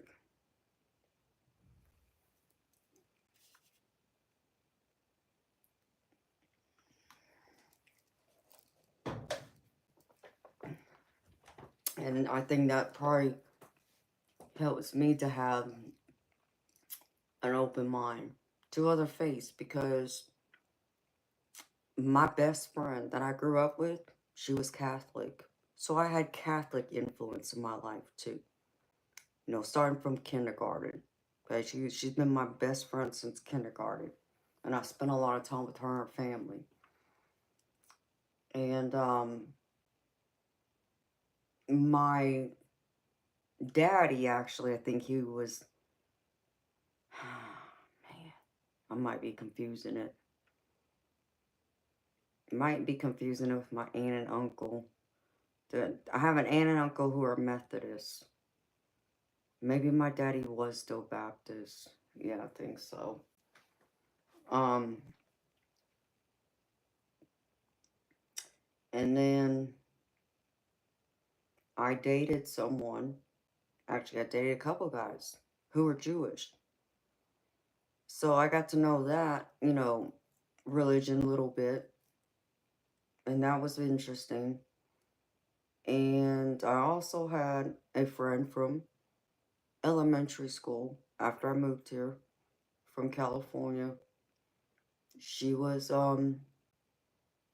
Indian, and so I think her and her family were Hindu. So I've had all these different influences. So it's hard for me just to close my mind to one religion. I can't do it. It doesn't feel right to me. That's why I always say, I think if you were to take a sliver of every religion, take a sliver of what they say the truth is, and put it together, I think that would be much closer to the truth than any one religion claims to have. And that's how I feel.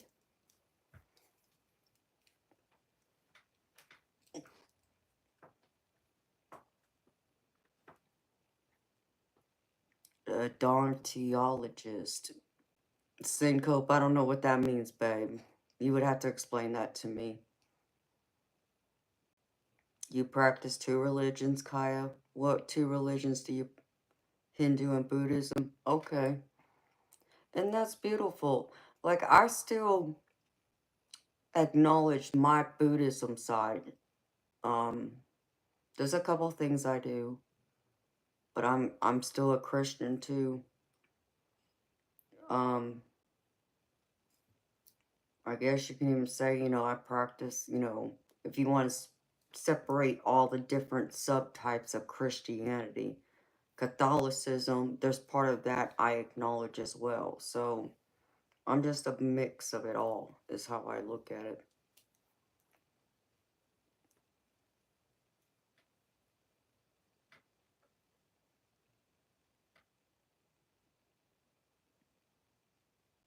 Amen, Debs. And that's how I believe. I'm just a believer.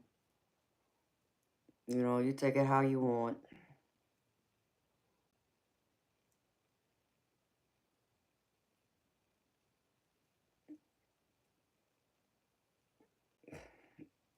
Yeah, you're right, Scott, because it's influenced by your upbringing, by how you were raised.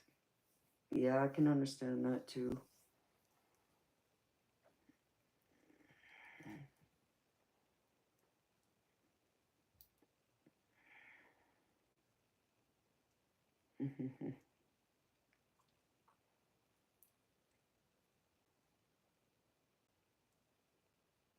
And then I had a friend that I used to shoot pool with. Um, she was raised as a Jehovah Witness, which was interesting because they used to knock on my door nonstop, trying to get me to come to their church, and it's like no, I can't do it. And so I had to ask her the question, like, why is it that y'all refuse to celebrate any holidays, special occasions? Like, I don't understand. Like, what's wrong with it? And she mentioned something about, oh, a king, something about one of the kings or something, how he asked for the hearts of somebody for his birthday, like their actual physical heart, pretty much their head on a platter, more or less. And she said that was pretty much the reason why they won't acknowledge like birthdays, anniversaries, holidays. That's why it's a sin to them. So according to her, it's like, well, that's interesting.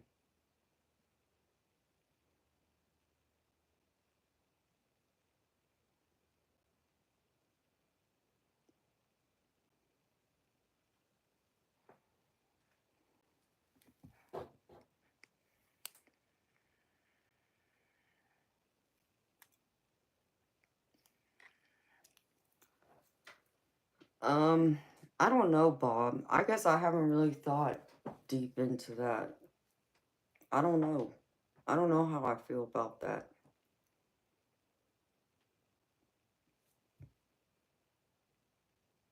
I'd have to spend some time and ponder that, baby, before I can give you an answer.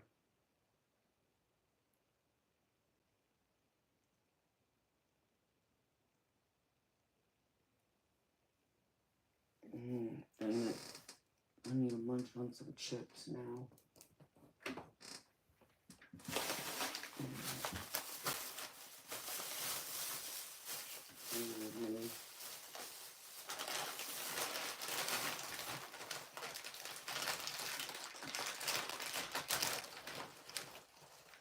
Oh, I agree, Senko. I do like some of the church music. I like my old church where they actually played it more like they modernized it. They play it more like a rock type music, so I enjoyed that.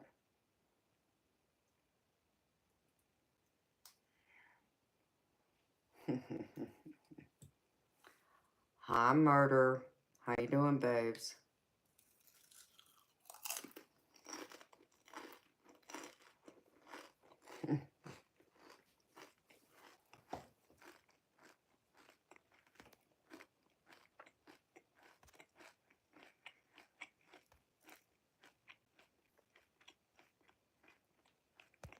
Ain't it?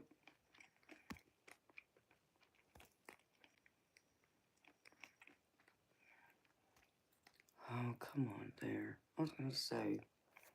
Oh, wow, Sergeant Curtis. That is so sweet and generous of you, baby. Thank you.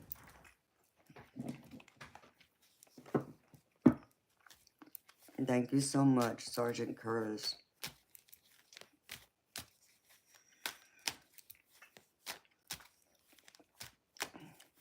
That's what I get for not eating that steak.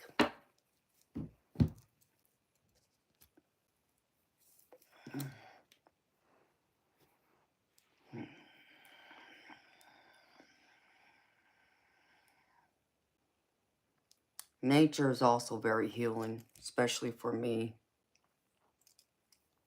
Hello, Faith. Oh, thank you, honey. That's so beautiful for you to say, Faith. Welcome, beautiful soul.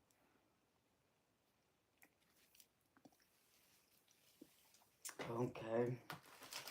Sergeant Curtis, I will think of someone, Bex, who, I feel could use it.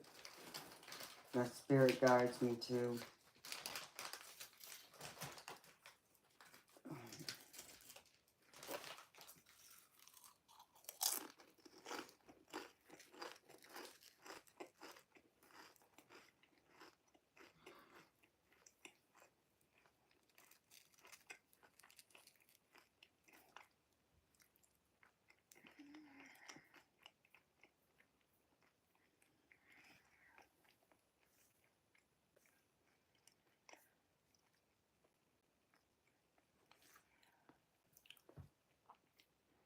Nicole Hines, what do you mean, honey? Debs totally does.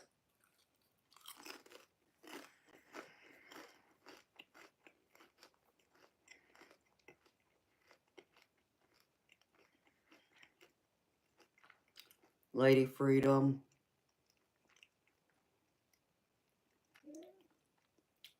Understand me, beautiful. I know you're grieving. I know you're in so much pain.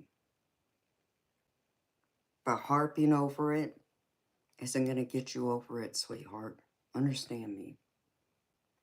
You need to get out of your head, okay? You need to live life because he isn't here. So you live it for him. Now, I want you to ask yourself this question. Would he want you, if he could speak to you right now, would he be happy with the way you're living your life? In pain, misery, not living life to the fullest? I'm sure I would be 100% to say he wouldn't. I've been down that road, honey. You're not helping yourself. You want to get through that pain? You need to live. And you got to live with that pain and through that pain. Not sit there and just think it over and over and over again. And replaying it. That's not going to do you any good. It took me 12 years to get over my mother. Because I constantly thought about it. Okay? So I'm coming from a place of understanding that. When I could free my mind, I had a free thought to think of anything in the world. First person came to my mind was my mama. And that pain. So I understand that. But even through that pain, I was still getting up every day and living life the best to my ability. I was still going bowling. I was still shooting pool. I was still getting up and going to work. I was being a productive member of society. Even through my pain, I did that. I forced myself. Because I knew that was the only way I was going to get over it. And most importantly, I knew my mama wouldn't want me to sit there in pain like that. Why? Because I'm supposed to live. Because she isn't here anymore. And that's what he would want for you. And I've already told you that once. But it's like it's not getting into you, sweetheart. You need to change your mindset. What I would suggest for you to do right now is to think of something he did in this life that gave him happiness, joy, something you did with him. You need to make new memories and bring him along with you. And what I mean by that is you talk to him and you tell him you want him to come with you. Make his presence known and go do that thing and make those memories. That's the only way you're going to get through it, is by facing it. But sitting around overthinking it and not looking at other things in life to focus on, you'll never get over it. I'm not saying you'll ever get over it because you only live with it and you live through it. But your kind of pain, no. You won't get over it anytime soon. Okay? And I don't mean to sound rough with you, but I'm trying to give you a dose of reality. Because I know you're in pain, but you're causing yourself your own misery. You are being depressed and you've got to knock it off. So I'm giving you some tough love right now. I know it's not easy. God, don't I know. I can't tell you the kind of pain I went through when I lost my mama. I wanted to die that day. That's all I wanted, was to die because she died. So understand me, I know that pain. But I couldn't die. I had to keep living for her and for my brother and all the other people in my life who love me. So you gotta find that way in you now, for him.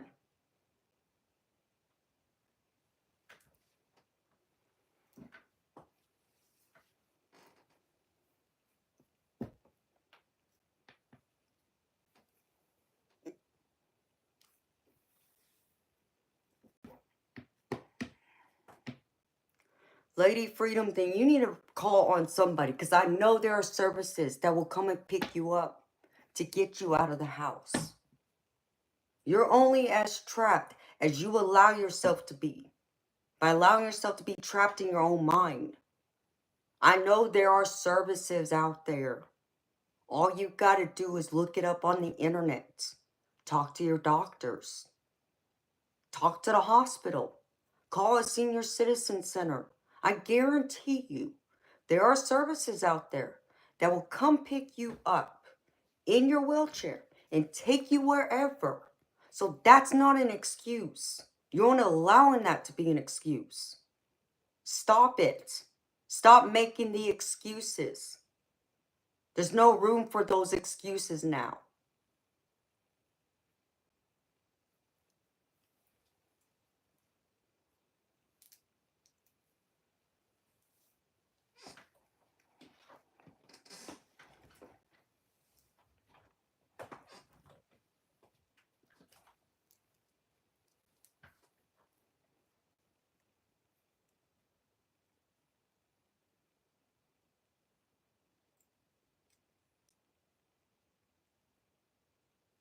Hey, Matthew.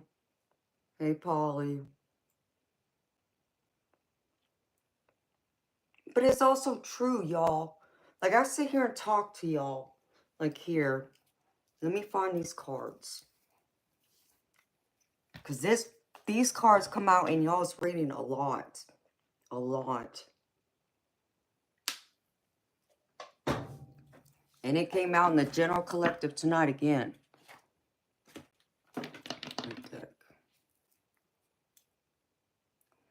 Where's that one? If I can find it. I got decks stacked on top of decks. Stacked on top of decks. Yeah, where's the one deck when I'm looking for it? I guess it. So.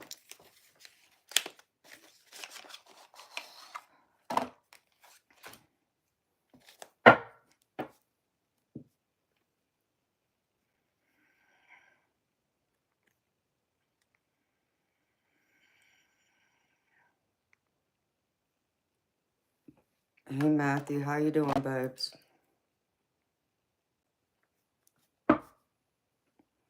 Yeah, I mean, it's not easy.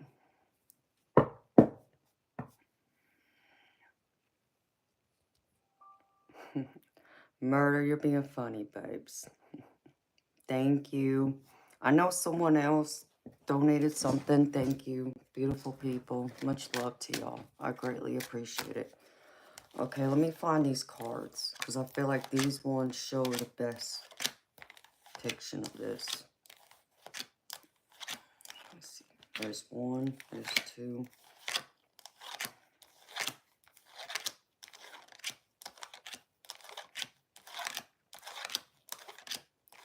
And someone said something about playing the victim.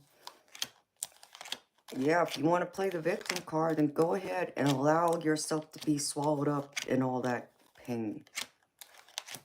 You're never going to get anywhere.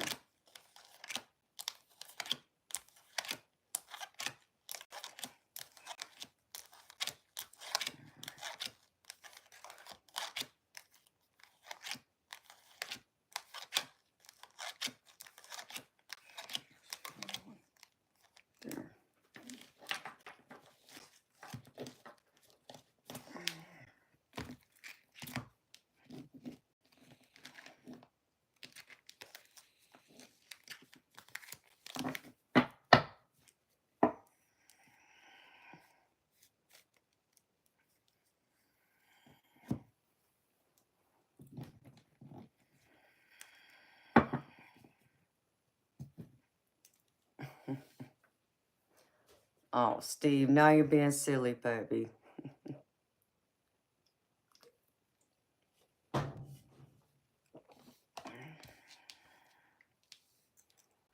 Actually, this one don't depict it as well. I need to pull it from the original. So I'm going to pull it from a different deck.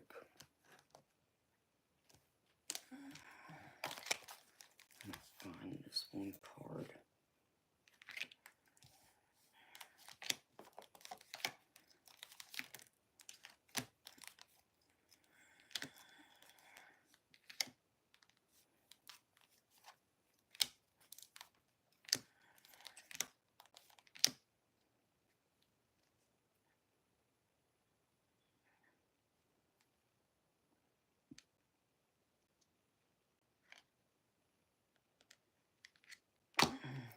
That's the best depiction, I think.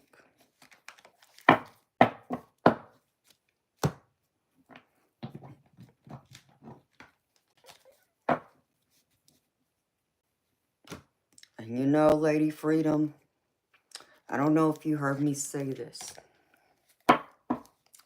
I just lost my childhood best friend. I've known her since kindergarten. She died Easter Sunday. So I'm also grieving right now. So please do not think that I don't understand.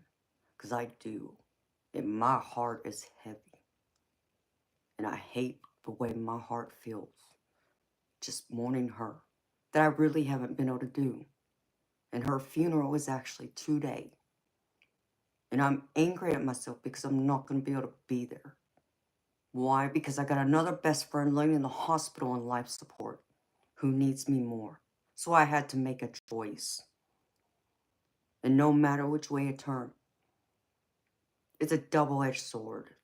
So understand me that I understand the grief, the regret, not making time, not going home when I should have, just to see my best friend, if anything else, to see her. And now I don't have that chance anymore. So I know. And I could possibly be losing another best friend if she don't wake up from that coma. And then I'm going to have 2 small children I'm going to have to look after. And I'm going to have to help them find the pieces. Missing their mama because they've already lost their dad. So as I said again, do not think I am coming down hard on you. But I need you to wake up too.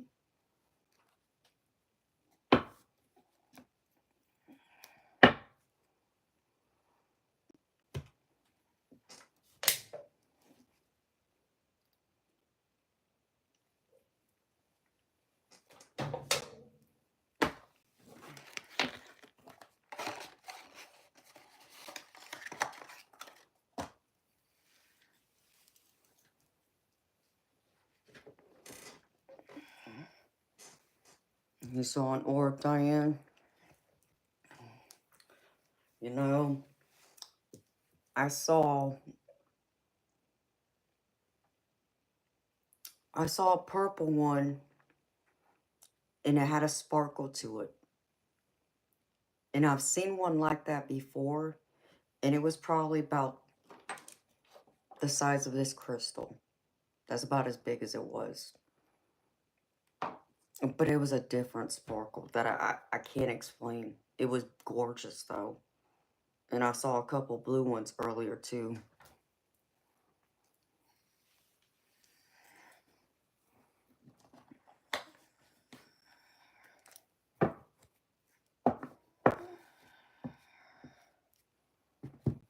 So, I know they're around, which I know helps me a lot. Because, I mean, that was like one of the things me and my brother talked about. It's like, you know, because we got in, you know, just quickly got into the conversation about my angel experiences. And I had to, you know, ask him about the whole, you know, well, if we look at this from, you know, the Catholic's point of view, when we talk about possession, they would sit there and tell you anyone who's possessed by a demon, there's a stench to them.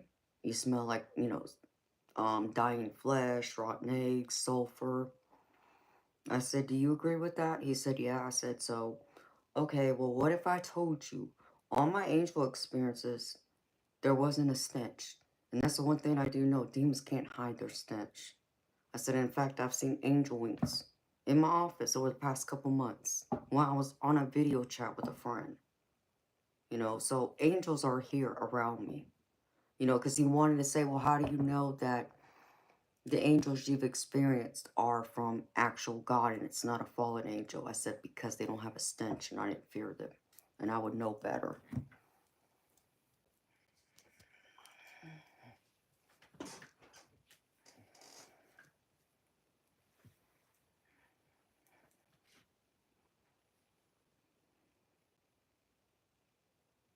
Wow, that's big.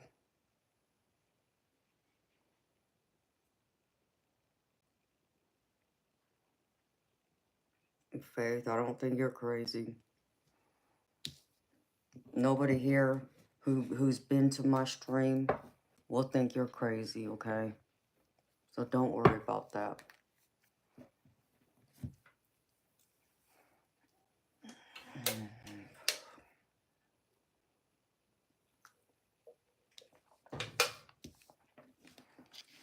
Okay, so like the two cards that tend to come up a lot when I do the general collective, and it's crazy because these two came up tonight in the general collective. The Eight of Swords. You see she's blindfolded and she's trapped by all these swords. And all these swords are her thoughts that she's going around in circles and circles about, stressing herself out, and her hands are bound too. And she can free herself, but she refuses to do so. Okay? That's one card. Here's the Nine of Swords. You see him? He's been over in his bed. And the regular card would show you a woman who has her hands buried in her head buried in her hands. Anguish, can't think clearly. You know, just can't take it. Anxiety, overwhelmed, depressed. Just constantly thinking over and over and over. Okay, that's being trapped in your thoughts too. Overthinking everything. Always thinking the worst. Those self-limiting beliefs, the self-sabotaging thoughts and ideas that come to your mind. You know, it's also a way to describe, even if you are like someone who, like, I love reading. Like, I could read this like, oh, you are heavily thinking about this person. Someone's heavy on your mind because of this card coming out. Or this card coming out. And here's the last one. This don't come out as much, but just to show you. Here's the Ten of Swords. See that? Anguish. Pain. Anguish. Misery. Can't take it anymore. Pretty much wants to die. But you know what? The good thing about this card is it's coming to an end. That pain you're going through is at its end to where a new beginning will start. Normally, from the other cards, you'll see 10 swords in the person's back. So really, it comes down to these two cards. One of two comes out in y'all's reading, usually in the collective. Both these cards came out tonight. In fact, they were on top of each other when I did the reading. One confirmed the other. Being heavy in your thoughts. Overthinking everything, worrying, stressing, not able to sleep, making yourself sick. That kind of energy. You're only as trapped as you allow yourself to be.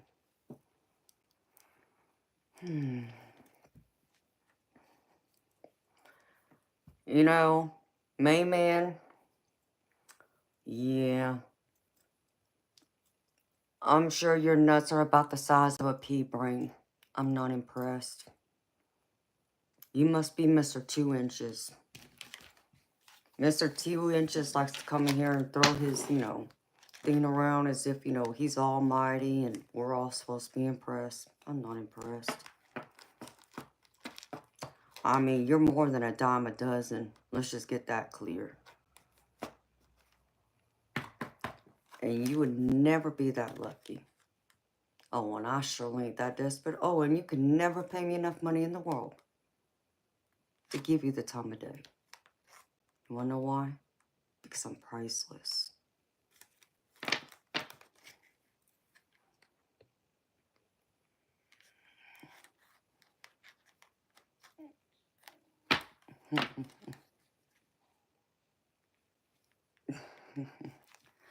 Nicole, I mean, you know, hey, y'all think I'm telling a story about a guy coming in here and trying to press me with 3 inches. That's what he said one night in here. I didn't see it. My mod saw it, and I cracked up laughing. It's like, you got to be kidding me. I think Diane was one of them that was in there that night. So ever since then, he's been the joke. He's the brunt of our jokes. Extra short man, Scott. Let's get that straight, babes. Because 2, 3 inches, that ain't doing nothing. Like, I don't even think I could feel anything. I can't believe I just said that. But, like, it just, you know, the only 2, 3 inches that's going to impress me is, I don't know, a credit card that doesn't have a limit on it and hasn't been used. Oh, and a stack of Benjamins. So, a stack. Eric, now you're being a smartass, baby. A mini pickle? Yeah. That's really a mini pickle.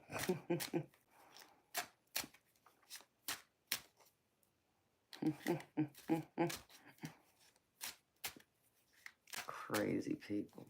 Come here acting a fool. So yeah, ever since that night, he's been the brunt of our jokes. I don't even think he was a jerkin.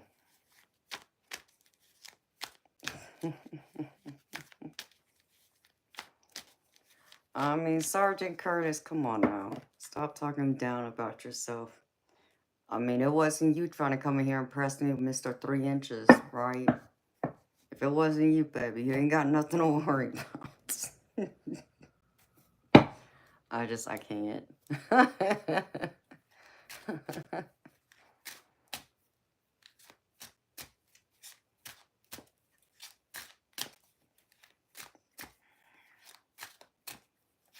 I know you was, babes. It's good to see you, honey. Here we go again.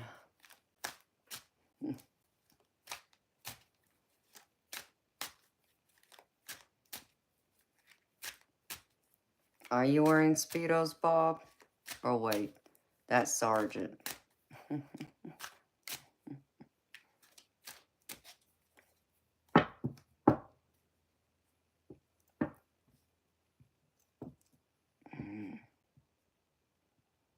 Alright. Hey, don't get me started.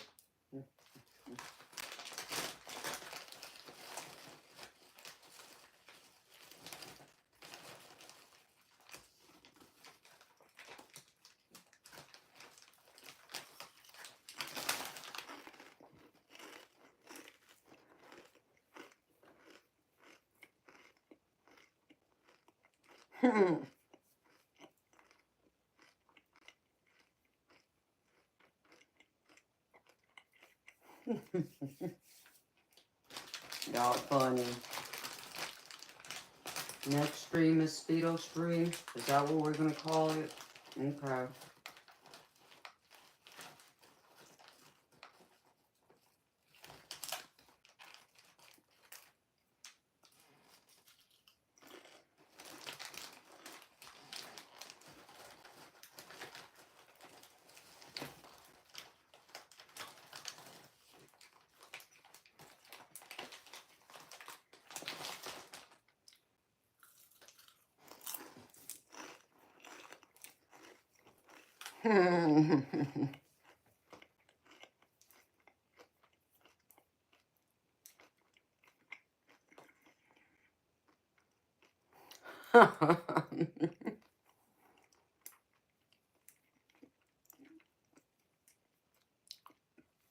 I'm telling you, Eric.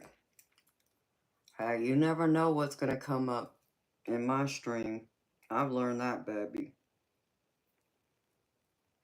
The heck did I get on my freaking nail?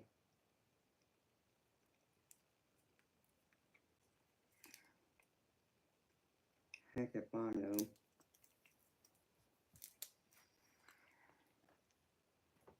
know. Sure, Nicole. What's creepy?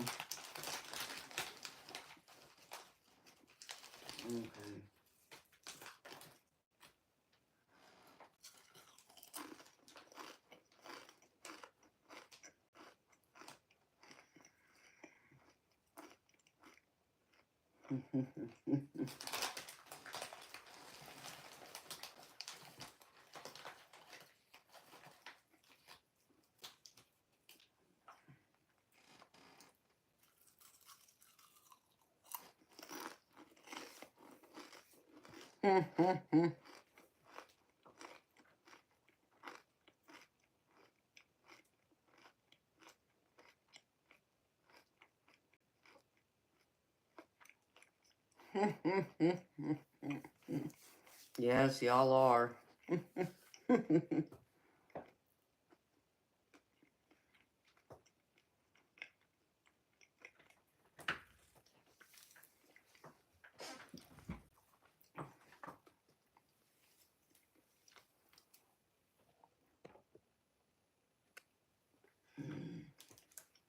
I know, I'm surprised Judith hasn't popped in here. Of course, when I least expect it is when she normally pops up. But I think it's past her bedtime. And watch, she'll suddenly pop up just because I said that.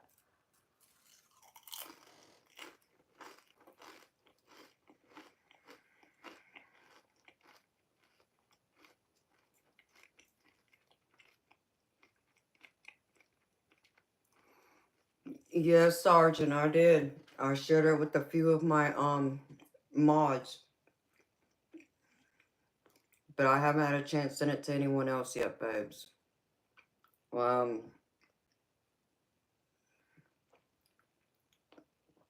It doesn't look right to a few of us. It looks like the picture's been manipulated.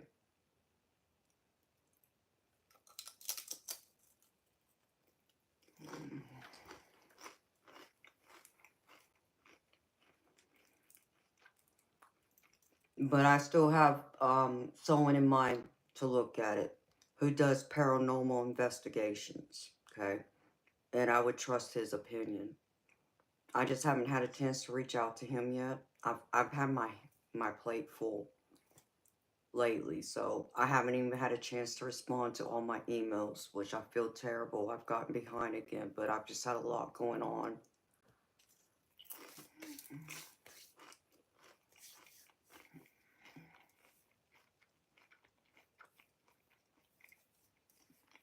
Okay, Bob, thanks for letting me know, babes, because I didn't see her.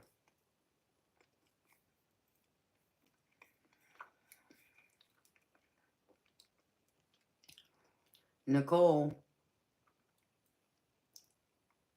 I don't know, beautiful as possible. You got a spirit there trying to get your attention.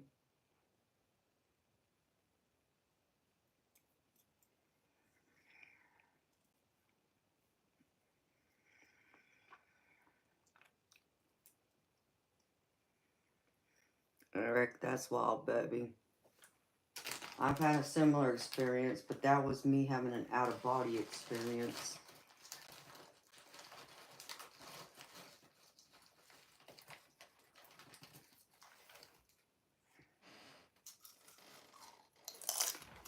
I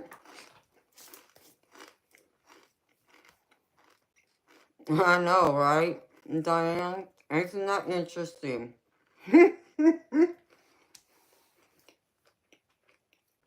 Hey, Spirit Brothers.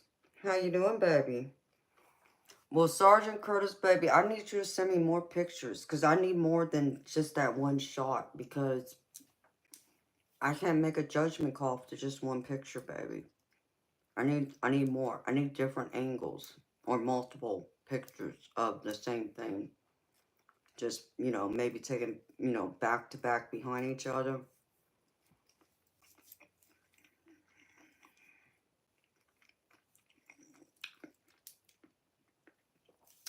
Baby, I was just thinking about you. Because I got a picture I think you need to look at. Because if I would trust anyone's opinion, it'd be you. My subscriber, Sergeant Curtis, sent me a picture that looks like an orb picture. I've looked at it, baby. Diane's looked at it. It looks like the picture's been manipulated.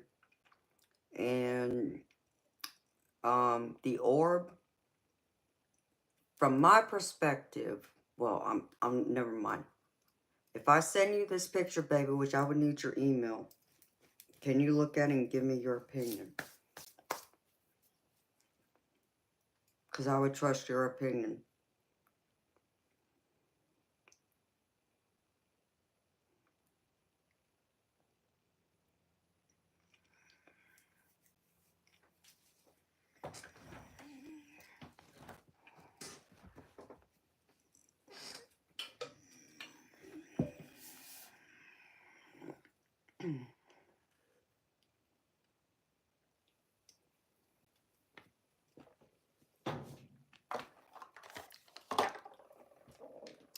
Well, alright, baby, let me see. Let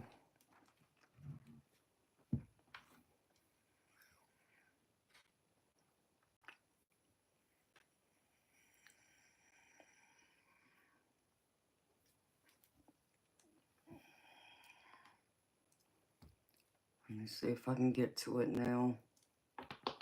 Shoot.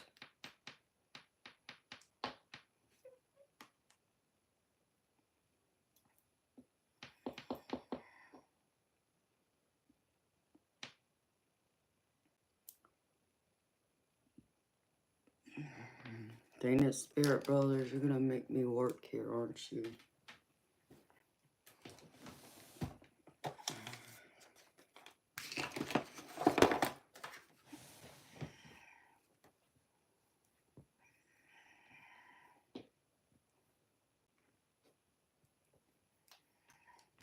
Well, babes, Sergeant Curtis, you only sent me one picture, baby.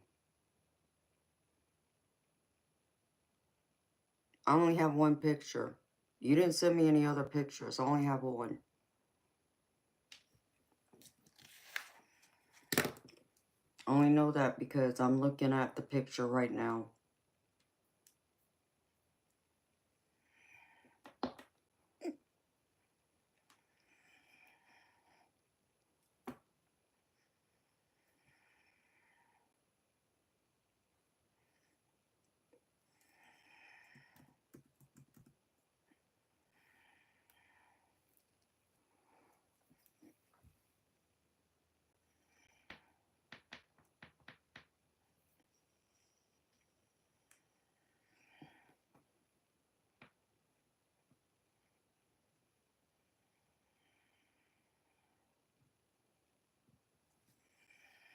Alright, baby.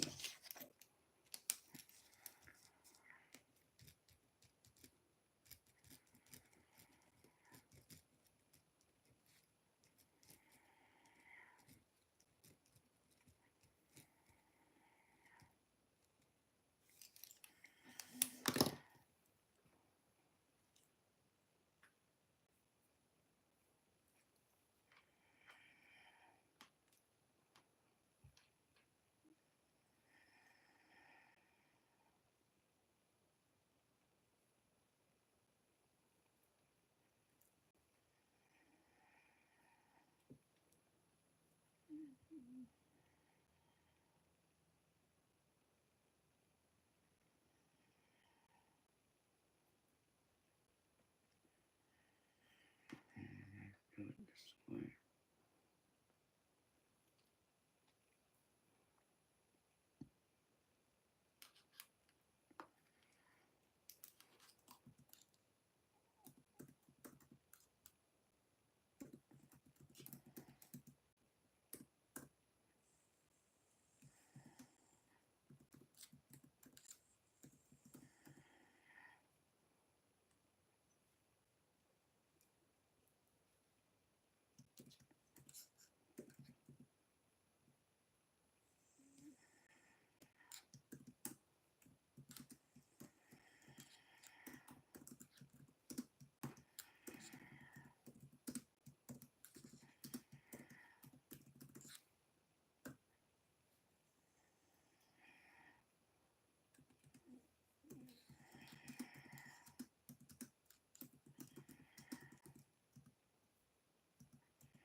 Oh, come on. How the freak do I...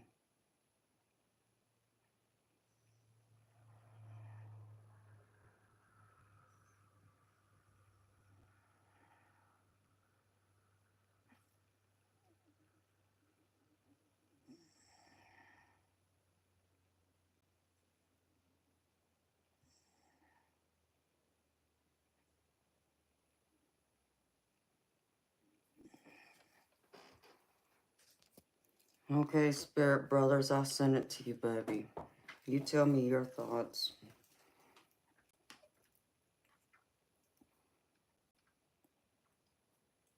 Because you do this professionally.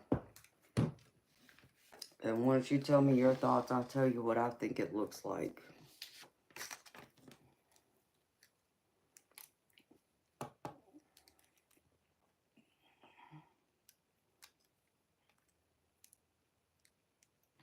No, Bob, I haven't seen her. I don't even know if Lady Freedom's still here. I feel like I may have run her off. I wasn't trying to be mean, but I can't. Gosh, it's so freaking hard.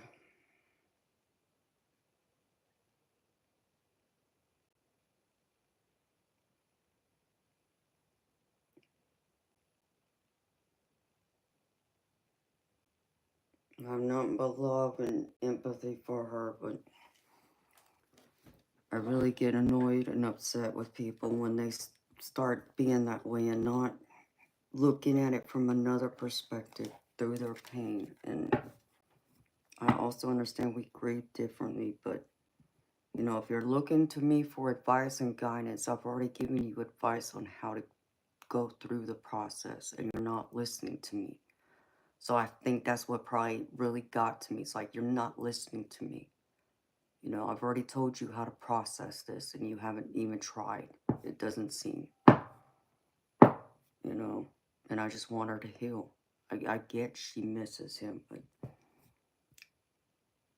who here hasn't lost someone so close and missed them? Because God knows I've lost several people, and I miss them every freaking day. Every day. I think about them at least once a day. Guaranteed. And I know how heavy my heart feels when I do still think of them.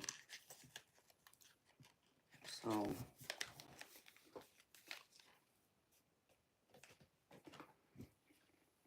I learned a lot through that healing journey with my mama. And it was not easy.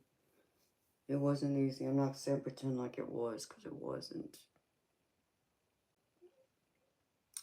You know, there just comes a point in time where you gotta stop making excuses and decide you're gonna change your life and have a different mindset, a different perspective, a different way of going about it. It's not that you forget about them. You'll never forget them. But there's a way you still gotta live here in the present and look to the future through that pain. You don't stop living because they're gone. That's the last thing they want. So, it's so difficult for me.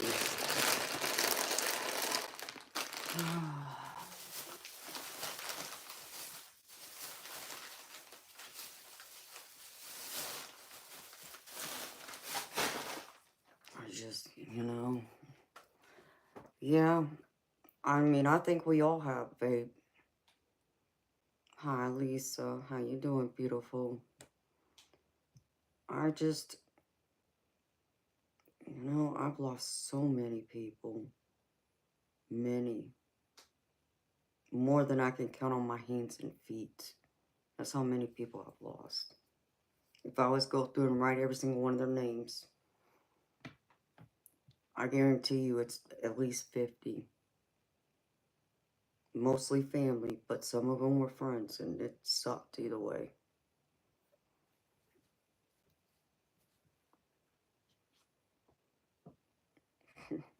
Skeletor, why is it that I can see you doing something like that?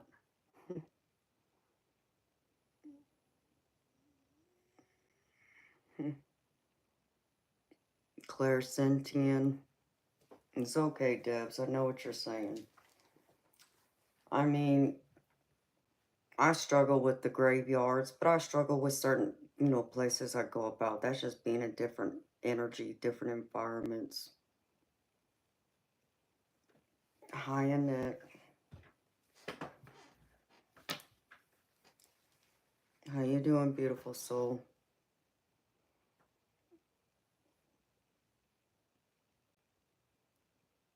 Oh my gosh, I got a song playing over and over and over in my head and it won't stop.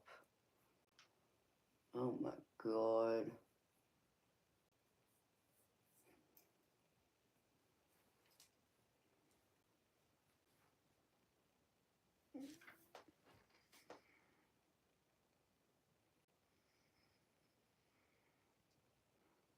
Amen, Darwin. And I agree with that, and I believe that. I think for me, that's why,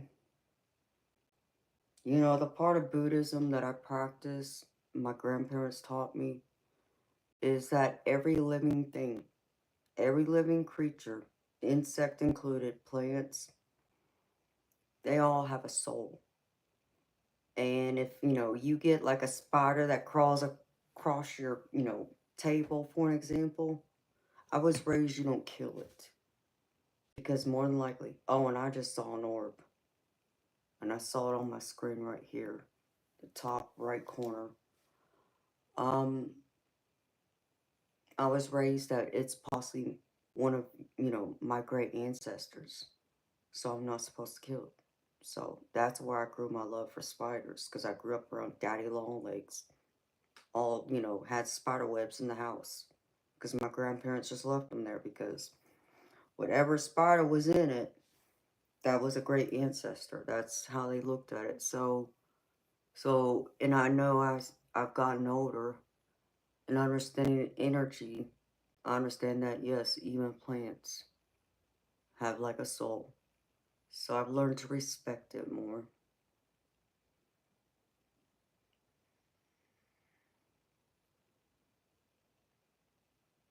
I love tarantulas. I held a tarantula in high school. A rose-haired tarantula, in fact.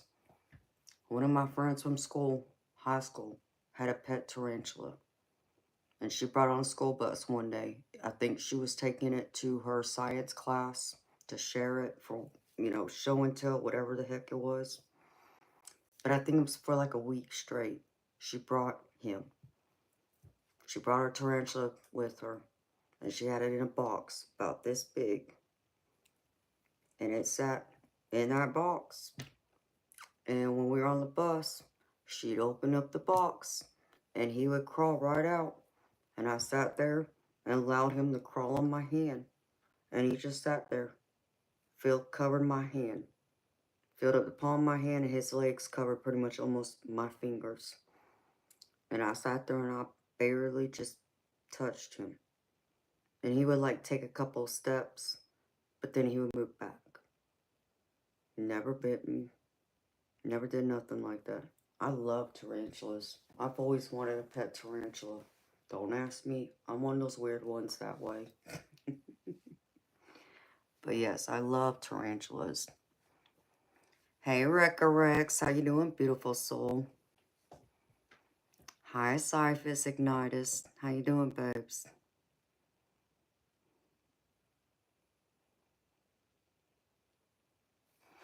Oh, that's good, Annette. That's a start, honey.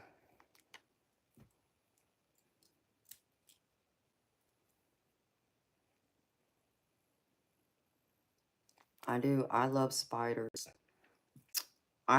People think I'm crazy because I had a couple of black widows in the back of my house, in my backyard, right next to my back door, where my little cement patio is. I had two black widows, and they both had an egg sac. And I got pictures of them. I got up close to them. I didn't pick them up, no, but I got up close to them. And I just left them there. Everybody's like, are you crazy? You need to kill them. No, they're fine. They're not harming me. Then, I don't have any little ones running around, so I'm not worried about them. I left them alone.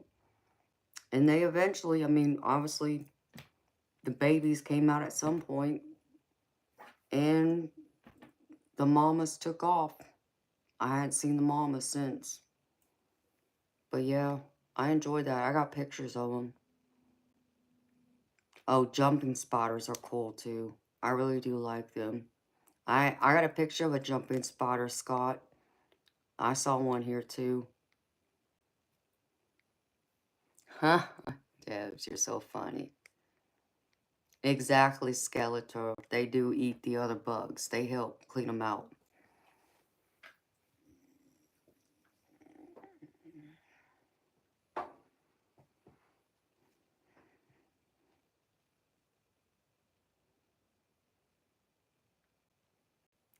And then I think it's natural for most people to get scared because they're afraid of getting bit by all the horror stories they've heard. Absolutely, Skeletor, we are. But, let me see. I think I've shown one of the Black Widows to y'all, but let me see.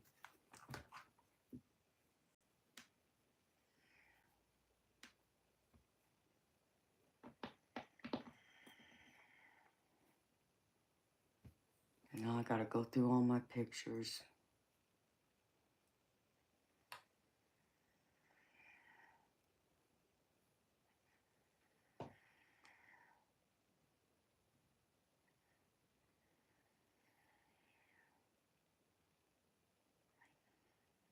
And I gotta delete a lot of pictures.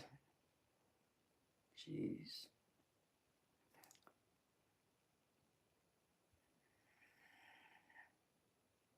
I have no freaking idea. Oh, this was the snow. Oh, you remember the snow I got? That, knocked my power out a few months ago? Do y'all remember that?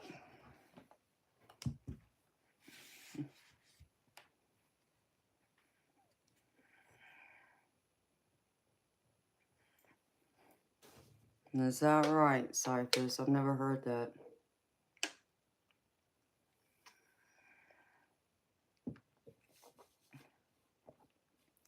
Yikes, Debs, I'm sorry.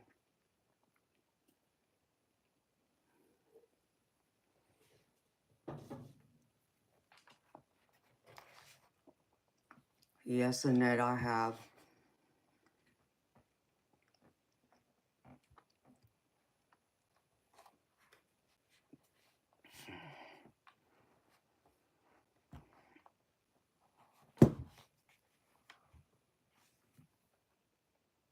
Oh, I'm not afraid of them. Let's see. I love, love, love spiders.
And there's one of my Black Widows that was in my backyard. You can even see the mark on her belly. And there's the egg sac. I just left her alone. I mean, she was beautiful.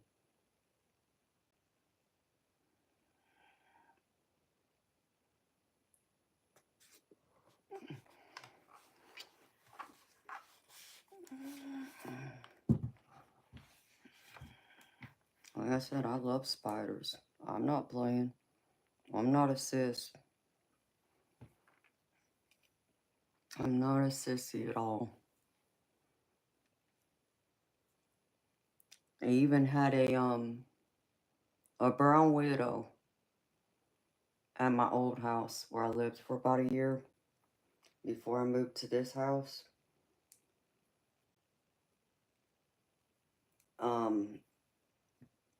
That had an egg sac right outside my front door. It was on actually connected to the light outside by the front door, and naturally, okay, that's a little too close, and I understood my insignificant other doesn't really care for spiders. You know, to him, a dead spider's a good spider, as he would say.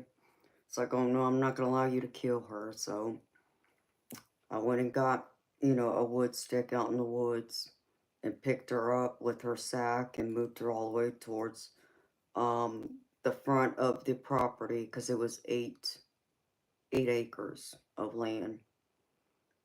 And so to give her a different spot so she can, have her babies and not be worried about getting squished.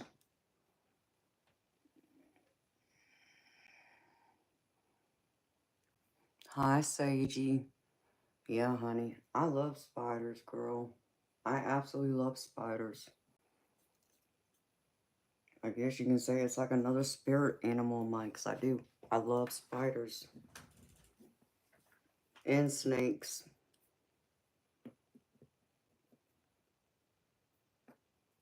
Hello, James. How you doing, babes? Eat, sleep, and work. And recycle, right? I think... Here, I'll show y'all a colorful spider that I cut out in the side of my house. And I know this is a tropical spider. I snapped a picture of it because I want to see what kind it was. And it's foreign. It's from Southeast Asia, I think is what it said. Now, isn't she a beauty? All colorful. Love, love, love. Left her alone. She was out there for months too. So I don't know how she got here, but she hitched a ride.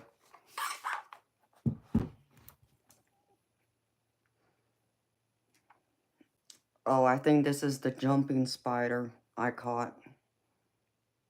I believe this is a jumping spider, but I'm not positive. It jumped around like a jumping spider. In the back of my house, too. On my patio. He was cute.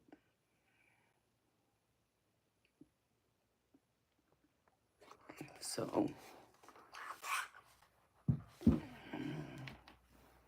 What, the colorful one, the Skeletor, is not. It's foreign. It's from Asia. It's from, man... I want to say China was on the list, but I could be wrong. But it was from Asia. It doesn't belong here.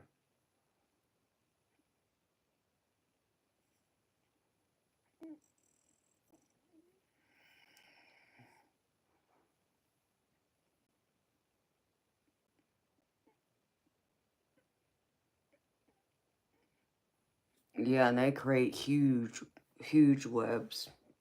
The colorful spider I showed y'all, gorgeous spider. Oh my gosh, it was gorgeous. I was sad to see it leave, wherever it went to.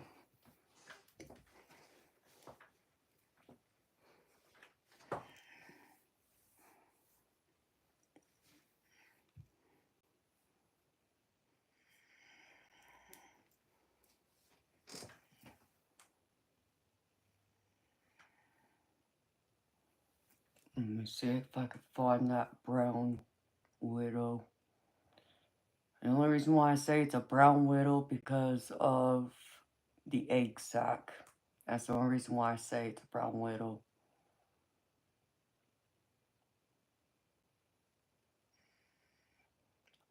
Oh, Bob, I think I have a huntsman on here too, babes. Let's see if it's here. I'll show you American Huntsman. I'm pretty sure that's what this is. And she was a beauty. She also had an egg sac. Let's see if I can find her.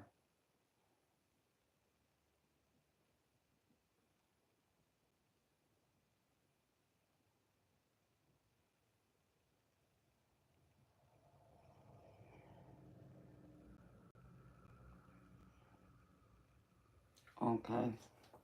First one I'm going to show you is supposed to be a brown widow. And the only reason why I say it's a brown widow is because based on the little bit of research I did, they said that brown widows are the only ones that produce egg sacs that have spikes on them. So that's why I say that.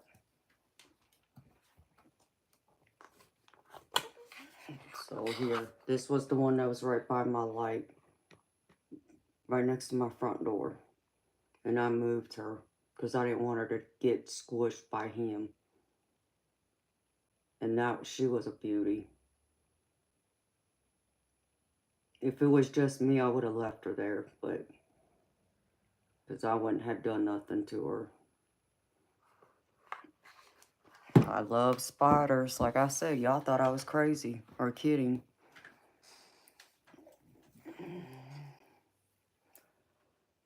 And then let's find that huntsman.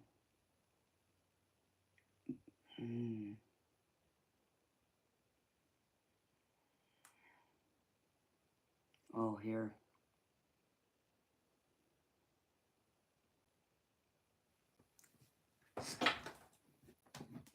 Bob, I believe this is a huntsman. I'm not positive, but I think that's what she is. And you can look right underneath her belly. She has an egg sac. And she was a beauty. And she was huge. She was bigger than the tarantula I remember holding.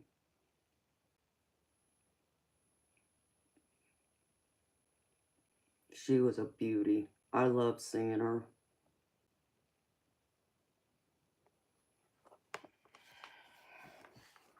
So that's the American huntsman, Bob.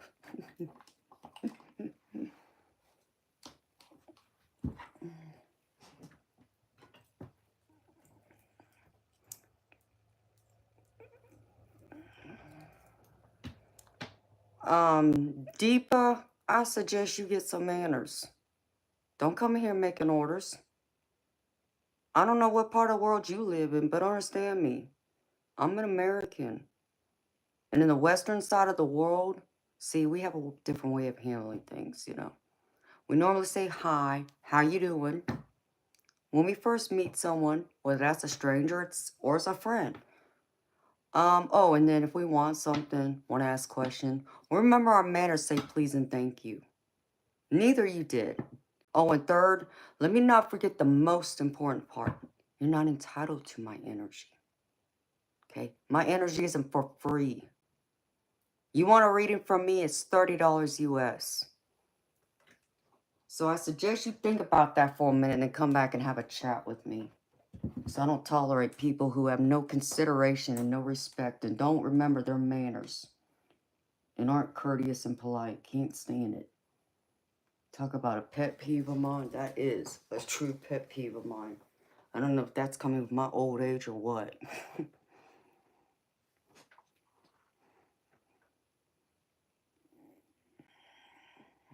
Oh, really, Matthew? I mean, I'm not scared of stuff. And ever since I was a little girl, when my aunties and my grandparents would take me and my siblings to the zoo, oh yeah, I love the bears. I love the tigers, the lions, the dolphins, you know, those things, yes. But I always had to go to the reptile exhibit where they had the big, huge snakes, the big, huge python, the different other snakes, the lizards. And yes, they even had a couple of tarantulas in there too. Had to. Just, I've been fascinated since I was a little girl. Don't ask me why. I just am. But yes, I love snakes and spiders. Love them. Always wanted a pet snake too. That's true, Debs. We very much are. Hey, Lisa, that's quite all right, beautiful.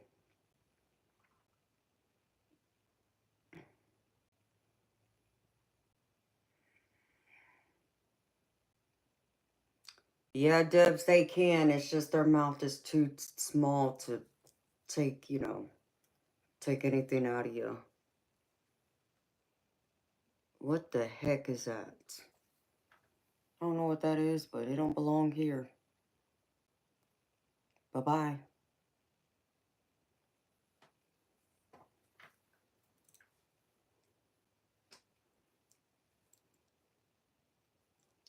I have no idea, honey. I just hid them. In fact, I need to send them spam too so they lose their accounts. Because I ain't playing with them people. Don't come here and act a fool with me.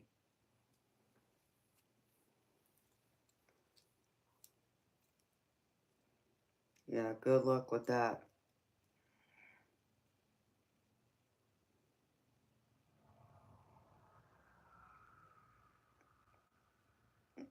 No, Seiji, but I've always wanted to go to one. I always wanted to go to one of those exotic reptile shows. Because I would love to see all that. And I had a couple of friends who would catch praying mantis and keep them. I do love praying mantis too.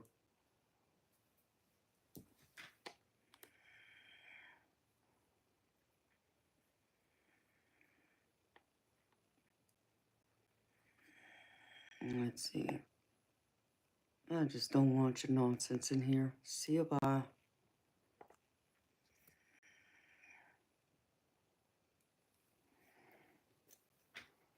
Hi, Empress. How you doing, babes?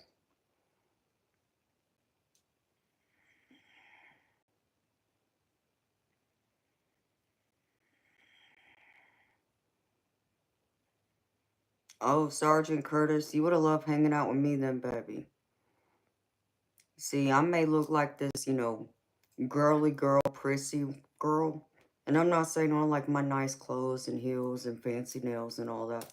But I don't mind getting my hands dirty either. I think that's what makes me different. But yeah, I love spiders, love snakes, the praying mantis. What else? There's other insects I could think of.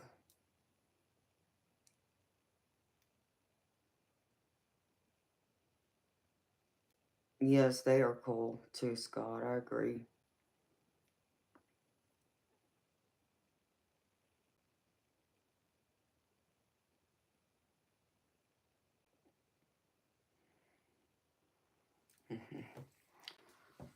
I don't know, Debs. Do you think it'll work, honey? I don't know. I mean, coffee normally wakes me up. I just don't have it. I don't even own a coffee maker. That's pretty sad. Oh, Sagey, you and I both, honey. I was never scared of stuff. Don't ask me why. I wasn't.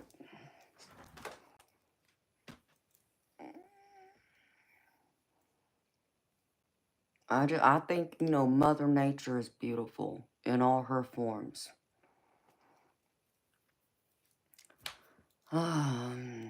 Yep, Lucifer's master, you can get lost. I don't want you in here either. Take your unwanted spam and nonsense somewhere else.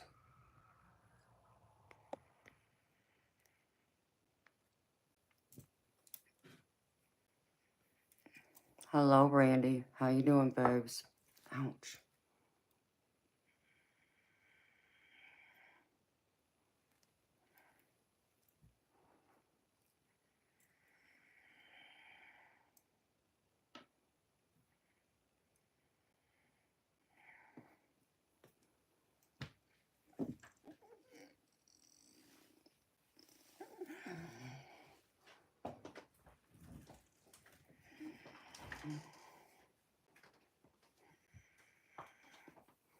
It really is, Sagey.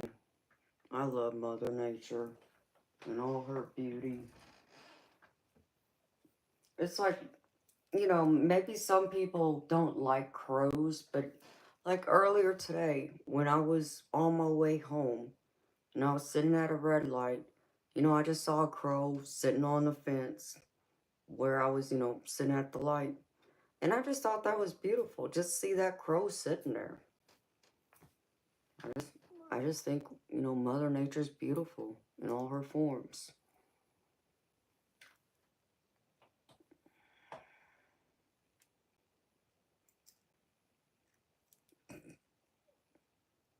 John Fairchild, I don't know who you are. Let's get something straight.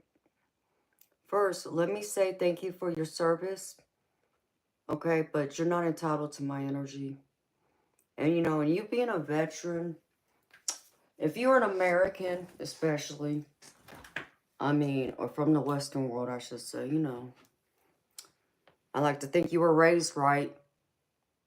Do you not know how to say hello? At the minimum, remember to be polite and courteous. And second, you want something from me? I suggest you remember your manners. Okay, you don't go around demanding stuff without saying please and thank you. And last but not least, no, let's see. Oh, nobody's entitled to my energy. See, not for free. This is my job. This is my business. This is how I pay my bills. So no.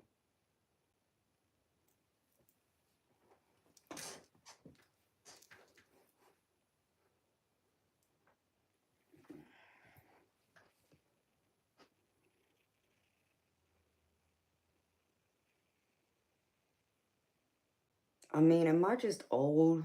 I don't get it. I just don't.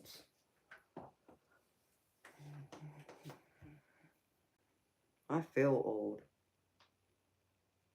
when I see how much the I don't know, maybe it's just the technology. I don't know.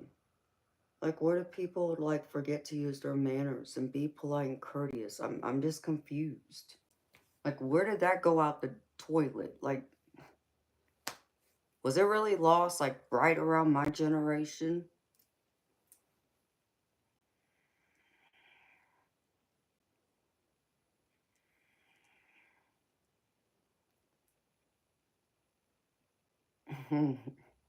Well, thank you, Empress. Well, I mean, I'm not a senior citizen by no means, no, but I'm not in my 20s either, babes.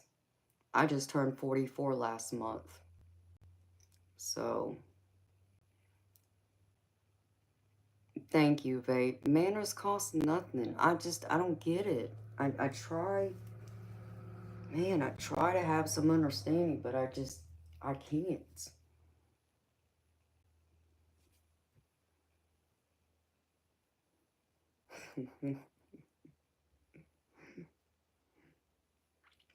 Yes, Debs, I know. Compared to some of y'all, 44 is young. But y'all know I'm not no spring chicken no more neither. I mean, I may still feel like I'm in my early mid-20s, but let's be honest. I mean, there's just certain parts that kind of leave you as you age. You know what I mean? Oh, well, thank you.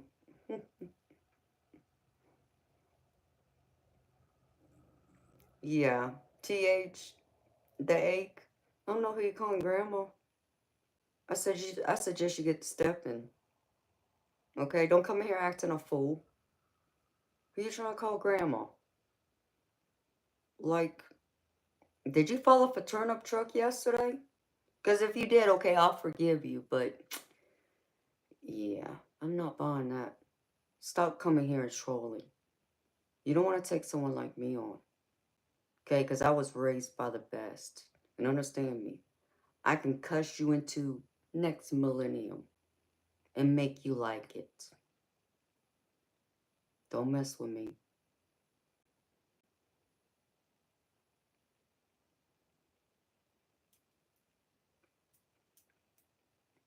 You wish. See you, bye.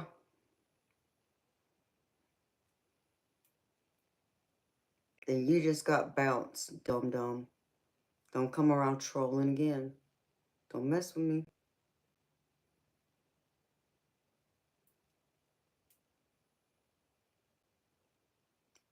Scott, I've never heard of it. I don't know what you're talking about.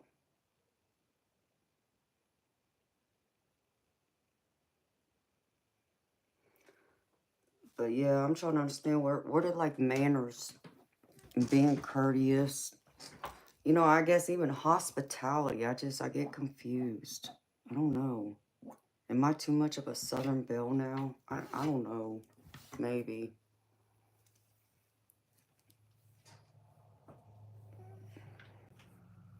No, well, thank you, babe.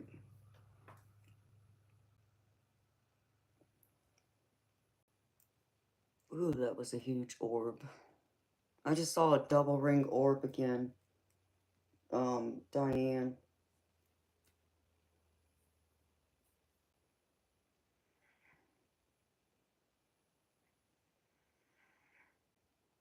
Oh, really? No, Darwin. I have no idea, babes. I'd have to look it up. Oh, I love Golden Girls, Eric. But I don't have, like, cable anymore, so I can't watch. There you go, Skeletor. That's true, too. Because here in the South, we do say ma'am and sir.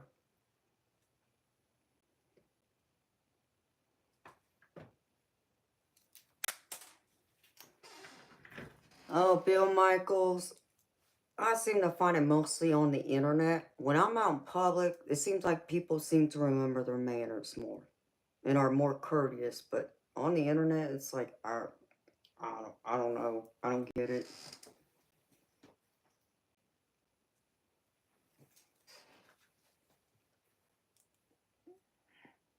Yeah, Debs. I mean, I'm a Southern Belle. I won't deny that. Deepa said, time for you to go. Because obviously you didn't listen. Don't come in here. No, Bob. Hide her. Or him. I'm not playing with that nonsense. I've already said something to them once and Diane timed them out. It's time for them to go. So if you can do that for me, baby, I appreciate it.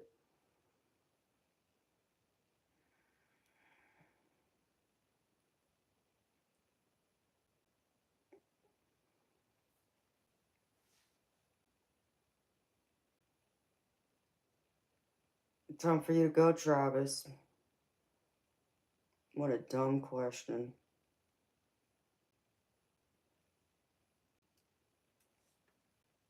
Oh, I need to step up for a minute. Like I said, I'm a losing on somebody. That fiery Pisces gonna come alive, y'all. Somebody's gonna get the shark to come out of me here shortly. Be right back, y'all.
course I didn't.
What are we playing, hearts?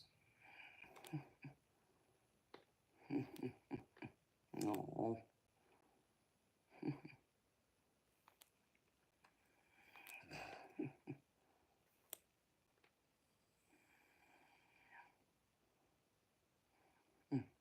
Hi, Jim.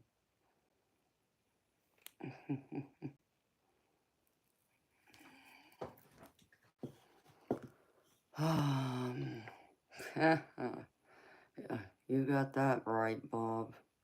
Most trolls don't have an IQ or.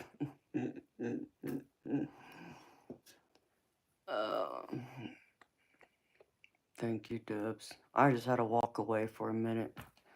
Like I was gonna pop off on somebody and I was trying not to. Like I said, if it'd been last night, I would already popped off on a lot of people.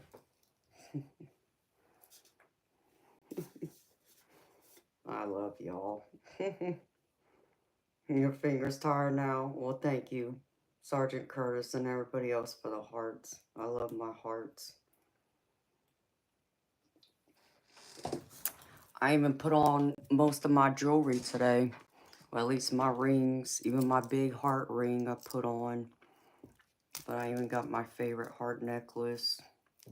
The only thing I didn't put on was my big heart earrings. So, I was going to wear my heart earrings to court today, but, you know, I just decided I'd wait till she comes out of the hospital, which I believe she will. Because she loves my heart earrings. In fact, she wanted to borrow them. And I told her no. Yeah, well, I guess she's going to get her wish now. And tell her, yeah, you had to be put on life support and almost die for me to lend you out my big diamond hearts. Oh, thank you. Yeah, I love this heart necklace. It's like a chandelier style. I wish I had earrings to match it. I wish. One day, I will.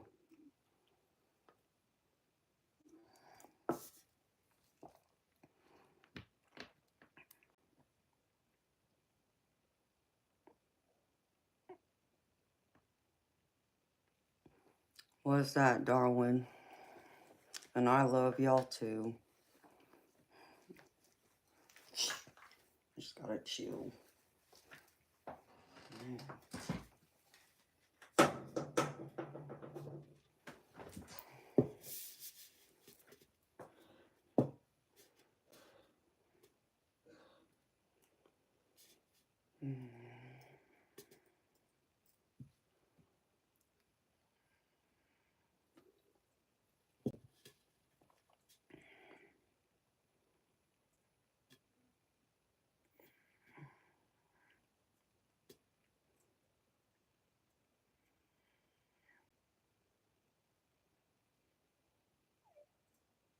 Well, hi, Steph Richard.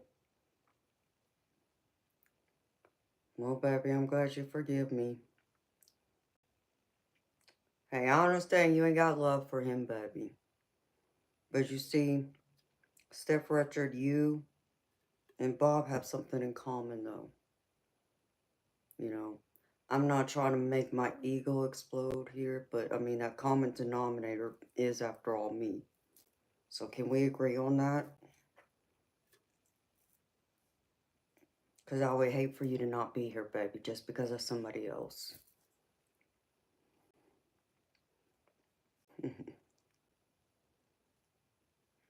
Hey, DW, you wish I was a man. You wanna know why? Because you would never know how to handle a woman like me. Because I would never give you that time of day, let alone the time of night. Oh, and you would never, ever be that lucky. And I sure in the hell ain't that desperate either. Get lost, creep.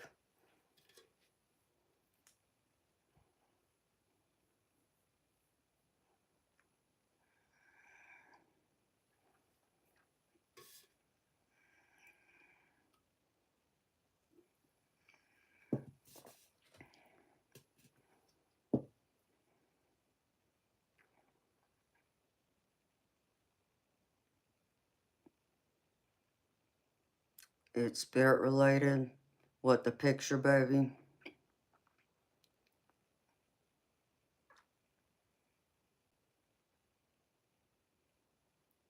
More a light from a reflection off the camera in the dark. Okay, spirit brothers, what does that mean, baby?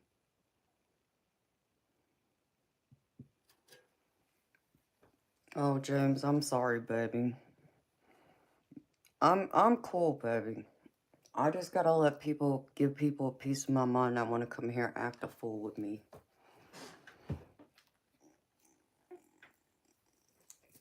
You know, Sergeant Curtis, it never fails, baby. They always do that. The trolls are just out like rabbits. I think how do I put this? Oh, they must make out like rabbits. That's all. That's the best way I'm gonna put that. And I'm insulting rabbits that way. Poor rabbits.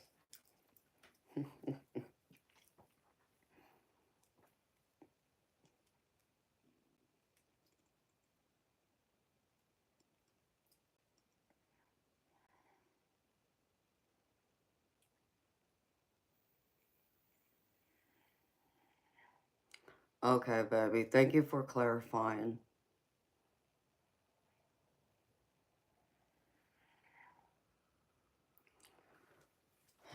See, and Spirit Brothers, when I looked at it, you know what I thought?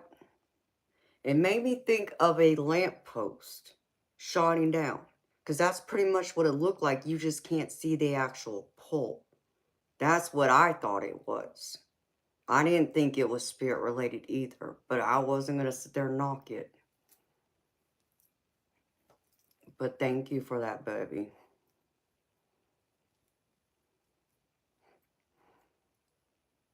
I have a great dry sense of humor. Well, thank you, Matthew. I have my moments, baby. Oh, I could be freaking hilarious. You just gotta catch me on a different night, baby, when I'm more silly. Right now, I've just been in a more serious mood because of the stuff going on in my personal life. But, you know, thankfully, my subscribers who've been with me for a while understand. So I'm glad you can appreciate my humor. Uh-oh. Okay, Diane, I didn't get to see that message. What did he say? Damn it.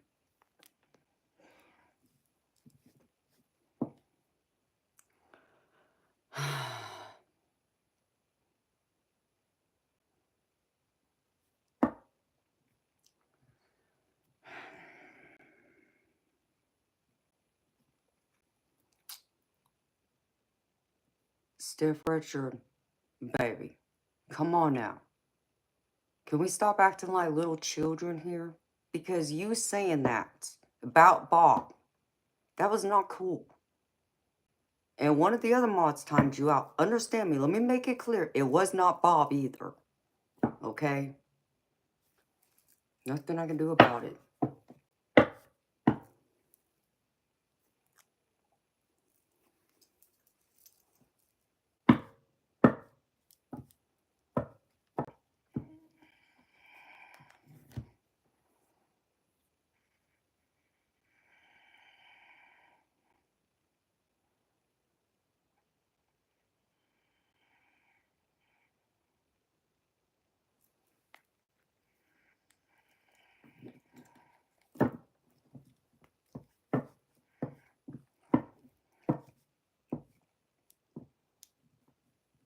Yeah, Sergeant Curtis, I mean, I understand that, baby, but even Spirit Brothers is saying it's not a real spirit orb, baby.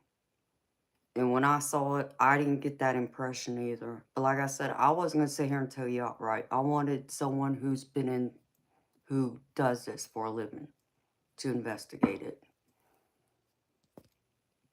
And that's his professional opinion, baby.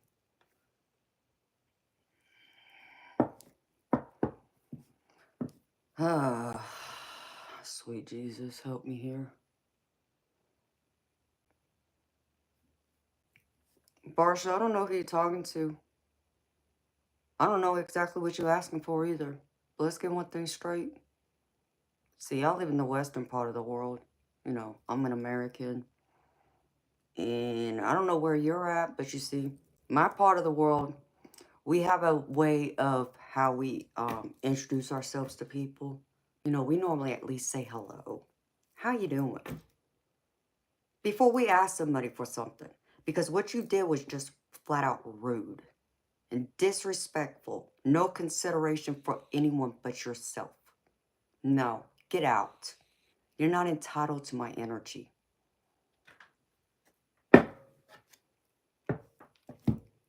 Sorry, y'all.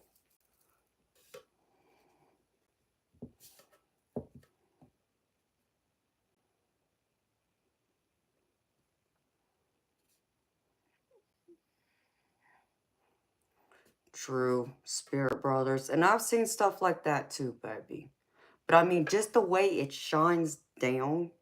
It's the angle. It makes me think of a lamp, like a light pole being right there. If you look at the way it shines down, I've never seen one do that. And it's like, that reminds me of a lamppost. And that was my first thoughts. So it was interesting. I mean, if it was real, I'd understand.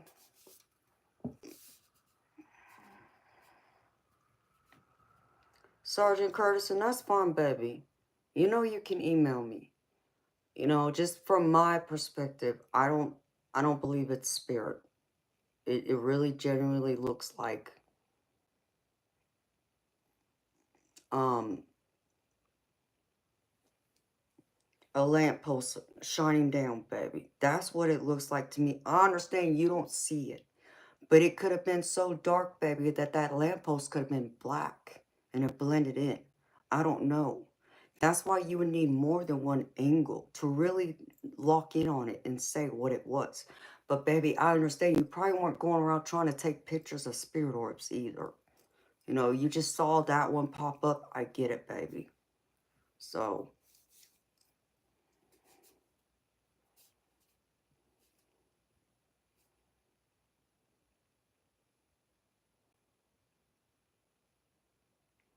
the angles are off and the length is off. Well, like it's been manipulated, baby, like it's been changed. Because that was the other thing that someone else said. And I didn't see it at first. I mean, I thought there was something off, but someone else did mention that, though.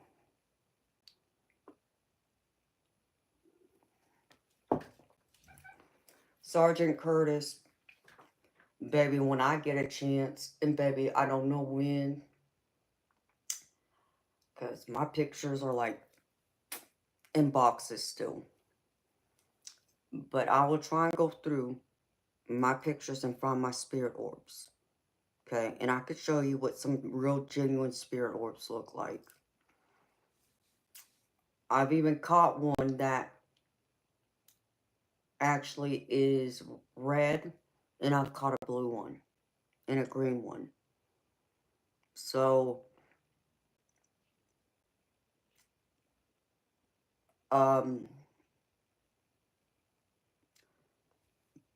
here's my best personal opinion. Spirit brothers might agree with me, I don't know, okay?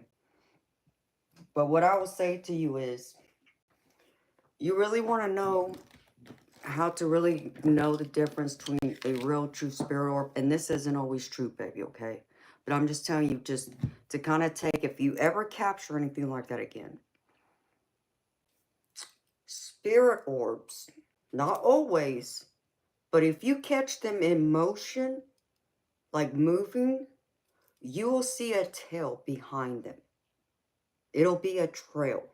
If you can capture something like that, then you're right. You've got a spirit.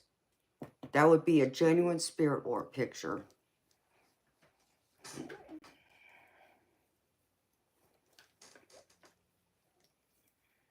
That would be one way I would tell you, baby, to kind of look through them. Just be mindful of that.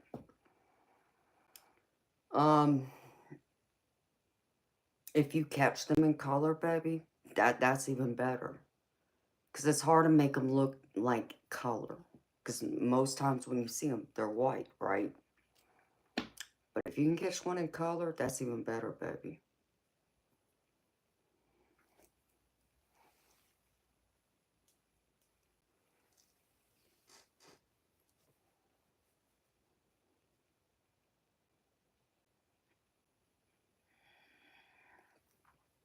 Yeah, thank you for sharing, baby.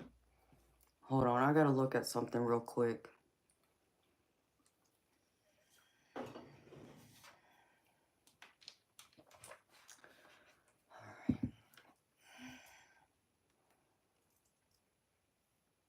Hi, Yappy. How you doing, babes? Hold on.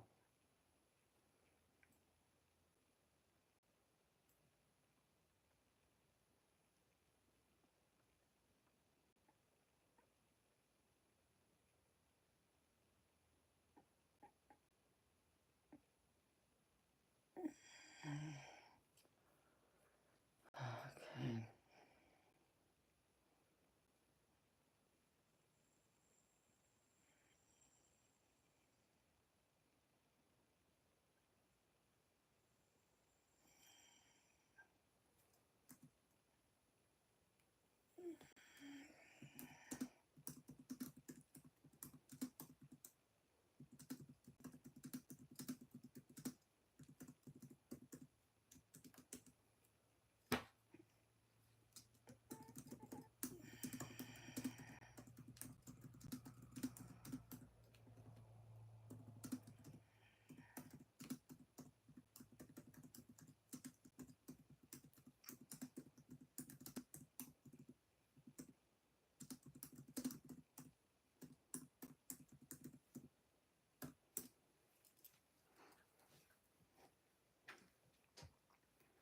Hey, Gina, you and I both, honey. Well, darn it, Spirit Brothers, you only pop in for a minute and then you pop out, baby. You're like a spirit orb. You're here 1 minute and you're gone the next. I love you, baby. You have a wonderful day, baby. See you later. I'll email you soon, baby. Because there was something I know I needed to talk to you or ask you about. It was something else. I can't even remember now. I got so much stuff crammed in my head now that I got to sort through.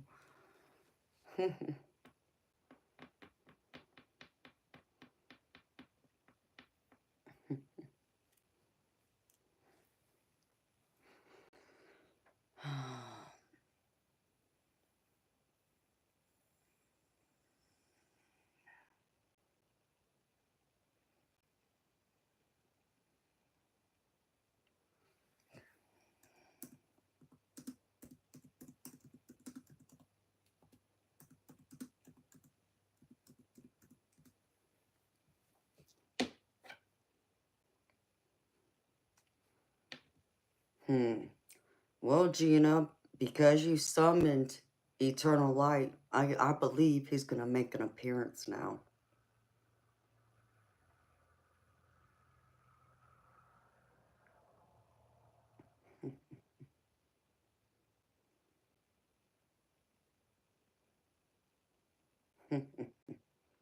What do you know? He made an appearance.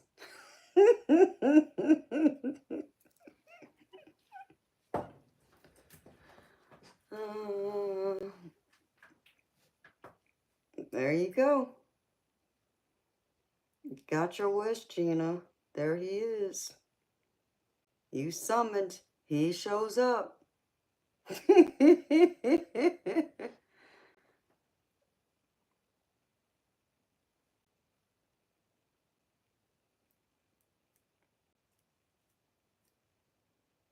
Banjo, you got a strange idea that someone's been practicing magic or spell work on you? What makes you think that, babes? Stiff Richard? Oh, hell.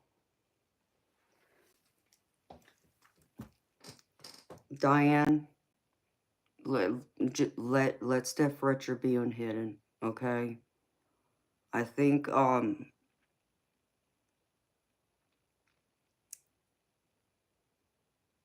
okay, Stiff Richard, let me make myself clear, baby. Don't insult anyone, okay? Don't you do it.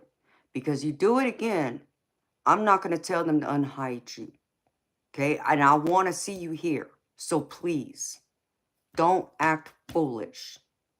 Now, with that being said, Diane, you know, Stiff Richard has a odd sense of humor, and I do understand it to a point. Not always.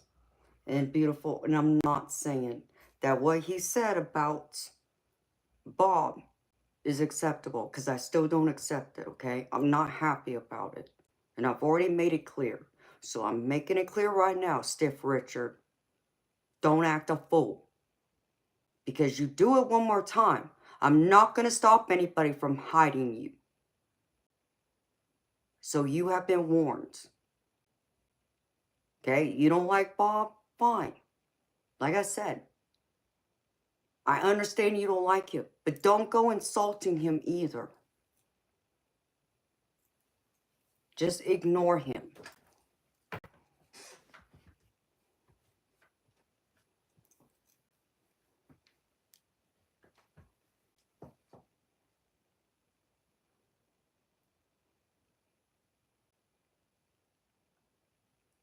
Yeah, oh, okay. Diane,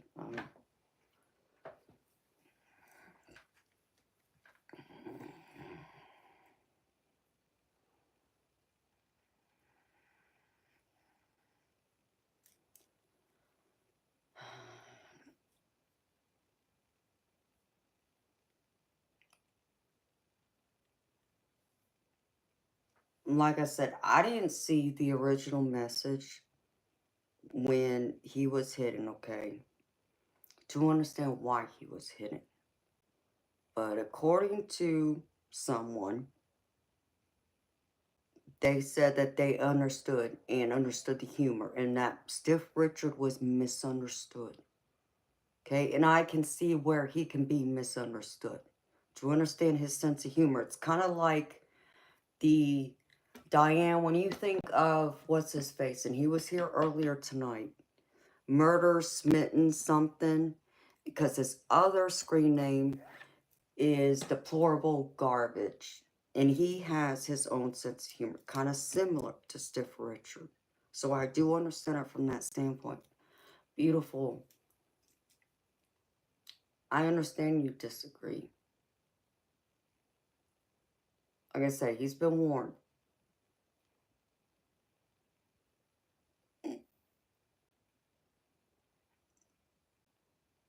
Like I said, he acts a fool again, Diane. I won't hold it back. I won't hold it back. But let's give him this chance, okay? And I made myself clear. And if he pops back in here, okay, hopefully he'll hear me. You know, I don't like what he just said to Bob. Understand me. I'm not happy. But I also understand where he's been misunderstood too. So I'm trying to look at this from a balanced perspective. Okay, they're even now. Let's let it go.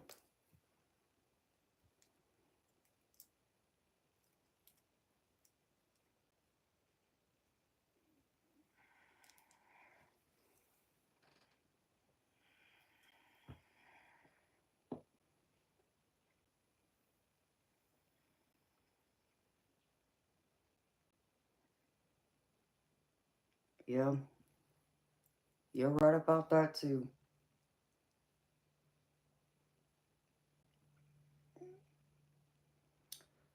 Hold on. Okay, hold on, y'all. Hi, Big Lawn. Thank you, babes. How you doing, sweetheart? Sorry, I'm not overlooking you. Anyone else who came in, I'm not overlooking y'all. I'm sorry. I'm here. I'm just trying to get something sorted out. Hi, G. Am I okay? Yes, babes. I'm good. How you doing, honey? Okay. I'm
trying to be fair on both sides of this.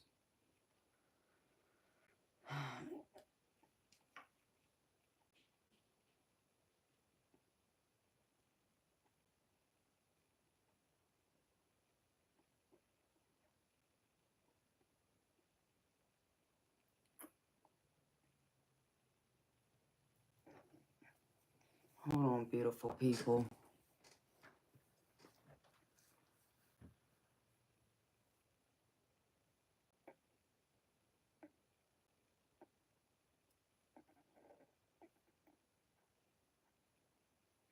Jim D. TX, hi. I'm sorry, I don't know you. babes, are you new to my channel?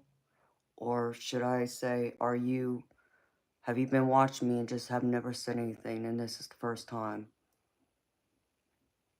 And Jim, can you please do me a favor and not swear in my chat, please, because this channel's been monetized and that's one of the rules.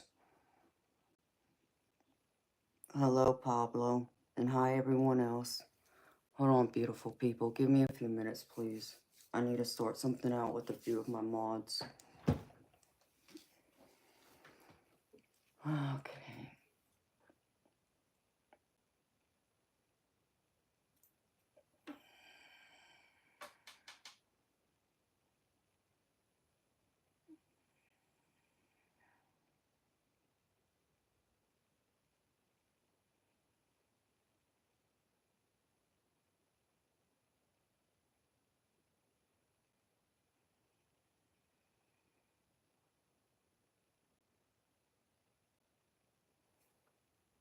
Okay.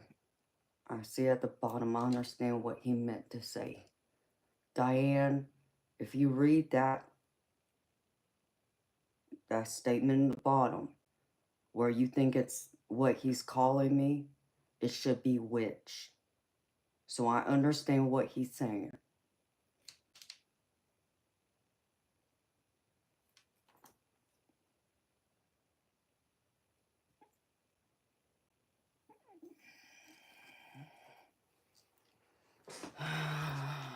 I mean, it is.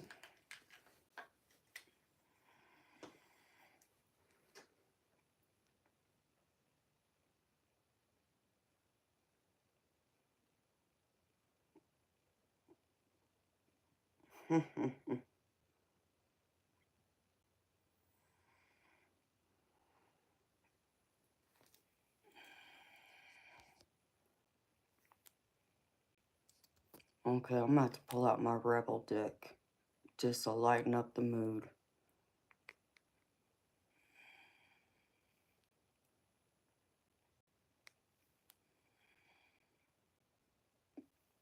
I'm gravy, baby. Thank you.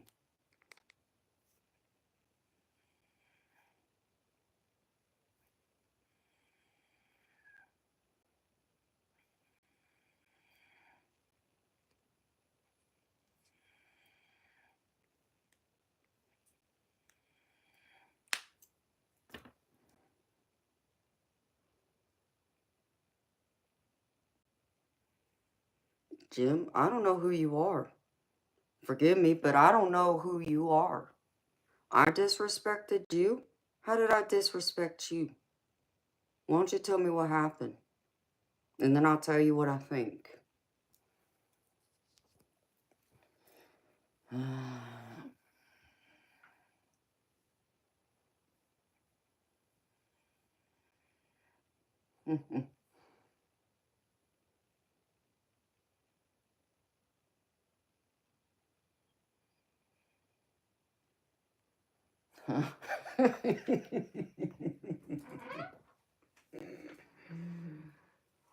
True.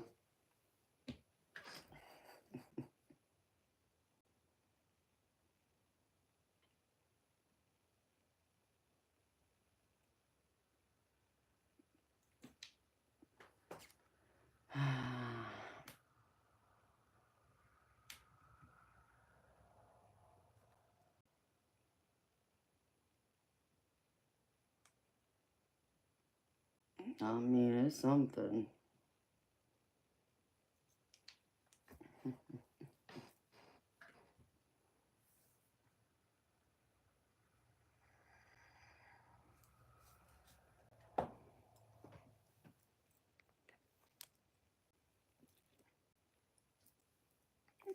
Disrespect you, but you came back to my stream. I mean, it's interesting how that happens. I just must have that effect on everybody.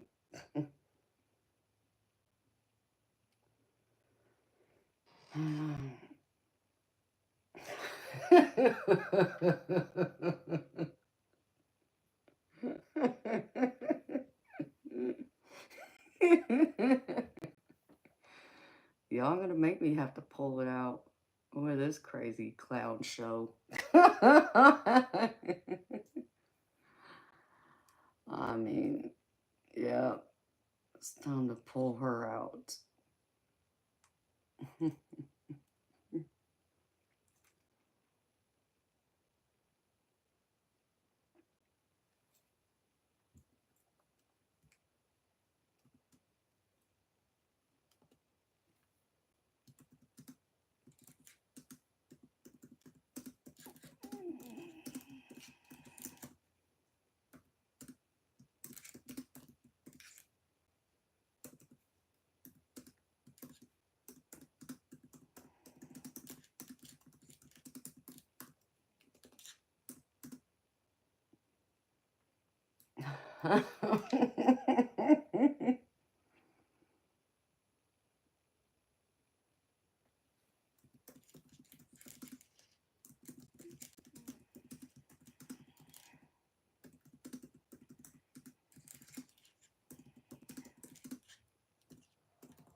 I don't want you to feel that way.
Okay, how about we do this? Okay.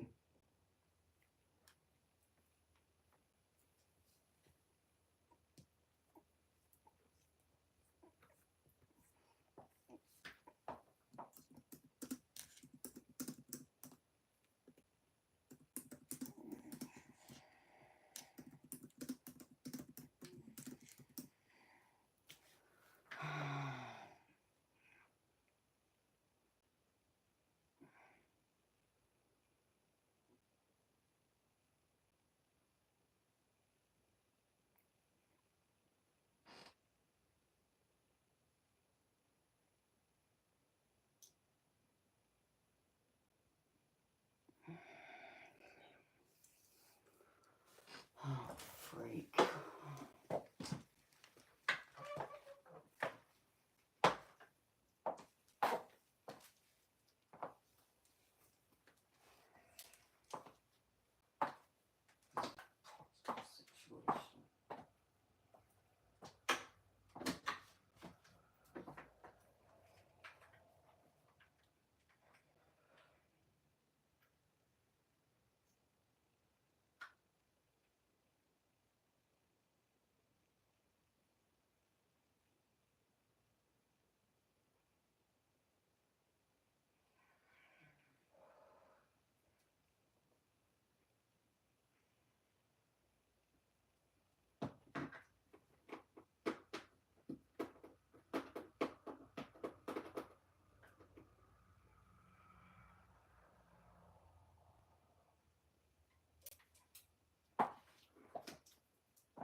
Ain't nobody removing your wrench, Bob, so hush.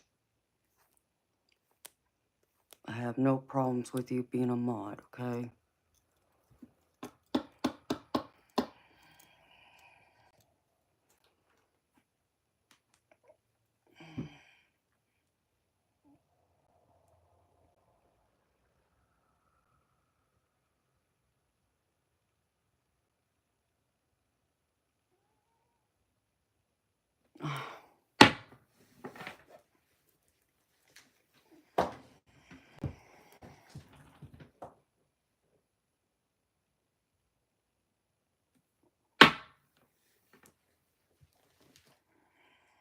Not as hooked up.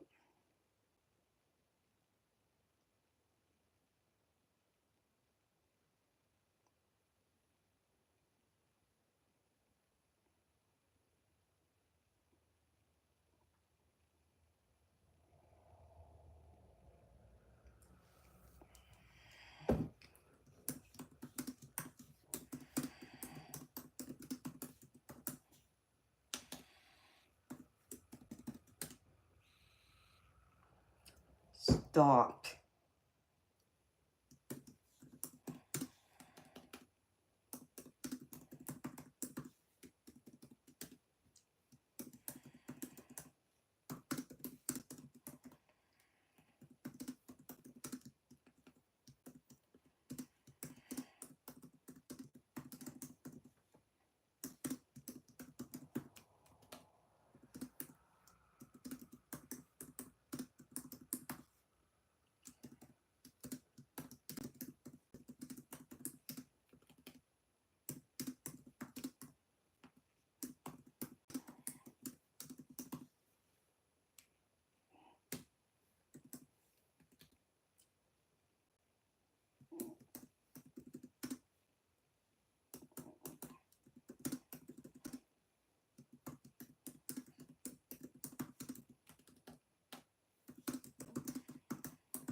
I can't take this right now. I can't. You know, I got a funeral today. I really don't need all of my... Diane, that's just messed up. That's messed up.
I need to step out for a minute, catch the air. It just can't.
Bob, baby, I know you're not here to cause any problems, okay?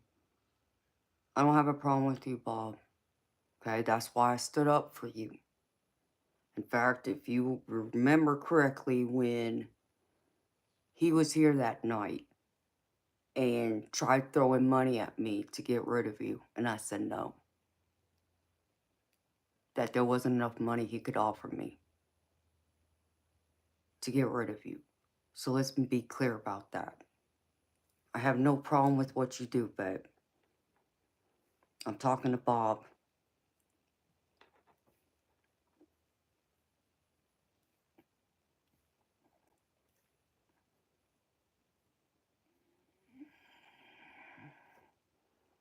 Gina, I agree with you, honey.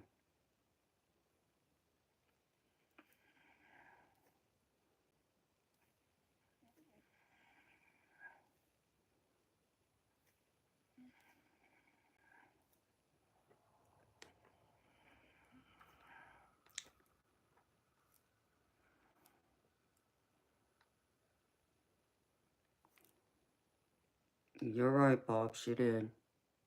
And I don't disagree with what she felt she was doing was right. And she is right at the end of it. And we're just going to leave it at that. I'm making the executive decision.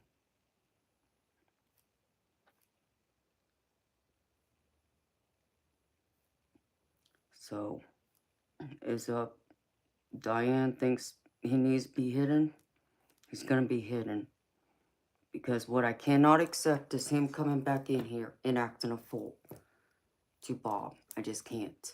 If he had come in here and was more respectful and didn't mouth off and say what he said to Bob, then he'd have a leg to stand on. But he doesn't. And that I can't accept.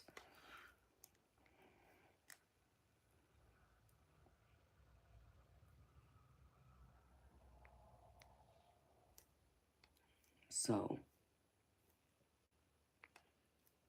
people need to learn to act like mature adults.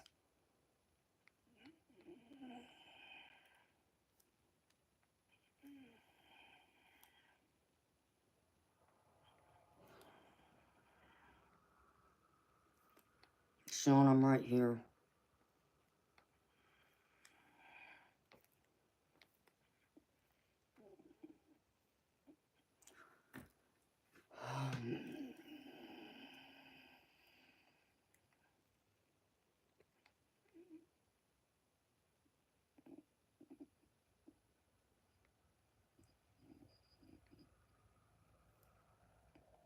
Who's Sophia gonna replace?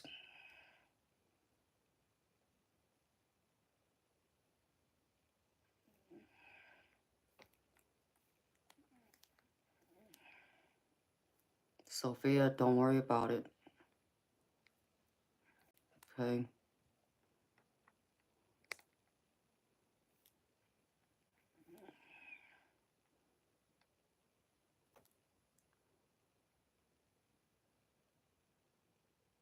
And Sophia, what's your point? I'm loved. Let's get that straight. I got a lot of people who love me and back me and support me. So they'll wait. See, because they know I stream for hours on end. You know, facts of the matter is I've been here for 8 hours already. So you know what? I'm entitled to have a break. You know, we're all human beings. We need to use the bathroom. You know, that kind of thing.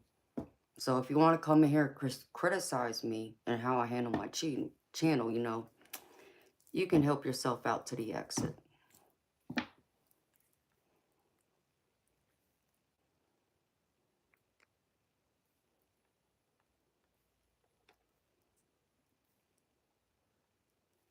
Hi, Sean.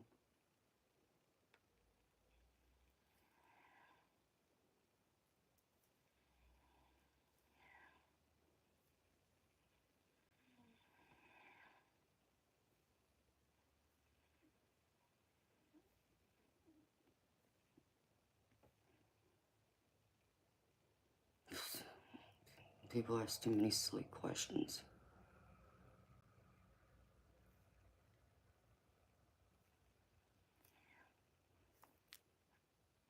Giancarlo, it's been a long night, baby.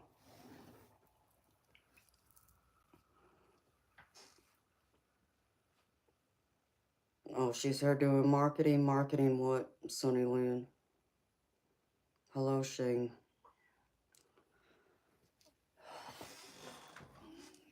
No.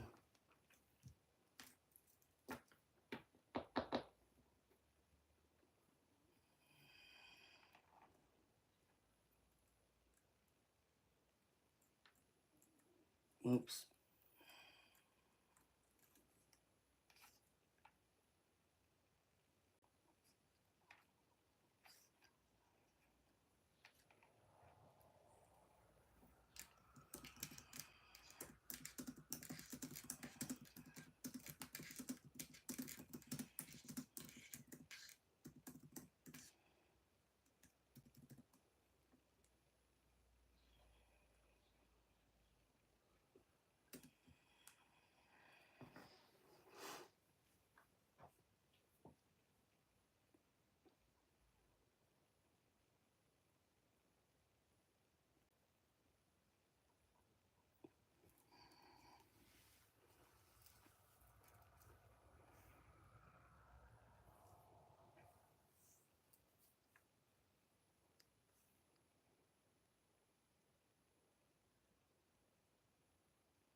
Yeah, I don't know who Sophia was or what she was trying to do. I don't need that nonsense, though.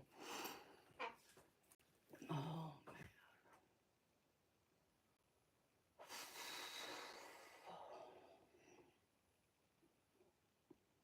I have a funeral to watch in 10 hours.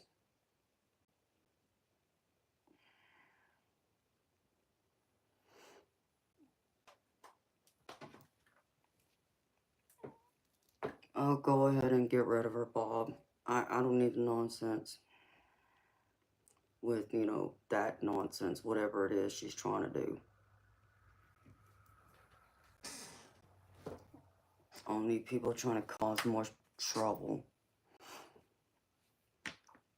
And Gina, tell me about it, honey.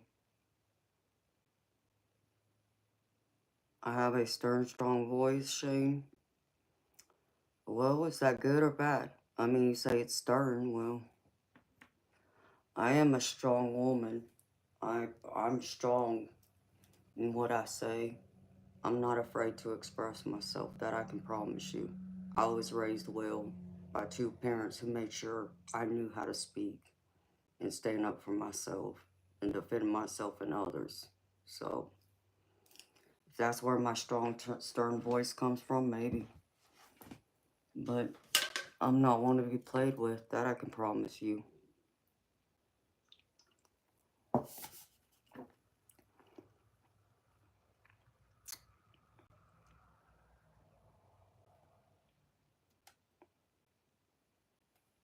Thank you, Bob. No, baby, I haven't. Other than munching on these few chips is all I've eaten because obviously they overcooked my steak.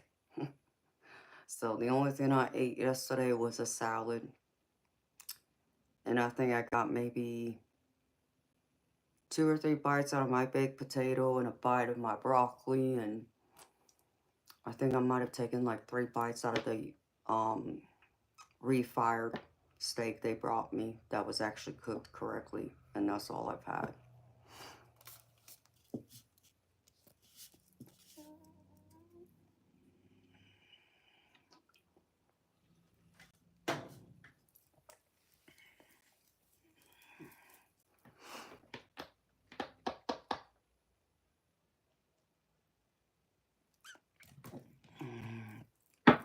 Baby, I'll get some food.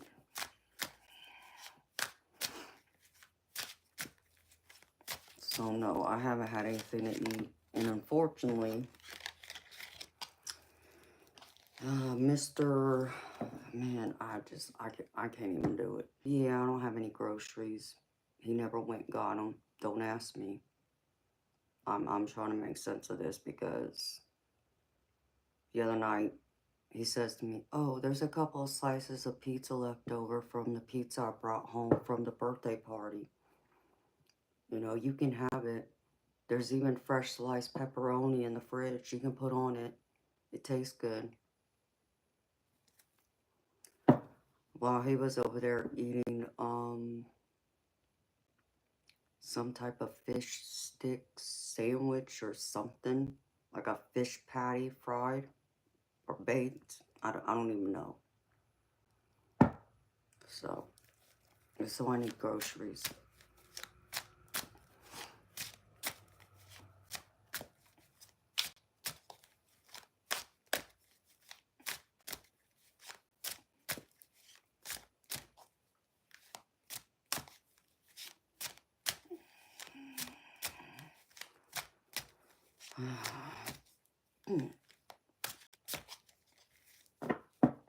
I mean, you know, Shane, my mom's alright. And my viewers, my subscribers. Normally, when you first talk to somebody, you normally say hello, right? You're not just going to come out and start asking questions. If it was in person, you would at least say hello and ask how they're doing. Or at least I would hope. At least say hello at the minimum. I don't even recall you saying hello. Gina, no, honey, I'm sorry, I didn't. I was in the middle of talking with my mods.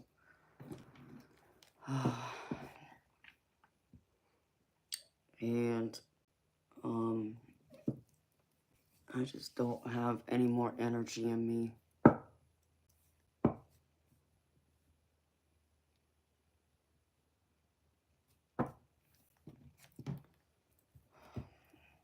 So,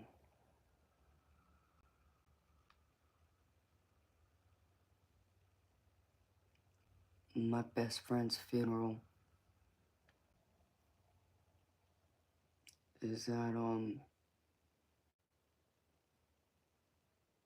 what is that, 4 o'clock my time? Yeah. 1 o'clock Pacific time. That her family has graciously said they would call me on video chat so I can at least watch it through a freaking screen, and it just ticks me off, but there's nothing I could do with what else is going on my side of the world.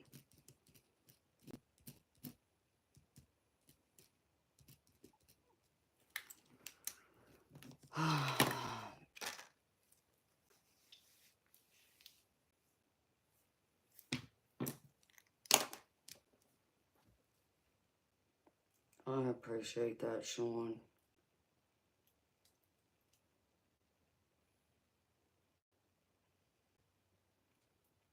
Kaya, I agree with you, sweetheart. And I need to conserve some of my energy, because it's going to be an emotional day for me.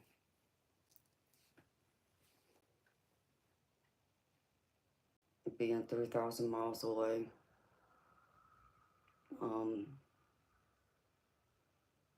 It's just wrong. I should be there, but I got my other friend in the hospital connected to life support with all the legal crap going on. It's just a lot. And my dad's birthday's Sunday, so I already knew this was going to come out to be an emotional week for me. As much as I wasn't looking forward to it.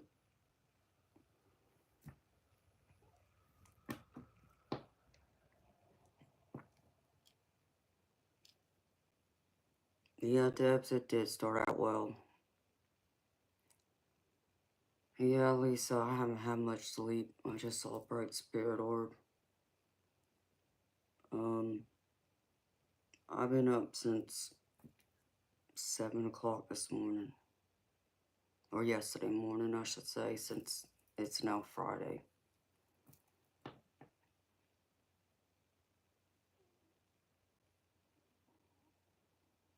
No, thank you, darling. I appreciate it. Yeah, Debs, it's ridiculous to travel from Atlanta to LAX. Yeah, last minute, yeah.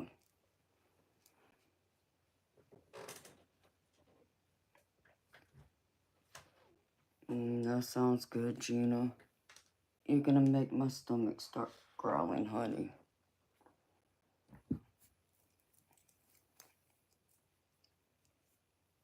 Yeah, Lisa, I think I'm going to, honey. So, so I can get to this funeral today. And hope that, by tonight, I'll have enough energy in me to be on here with y'all until Saturday, because since I'm taking Sunday night off, I figured I'll stream the afternoon Saturday into the night, into the early morning Sunday. Thank you so much, Sunnyland. So that's the plan. Yeah, Debs, that sounds good. It actually has blue cheese melted on it. I ordered it that way. Ouch. So,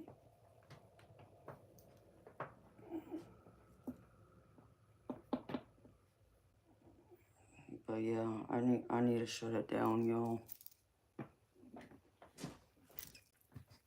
So, I enjoyed the early start of the stream.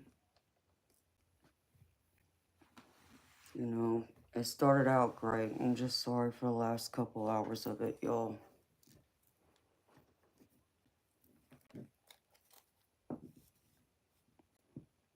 So I'm gonna say goodnight for now.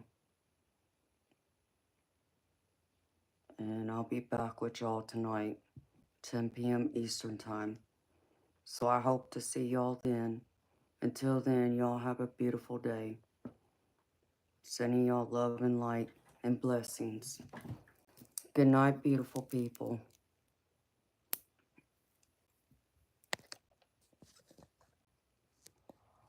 Love y'all.